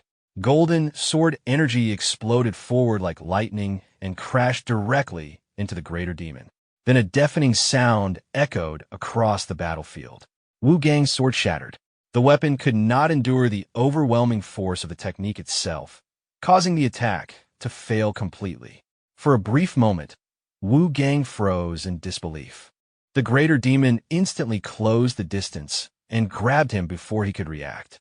His body was torn apart amid horrifying screams as the monster overwhelmed him completely. Even while facing absolute defeat, Wu Gang stubbornly repeated to himself that he would survive. Watching the horrifying scene unfold, Munchio could only scream Wu Gang's name in despair. Then suddenly, a calm voice echoed across the battlefield. The voice praised the disciples for enduring long enough and told them to rest. In the next instant, a colossal blue sword energy appeared from nowhere. The overwhelming strike blasted the greater demon away and saved Wu Gang just before the finishing blow landed. Even the monster itself was stunned by the sudden power. A figure slowly descended onto the battlefield. Beakley Woon had arrived. His face remained completely cold as he looked over the battered disciples and casually questioned why they had all ended up there in the first place. At that moment, a mysterious demonic woman emerged from within the greater demon's body. Smiling calmly, she remarked that Beakley Woon had grown far stronger than before. Although her plans had encountered a slight obstacle, she seemed completely unconcerned. Turning toward a demonic gate in the distance, she declared that she looked forward to what would happen next, hinting at an even greater conflict waiting ahead. Standing in the center of the battlefield, Beakley Woon calmly raised his hand and gave a single order. Charge! Immediately afterward, cloaked warriors descended upon the battlefield like a storm, launching a full assault to eradicate every remaining demon beast. Beakley Woon personally led the assault, releasing streaks of white sword light that cut through the demon ranks with overwhelming force. As he fought, he realized that Black Knight's sudden appearance had disrupted everything and forced him to speed up his plans far earlier than intended. After the night parade of 100 demons ended, rumors spread throughout the Miram world. People found it impossible to believe that only 5 disciples from Martial Hall had managed to hold back an entire demon army. Meanwhile, inside the infirmary, Guang Yun was speaking with an alliance official. The official ordered that the public announcement should claim the Murian disciples were useless during the battle. Guang Yun immediately opposed the decision. As the Yaoyang branch chief, he firmly insisted that the disciples who fought on the battlefield were genuine warriors of the Miram Alliance, and that the truth would eventually come out. Deputy Advisor Yong Jin furiously argued that the Murian disciples must never become heroes because the demonic faction was already searching for an excuse to start a war. He grabbed Guang Yun by the collar and demanded to know why those children had been pressured to lose the inter-school tournament for the sake of political stability. He even claimed the order had come directly from higher authorities. Guang Yun calmly brushed his hand away and reminded him that Murian was still one of the pillars of the alliance. Even after being rejected, the official could only shout Guang Yun's name in frustration. Despite his injuries and bruised face, Guang Yun stubbornly maintained that the disciples he witnessed that day were true martial artists, not immature children. Elsewhere, the surviving disciples gathered at a tavern to celebrate. The atmosphere quickly turned lively as everyone exaggerated their achievements. One disciple proudly claimed to have defeated 20 demons, while another immediately insisted he had taken down 25. Wu Gang apologized to Beakley Woon for the noisy atmosphere, but their master casually replied that such behavior was normal after surviving a life-and-death battle. Then Beakley Woon suddenly brought up a serious topic. He directly asked whether they had already heard that the Miram Alliance wanted them to lose the tournament. The cheerful mood vanished instantly. Every disciple fell silent as their expressions darkened. Beakley Woon calmly drank his tea before confirming that it seemed they already knew the truth. He then asked them what they planned to do about it. Wu Gang explained the dilemma they faced. If they deliberately lost, the demonic faction would avoid invading for an entire year. But if they won, allied sects could potentially suffer severe consequences. Beakley Woon responded coldly. He pointed out that if the Miram Alliance truly respected them, they would have at least explained the situation openly and asked for their understanding. Then he revealed the harsh reality behind everything. The reason nobody bothered asking for their opinion was because they were considered weak. He further reminded them that for the past 4 years, the Murian disciples had never once defeated the Mujang Martial Hall disciples. Since their defeat was already assumed from the beginning, nobody felt the need to consider their feelings. The disciples could only remain silent after hearing the brutal truth. Beakley Woon continued by telling them that this was the true level the Miram Alliance believed they possessed. Then he asked one final question. What do they truly want? Wu Gang's eyes immediately burned with determination as he gave a firm answer. At once, the entire group shouted together. They wanted to win. Hearing that response, Beakley Woon slowly smirked and raised his teacup. Then he ordered them to do exactly that. He told them to crush the Mujang Martial Hall disciples and prove to the fools within the Miram Alliance that they were wrong. They were also rising stars of the Miram world. With a challenging expression, he asked whether anyone objected. The entire group shouted in unison that they did not. Satisfied, Beakley Woon announced that the Yaoyang branch chief would cover all expenses for the night and told everyone to eat and drink freely. The disciples immediately erupted into cheers. Elsewhere, Guang Yun suddenly broke into a cold sweat despite the bandages covering his eyes. He sensed an ominous demonic aura nearby.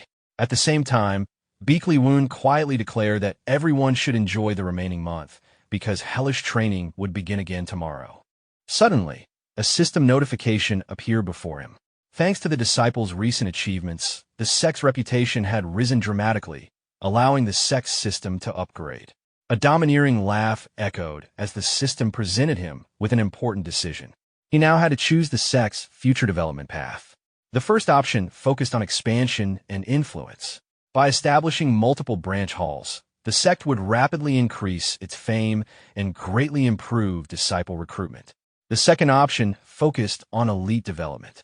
Instead of quantity, it emphasized raising a small number of exceptional disciples while improving martial arts mastery and transmission efficiency. As this decision appeared before him, The group remained gathered together inside a bustling and near the Murim Alliance headquarters. Lanterns hung high across the inn, while the lively atmosphere continued around the disciples. Meanwhile, Beakley Woon remained focused on analyzing the system panel until one of the disciples informed him that the food had finally arrived. Deciding to postpone the important decision for later, he joined the others before the meal became cold. Inwardly, he concluded that the system's choice was not something that needed to be rushed. During the gathering, Sua suddenly asked whether the Mujang Marshall Hall disciples were truly as powerful as the rumors claimed, since everyone already assumed they would win the tournament. Instead of answering directly, Beakley Woon asked if she remembered the tournament format.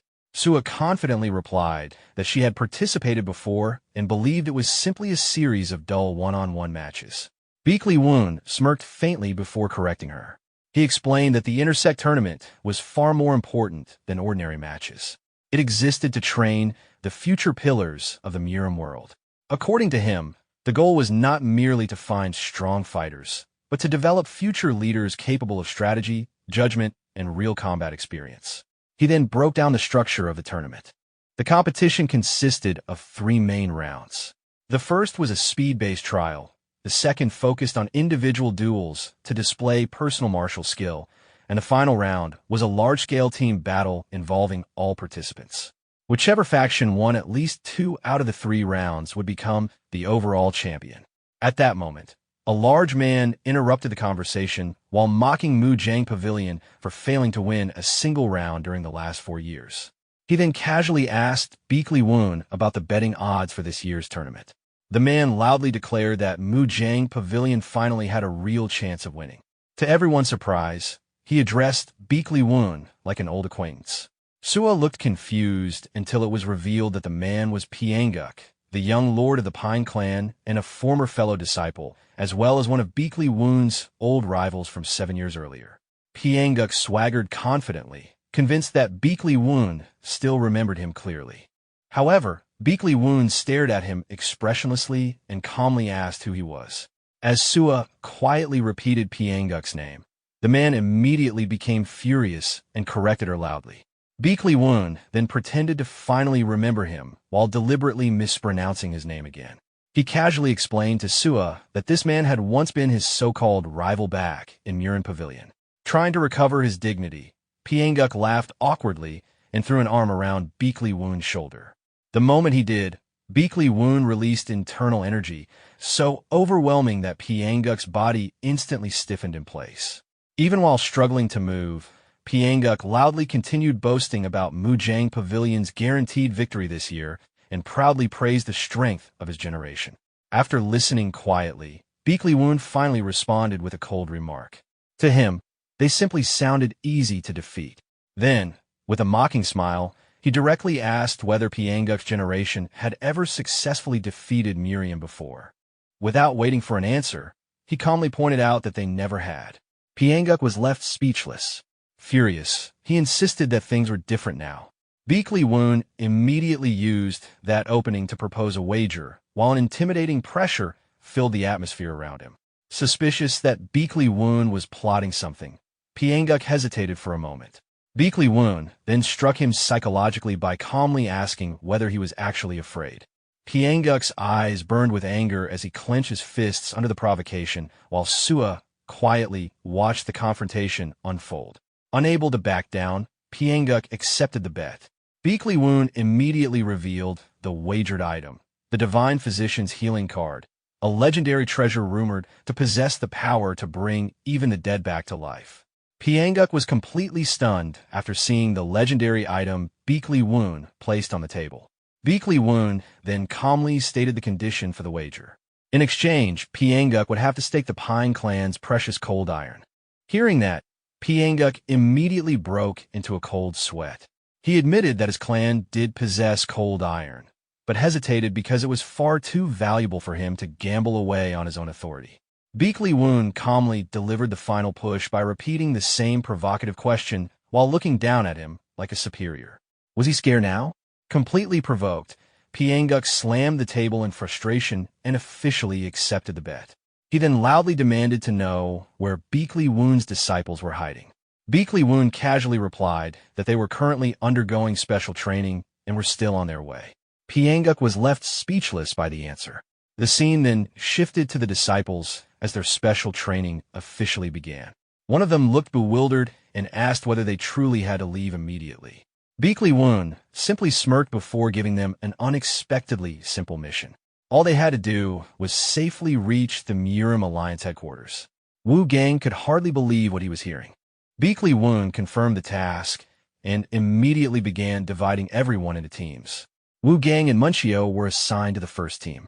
Unjin and Oryong became the second team, forming a surprisingly balanced pair.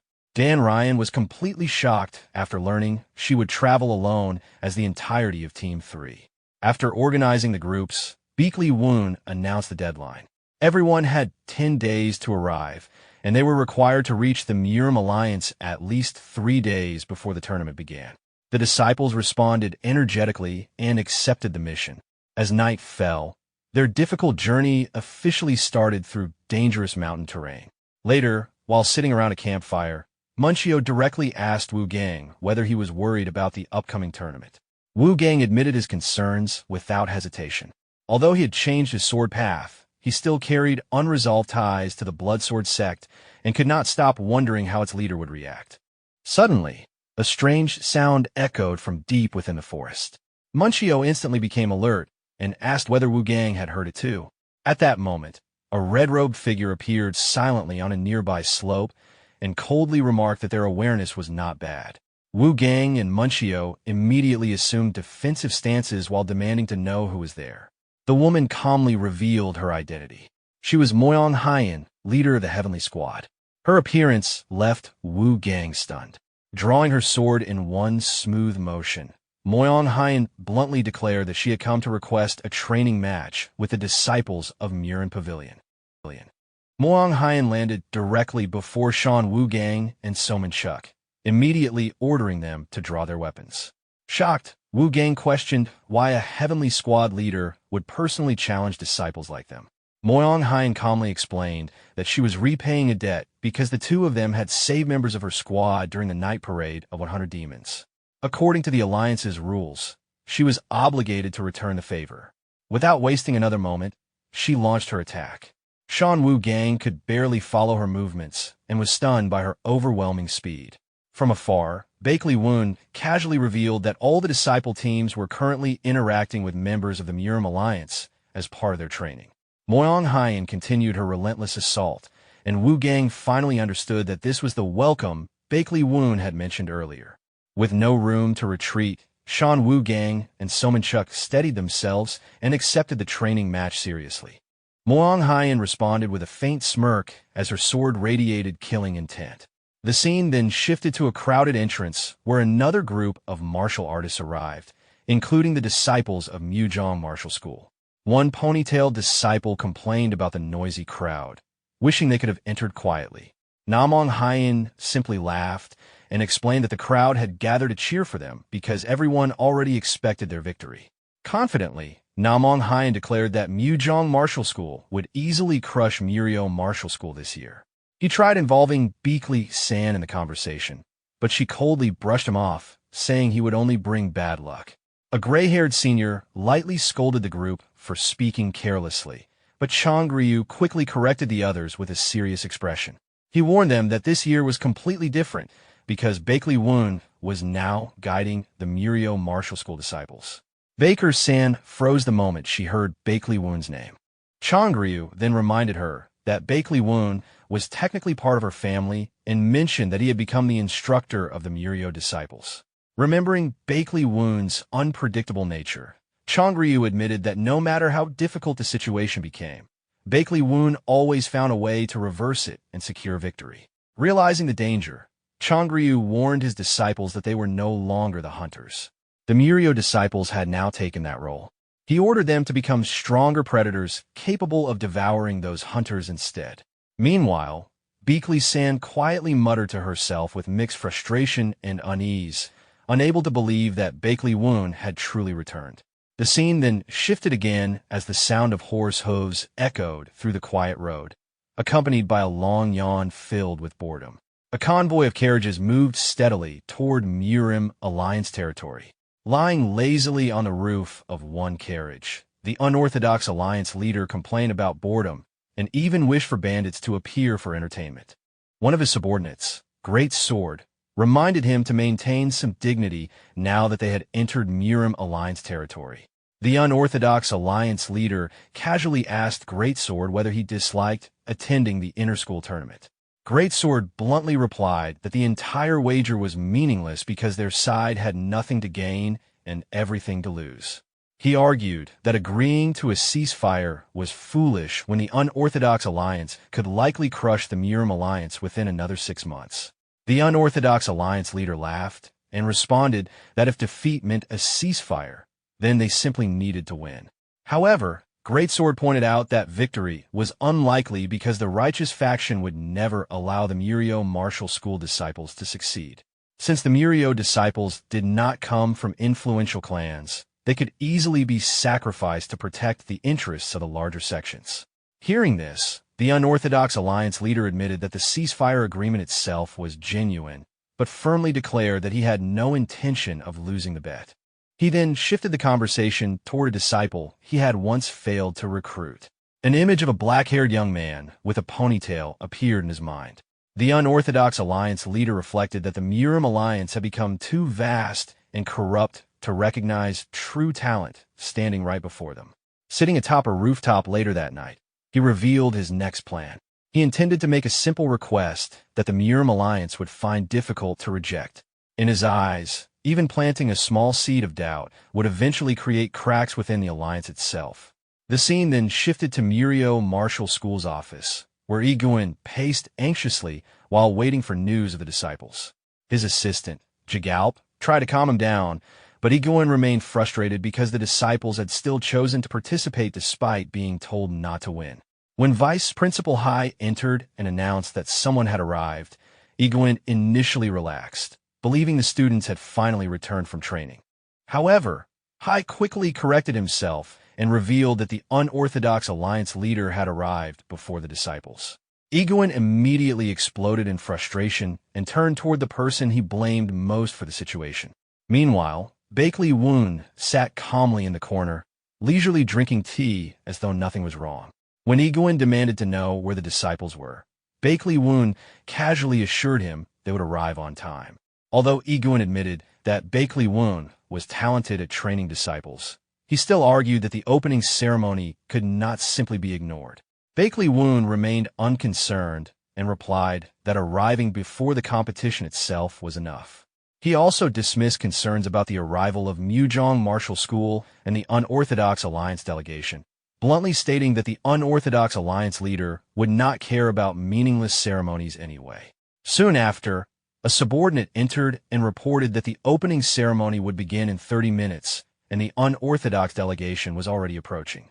While Iguin could only grit his teeth in frustration, Bakley Woon confidently instructed them to leave the Murio Martial School seats empty because every disciple would arrive without fail. At the same time, the unorthodox Alliance delegation finally arrived at the Murim Alliance headquarters. Seeing rows of people lined up to welcome them, the unorthodox Alliance leader found the display amusing and dismissed it as a childish political performance. Standing beside him, Great Sword immediately recognized it as a deliberate attempt by the Orthodox faction to establish psychological pressure before the tournament even began. The Murim Alliance chief advisor, Ouyang Juk, personally greeted the delegation and politely welcomed them inside for a banquet.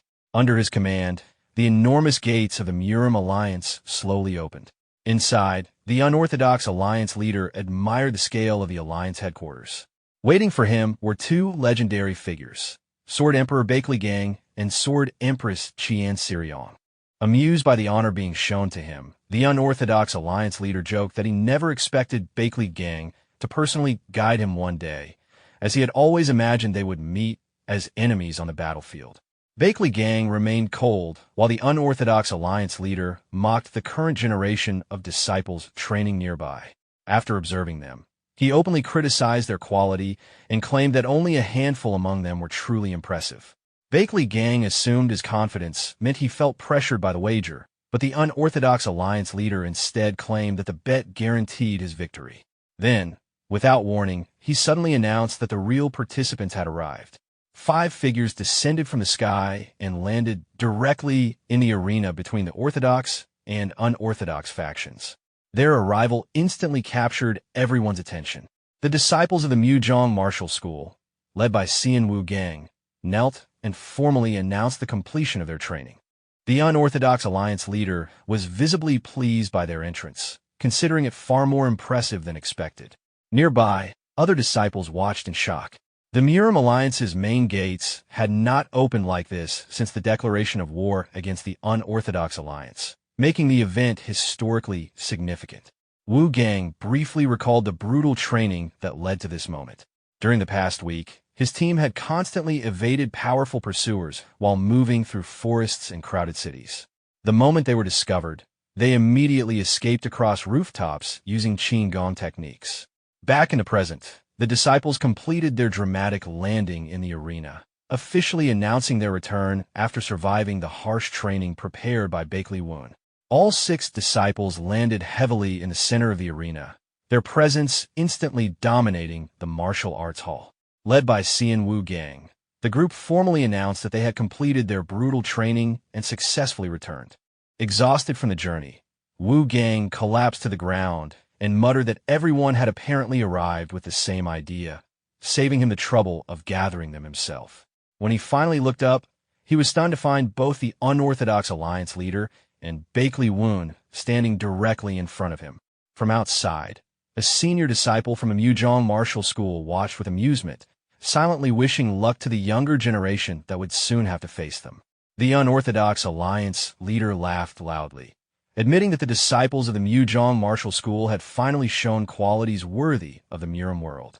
Ouyang Juk, the Murim alliance strategist, explained that because the unorthodox alliance leader had shown unusual interest in those disciples, the alliance deliberately arranged such a dramatic entrance for them. The unorthodox leader then directly questioned the disciples, asking whether they truly believed they could win. He reminded them that he had placed everything on this wager and demanded a clear answer. Without hesitation, Xian Wu Gang stepped forward and firmly declared their intention to win. The unorthodox leader asked whether he understood the weight behind those words, but Wu Gang answered without wavering. The unorthodox alliance leader then pushed further, asking what they would do if the Murim alliance itself interfered with their victory. Wu Gang immediately rejected the idea. He declared that their victory would belong entirely to the disciples of the Muzhong martial school, and that they would not allow anyone to take that away from them. The rest of the disciples stepped forward together, fully supporting his resolve. Bakley Woon then warned them that their bold declaration had changed everything.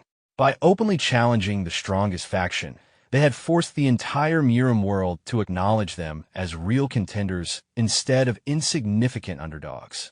According to him, they had thrown away the safety of being underestimated. However, Wu Gang answered without regret.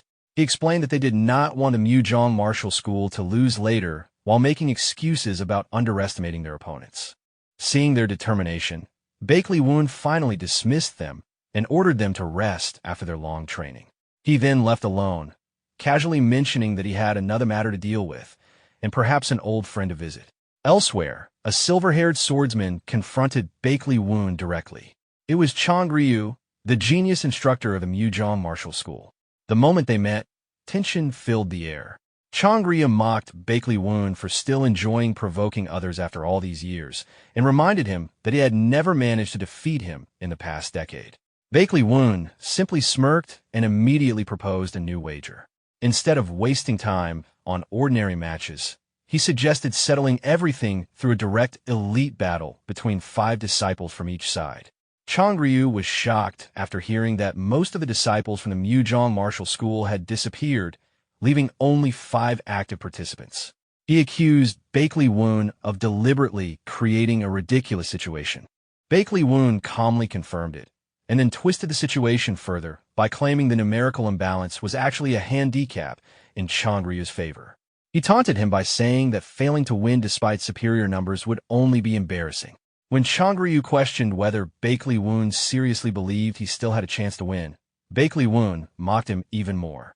According to him, there was no need to evaluate the disciples because simply looking at Changryu as a teacher already revealed the likely outcome.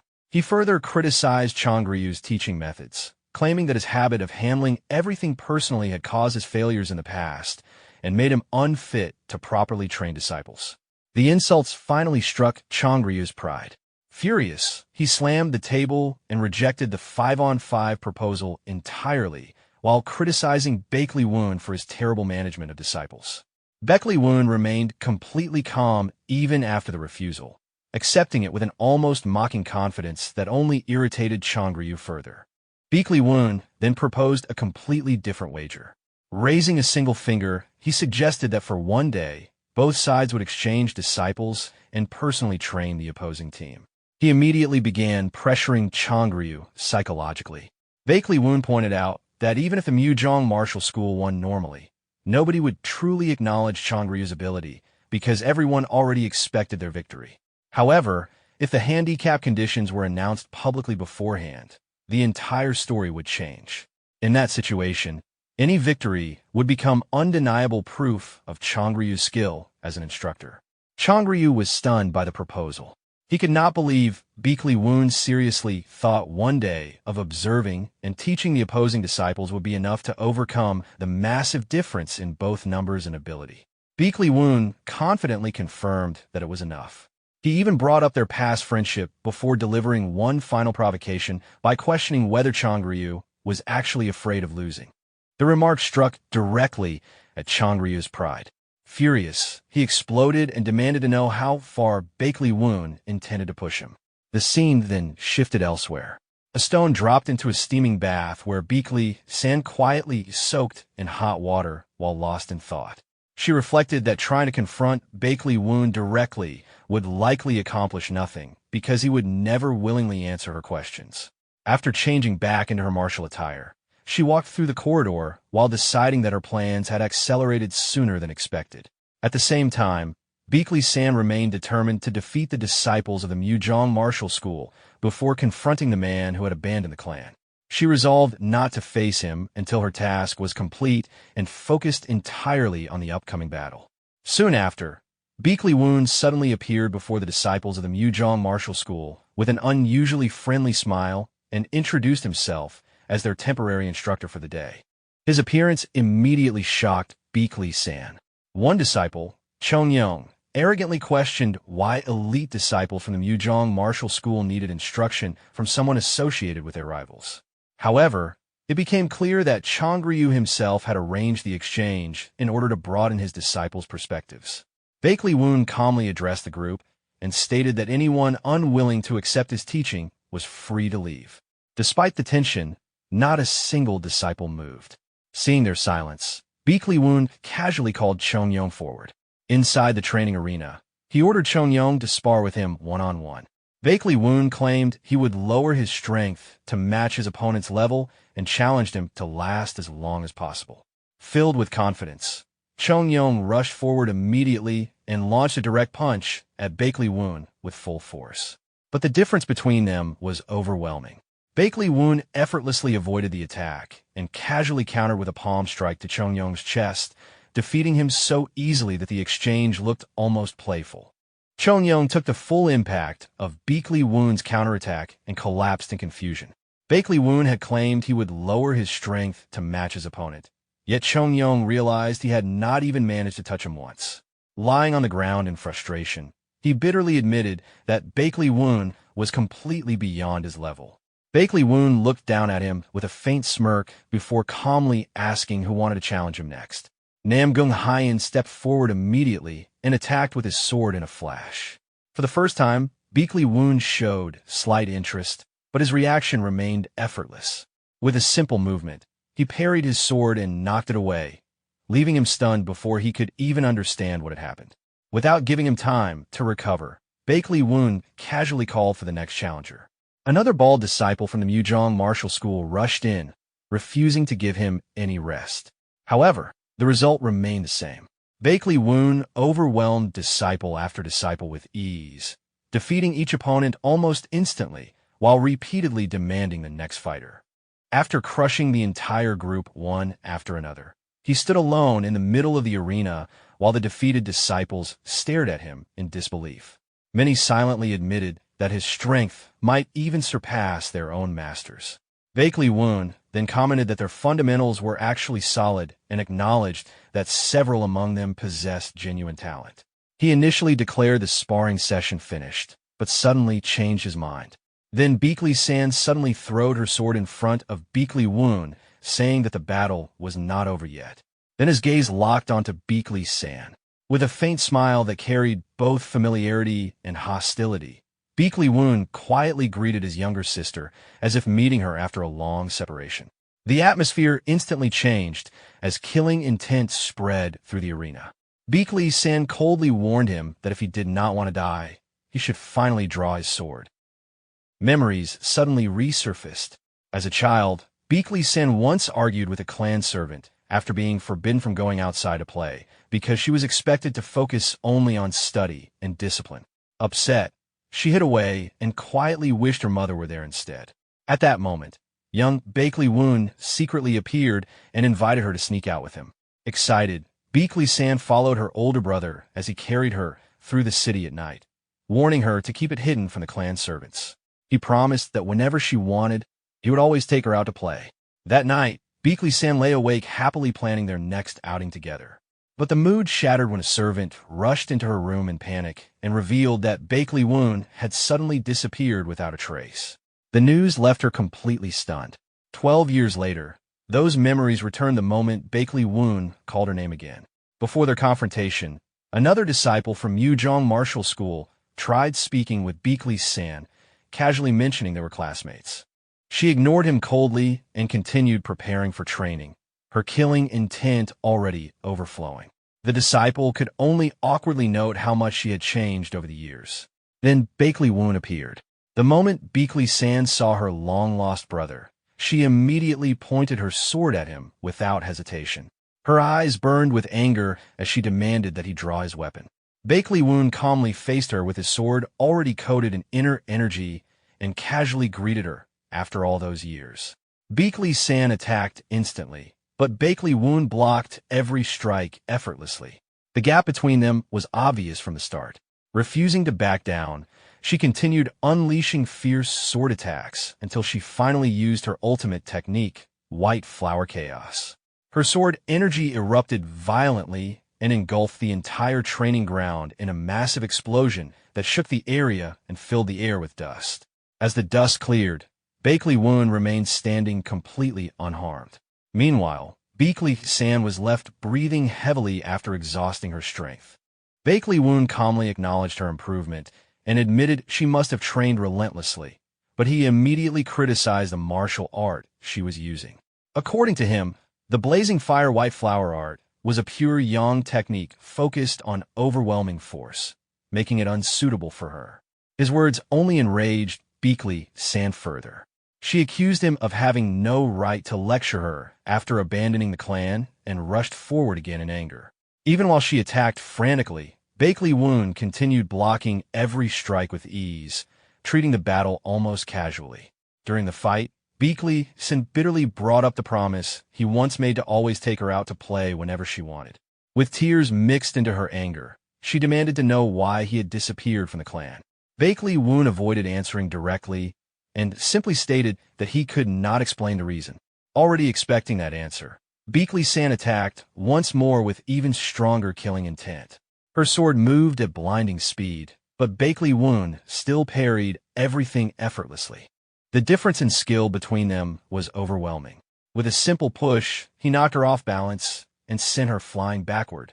Refusing to give up, Baek San realized he still had no intention of seriously hurting her and decided to exploit that hesitation.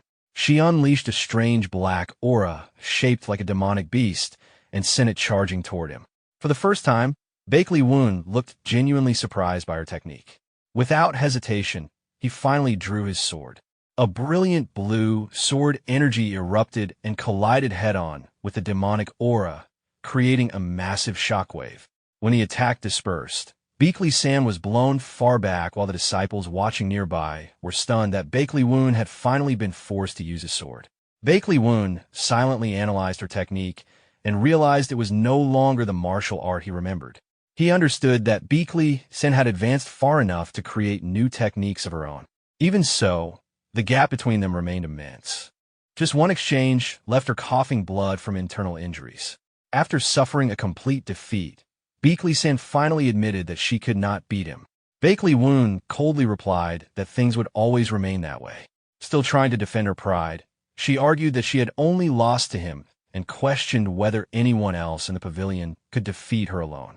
Bakley Woon bluntly declared that the pavilion would lose regardless because he personally intended to make sure of it.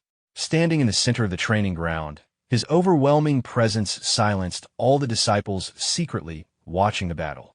Even so, as he looked at his younger sister, Bakley Woon quietly acknowledged how much she had grown. Memories resurfaced of the little girl who used to cling to him and ask him to watch her sword dances. Now, however, the two siblings stood on opposite sides as enemies. Back in the present, Bakley Woon glanced at the disciples of Mujong Martial School who were whispering among themselves and sarcastically asked whether they planned to train at all. He ordered everyone to continue practicing while there was still time and stated that he would personally check on each of them and answer any questions they had. Unexpectedly, a disciple named Namgung Hyen stepped forward and bluntly asked why Bakley Woon had left home 25 years ago. Another disciple quickly apologized for the rude question, but Bakley Woon calmly brushed it aside, understanding that such curiosity was natural. From behind, Bakley Sen coldly challenged him to try making excuses.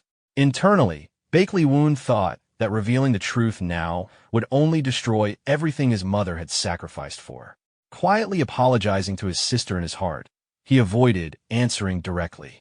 Namgung Hyen then stepped forward again and stated that he had something more important to discuss. He analyzed the upcoming tournament and admitted that Mujong Martial School held the advantage because it had fighters like Bakley Sen, Chung Yong, and himself. However, to everyone's surprise, he sincerely asked Bakley Woon to defeat Mujong Martial School. He explained that Bakley Sen had changed too much over the years, and after witnessing her fight today, he finally understood the reason she continued wielding her sword.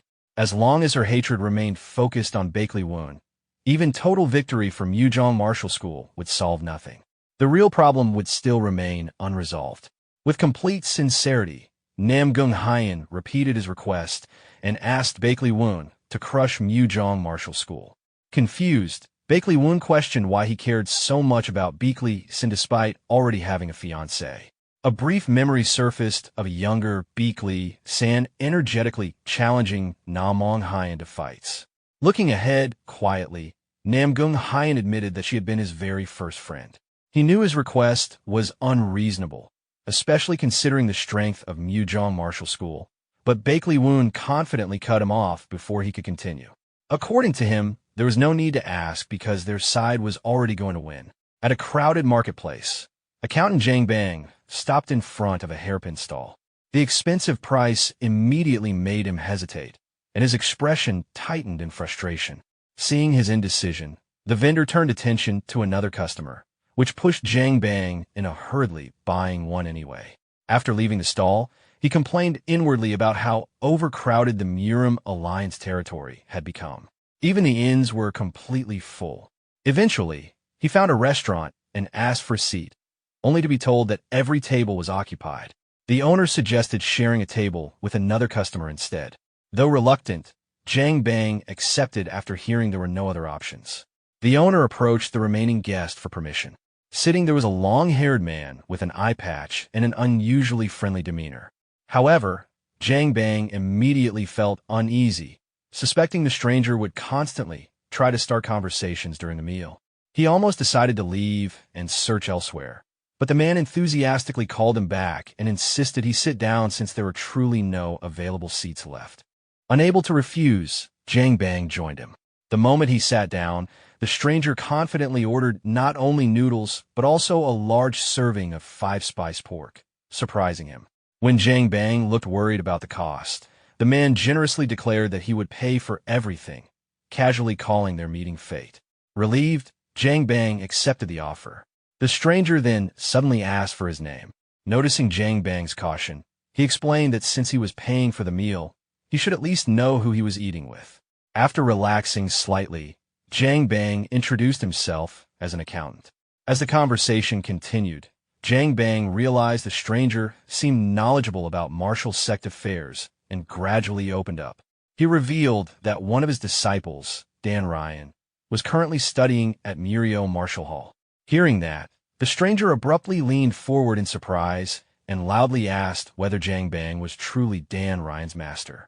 But when Jiang Bang asked if he knew Dan Ryan personally, the man casually denied it, making the sudden reaction feel even stranger.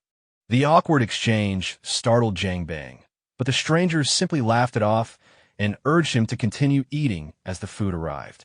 During the meal, the stranger brought up rumors spreading through the martial world that Murio Martial Hall was at a disadvantage in the upcoming tournament.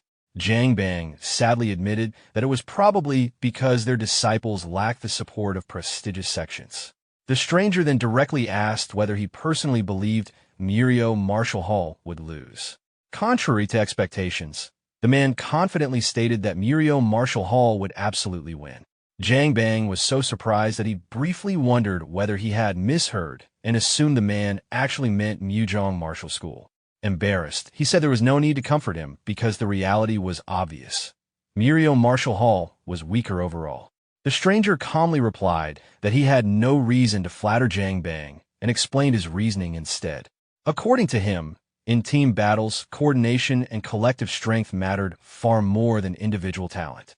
Jiang Bang still remained unconvinced, arguing that Muzhong Martial School's teamwork was equally strong. The man only smiled and quietly mentioned that Murio Martial Hall possessed someone who never entered a fight unless victory was guaranteed. Only then did Jiang Bang realize he still did not know the stranger's name. At first, the man jokingly introduced himself as the charming young master, but seeing Jiang Bang's serious expression, he finally revealed the truth. After a brief pause, he introduced himself simply as Cian before finally giving his full name with a faint smile. He was Beakley Cian. At the same time, a figure sitting on a rooftop yawned while looking toward the arena, noting that the long-awaited friendly match was finally about to begin. Inside the observation area, the leader of the Unorthodox Alliance sat casually while Great Disaster Sword reminded him to maintain proper decorum.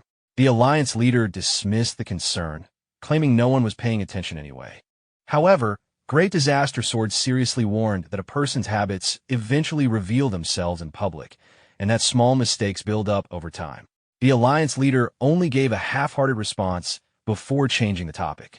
He asked Great Disaster Sword about the upcoming match, and specifically mentioned the disciple from Murio Martial Hall who had confidently declared victory from the very beginning.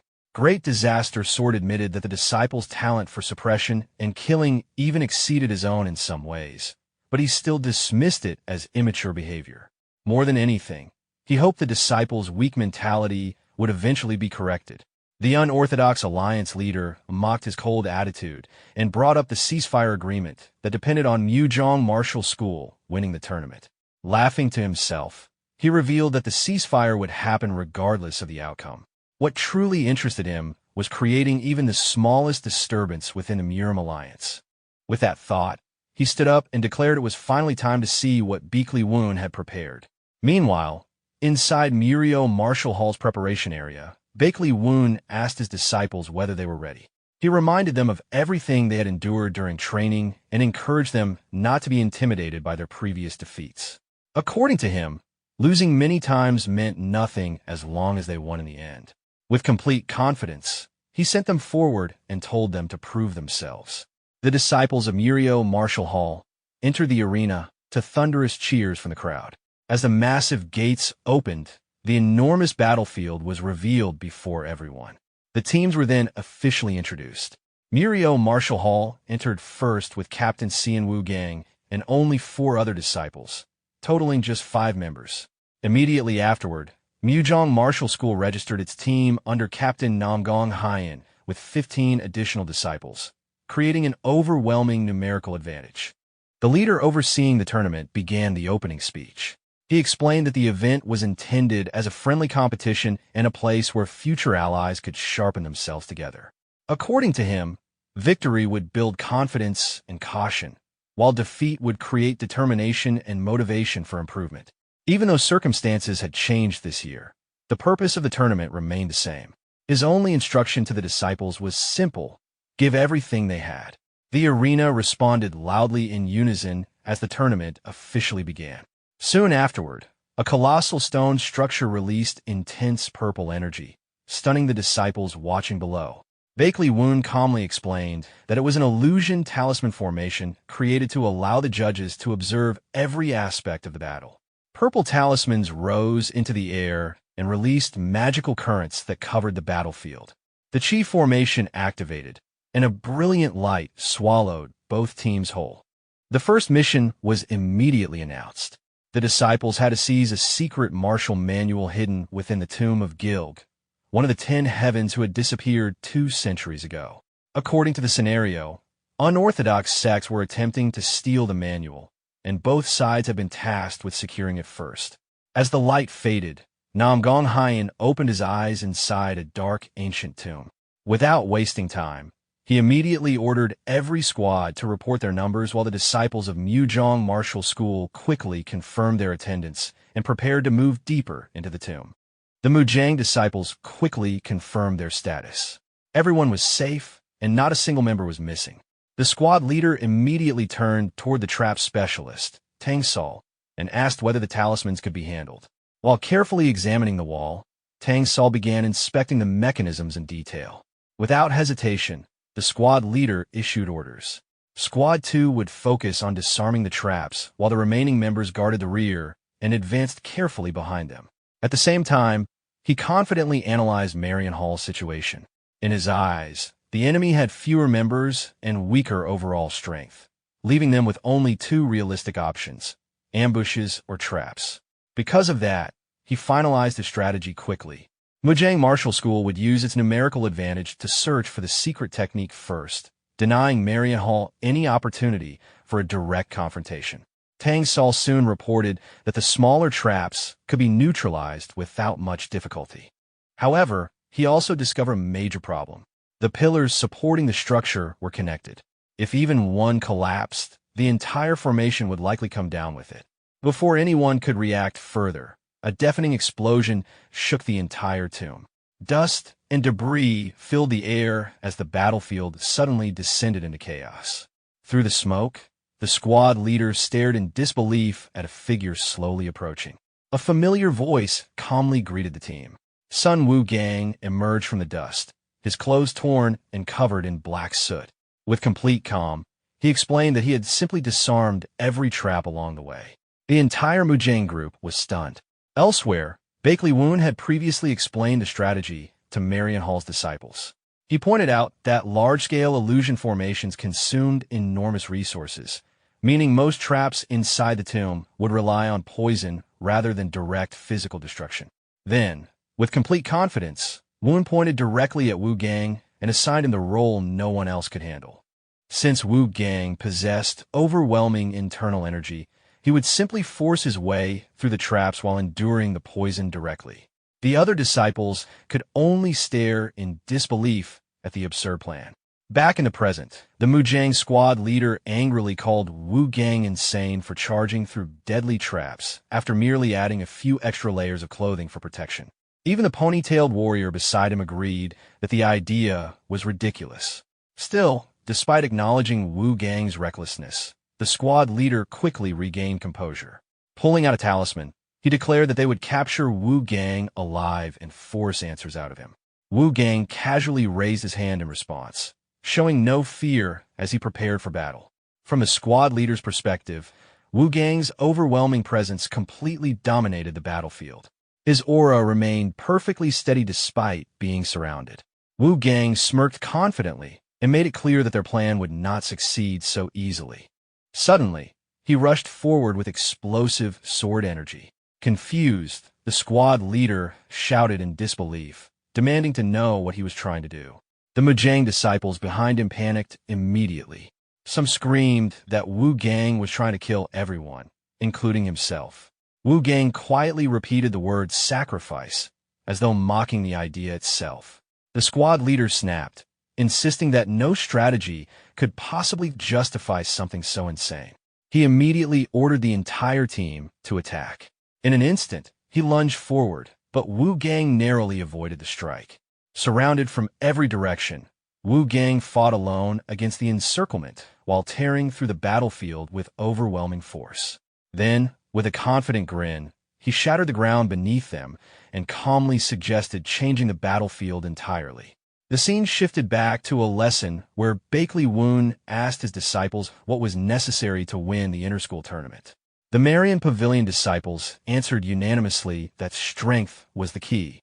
Woon agreed that strength was important, but immediately challenged their thinking by asking whether they truly believed they were stronger than Mujang Martial Hall. With a calculating smile, he explained that strategy was the weapon the weak used to overcome the strong. More importantly, victory belonged to the side that possessed information the enemy lacked. He then threw down a massive stack of documents and ordered everyone to memorize them. The disciples, including Sun Wu Gang, stared at the mountain of records in disbelief. Woon calmly revealed that illusionists were still human and therefore limited by reality. Every terrain used in the tournament's illusion formations was based on real locations that had already been documented and archived.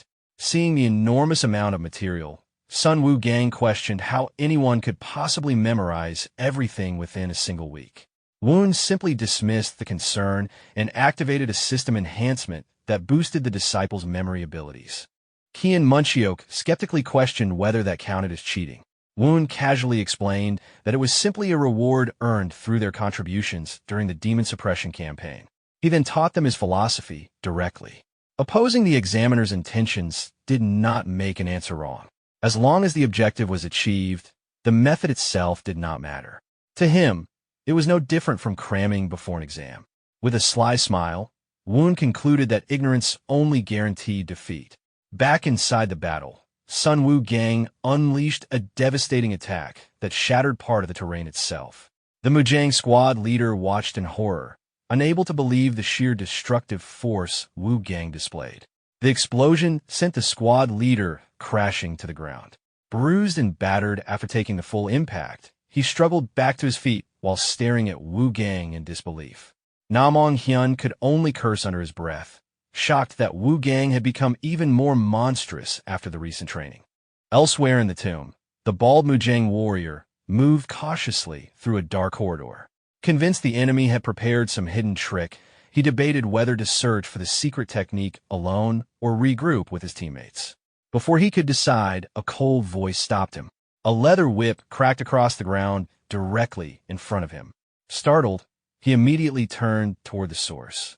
Oryong stepped forward and blocked his path, warning that if he reunited with the others, Marian Hall's plan would fall apart. The bald warrior recognized her immediately, and Oryong confidently confirmed her identity. Although impressed by how much she had improved, he still arrogantly declared that she alone was not strong enough to defeat him. Oryong simply smirked and replied that she was not alone. At that moment, Dan Ryan appeared behind the enemy, while Wu Jin moved in to complete the encirclement.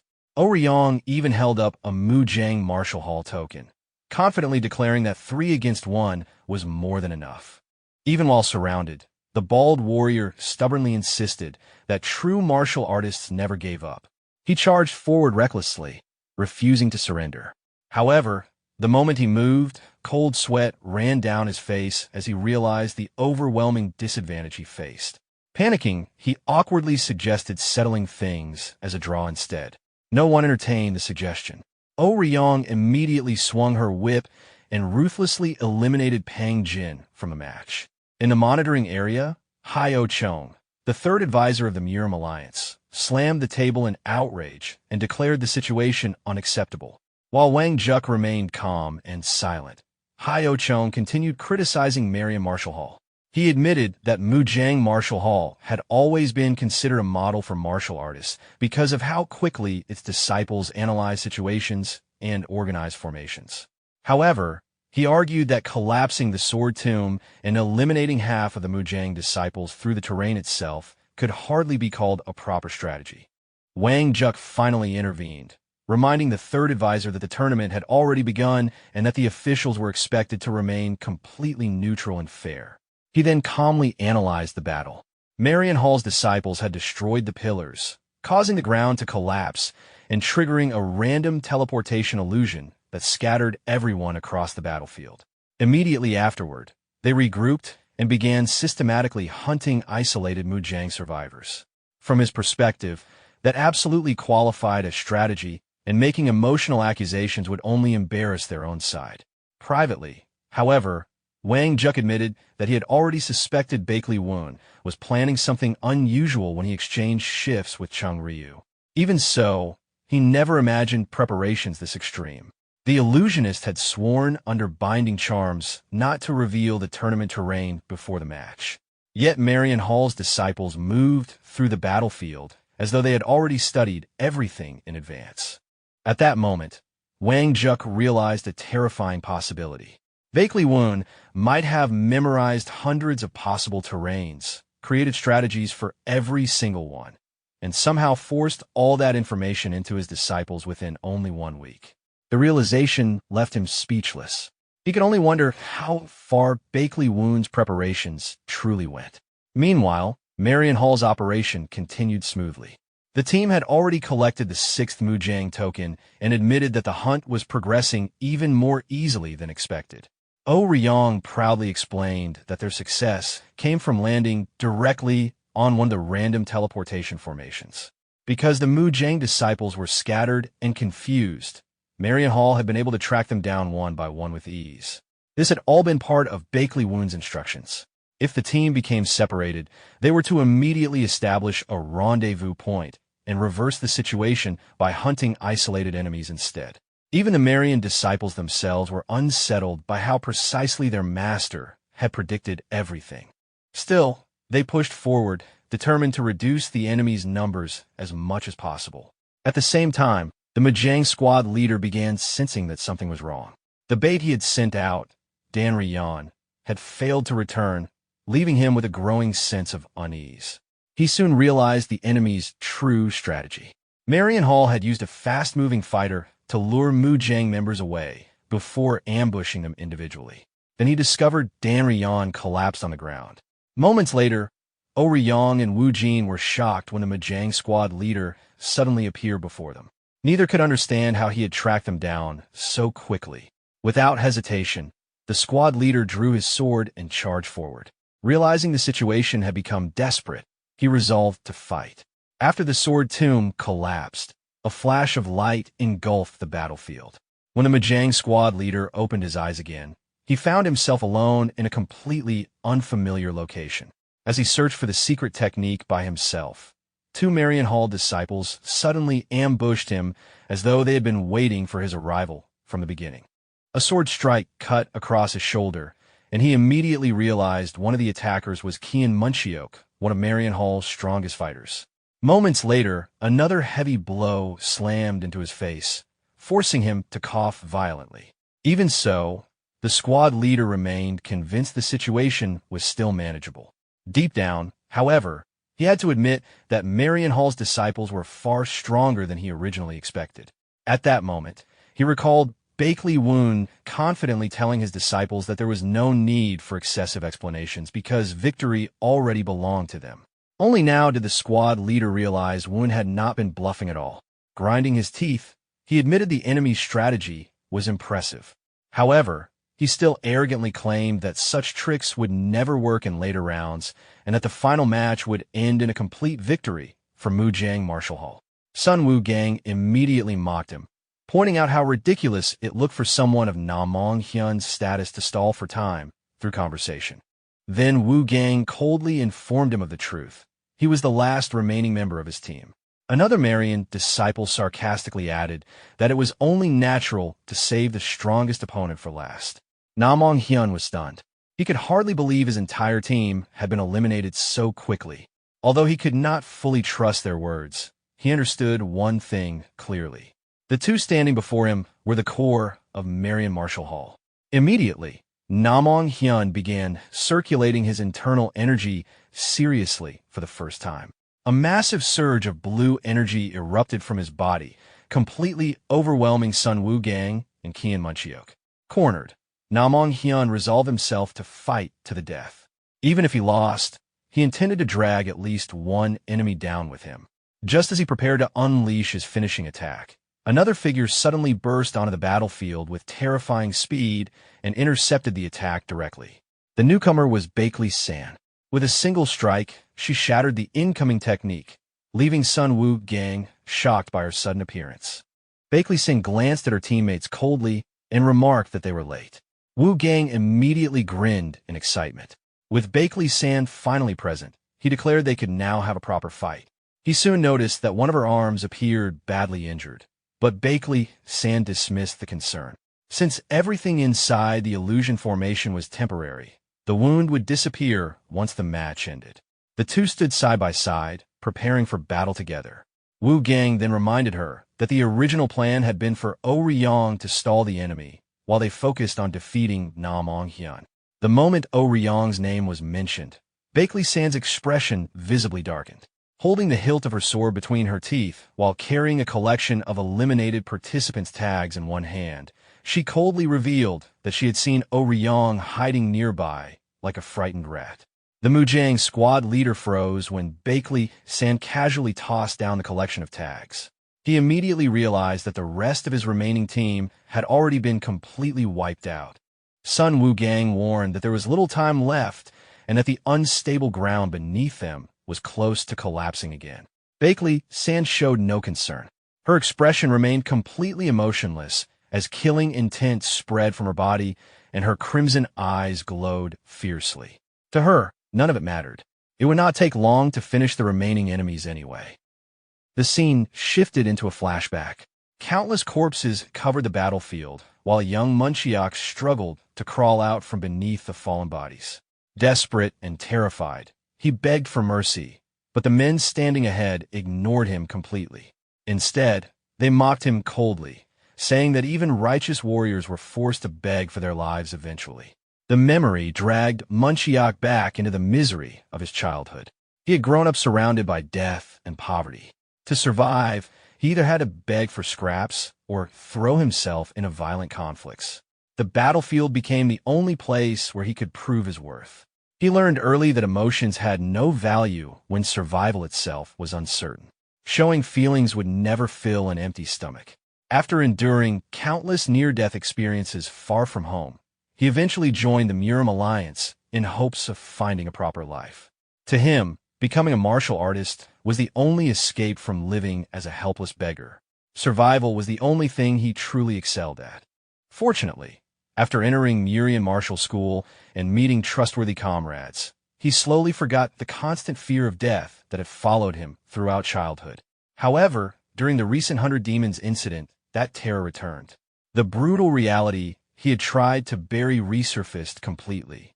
His hands trembled as he gripped his spear, and his thoughts froze under the pressure of mortality. Somewhere deep inside, he began believing that everyone should experience that same fear at least once. Returning to the present, Munchiak suddenly charged directly toward Bakley San. Looking at her in disbelief, he questioned why she showed absolutely no fear of death. Outside the battlefield, the leader of the unorthodox alliance calmly observed how the original 16 versus 5 imbalance had unexpectedly turned into an even 2-on-2 confrontation. He admitted that exploiting the enemy's panic and scattering them apart was an impressive strategy. In fact, the scheme was clever enough to make him consider recruiting the mastermind himself. He even joked that perhaps Bakley Woon deserved to be called the leader of the Righteous Heaven Sect already. From his perspective, the situation now heavily favored Murian martial school. He then asked the Great Disaster Sword for his opinion. The Great Disaster Sword immediately questioned whether he was being tested. Then, after analyzing the battle carefully, he gave a blunt answer. Bakley Woon's strategy was nearly perfect, but battles could never be controlled entirely through calculations. No matter how carefully an army prepared, there would always be people who clawed their way back from death itself. Those individuals were the ones who ultimately determined their own fate. Because of that, he concluded that Mujang Martial School could no longer defeat Murian Martial School. The only thing capable of stopping someone driven by desperation was an opponent who no longer cared about their own life. Back inside the battlefield, Namong Hyun clashed fiercely with Sun Wu Gang and mocked him for losing the confidence he showed earlier. Annoyed, Wu Gang immediately told him to stop talking. As the fight continued, Wu Gang remembered Bakley Woon's earlier warning to hide his true swordsmanship as much as possible. At the time, Wu Gang had complained that it had taken enormous effort to purge the evil aura from his martial arts, only for Woon to suddenly tell him to conceal everything again. Woon explained that the leader of the Unorthodox Alliance would personally attend the martial assembly. If he noticed the changes in Wu Gang's martial arts, serious consequences could follow. Wu Gang responded confidently that it no longer mattered to him. After the tournament, he intended to leave Mujang Martial School entirely. He had no desire to remain in the Murim Alliance only to kill his own master, nor did he wish to return to the Bloodsword Sect.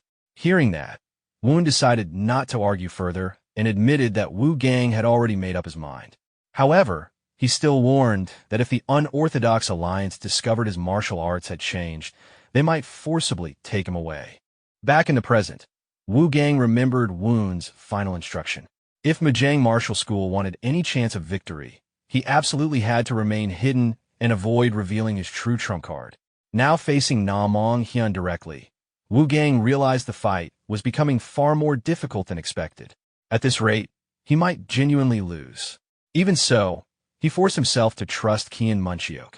He only needed to hold out until Munchiok finished dealing with Bakley San and regrouped with him afterward.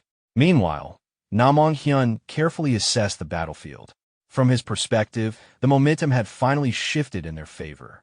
The real issue now was locating the secret manual. If Maria Hall's claims were true, they had already searched every nearby area except this location, meaning the manual was most likely hidden somewhere close by. However, another problem remained. The excessive use of internal energy earlier had badly weakened the surrounding structure. Any reckless attack could collapse the entire area instantly. Because of that, Namong Hyun warned Bakley San to restrain her power and avoid damaging the fragile ground further. Bakley San showed little concern. To her, the only thing that mattered was finishing the battle before the terrain collapsed completely. Namong Hyun tried calling out to her again, but Bakley San remained fully focused on destroying her enemies. Even a brief opportunity was enough for her. Without hesitation, she unleashed the 100 Flowers Strike sequence, followed immediately by the Divine Emperor 5 Forms Unification technique. A massive explosion erupted across the battlefield. Seeing the destruction spread further, Namong Hyun immediately shouted for her to stop before everything collapsed. At that exact moment, Sun Wu Gang seized the opening and rushed forward. Namong Hyun was confused to see him moving again and demanded to know whether he intended to destroy the battlefield a second time. As Wu Gang flashed past him, Namong Hyun suddenly realized the true danger. Bakley San had already begun gathering energy for another devastating 100 Flowers attack. The sheer force behind the technique was overwhelming. Kian Munchiok barely managed to react before the attack slammed into him and sent him flying backward in pain. Even after unleashing such power, Bakley San continued breathing heavily while preparing herself to continue fighting. Munchiok was shocked that she still possessed that much strength despite everything that had happened. Then the wall behind Bakley San suddenly began collapsing.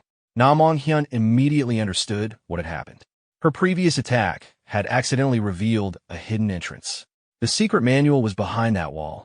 He urgently called out for Bakley San to secure the manual first, but her mind was elsewhere entirely.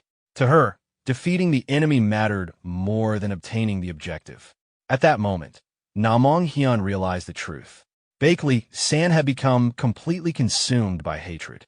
Before he could move toward the manual himself, Sun Wu Gang rushed in and blocked his path.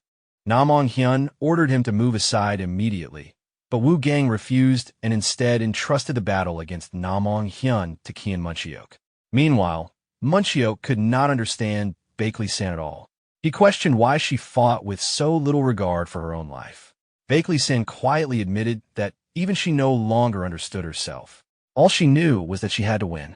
Something she had searched for painfully over many years and now stood directly before her, and she refused to let it disappear again. Outside the battlefield, Bakley Woon silently watched the scene unfold while quietly calling Bakley San's name under his breath. Back inside the battle, Bakley San declared that she could not simply stand by and lose what had finally appeared before her eyes. Moments later, she launched another fierce attack toward Kian Munchiok. Munchiok immediately realized that surviving required absolute focus. If someone wanted to live, they had to move before death reached them. He remembered Sun Woo-gang and Bakley Woon, then slowly forced himself to calm down. Rather than relying on others, he decided to trust himself completely. Gathering all his remaining strength, Munchiok unleashed the deadly six-fire lotus technique. The clash of power tore through the battlefield with overwhelming force. Even while screaming in pain, he refused to stop and followed up with the divine five thunder strike aimed directly at Bakley San. At the same time, fragments of an old memory surfaced in Bakley San's mind. A woman quietly stated that she intended to settle all unfinished matters before returning. Bakley gang warned her that once she left, she might never come back. The woman then asked whether he would accompany her if necessary, and he answered immediately that he would. Half-conscious, Bakley San listened to the fragmented voices as the woman continued speaking about how their actions could bring an even greater disaster. She insisted everything needed to end with her generation and warned that the children should never learn the truth. Bakley gang replied that San had already overheard part of the conversation, though she was still far too young to understand any of it at the time. Back then, Bakley San had only been a child, completely unaware of the burdens and secrets surrounding her family.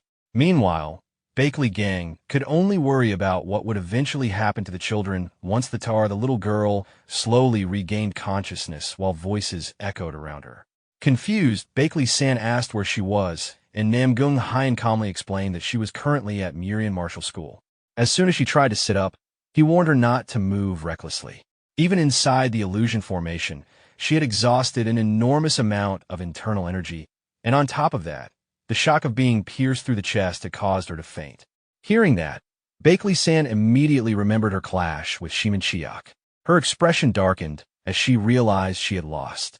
In her mind, she blamed herself for allowing even a single mistake.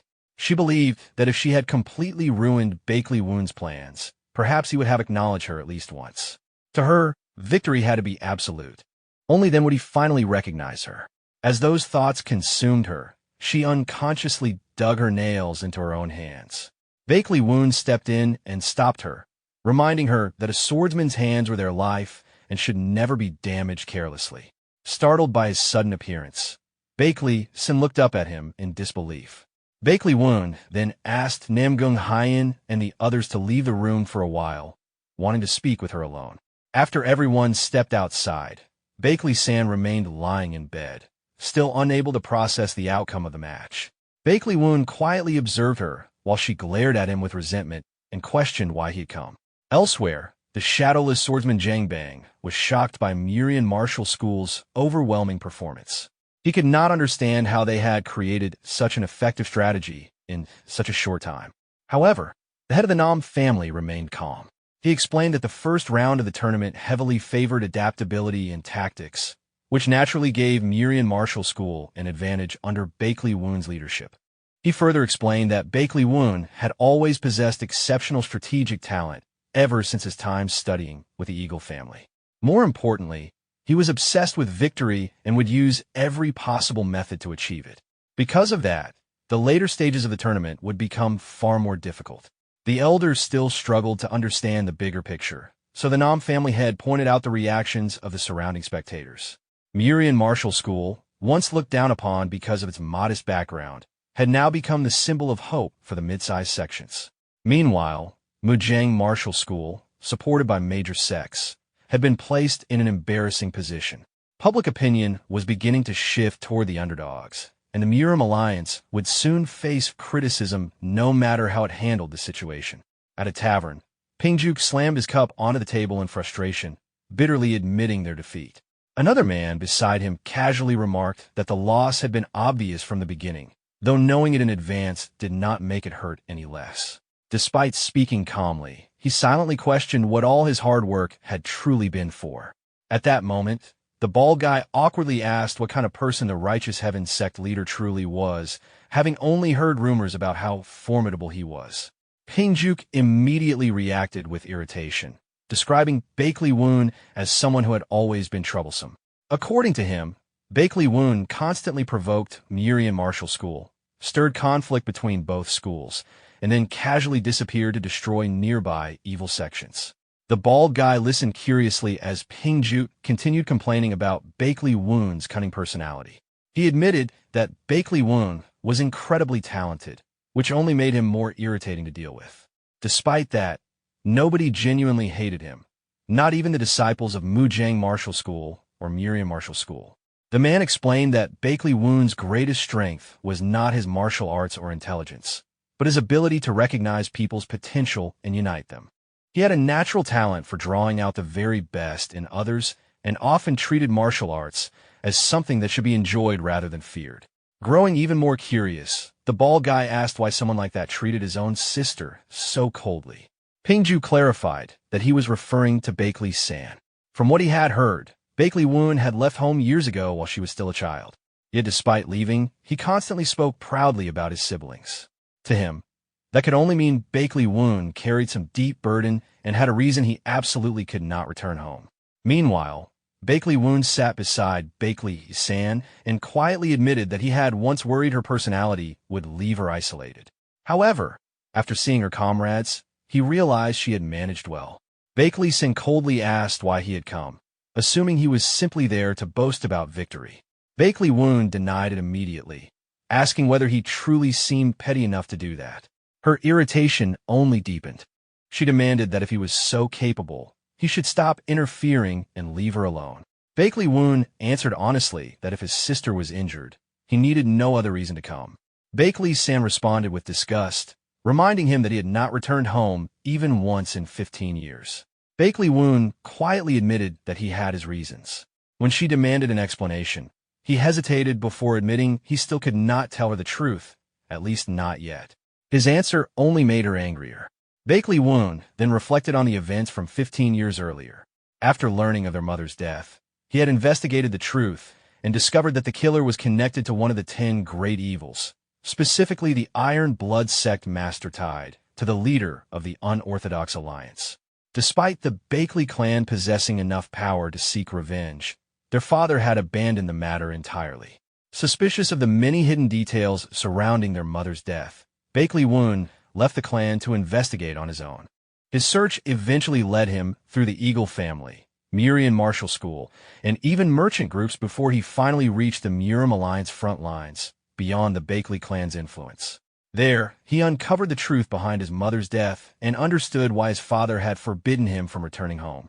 After witnessing truths tied to endless demons and the hidden darkness of the martial world, Bakley Woon realized some knowledge could never be ignored once discovered.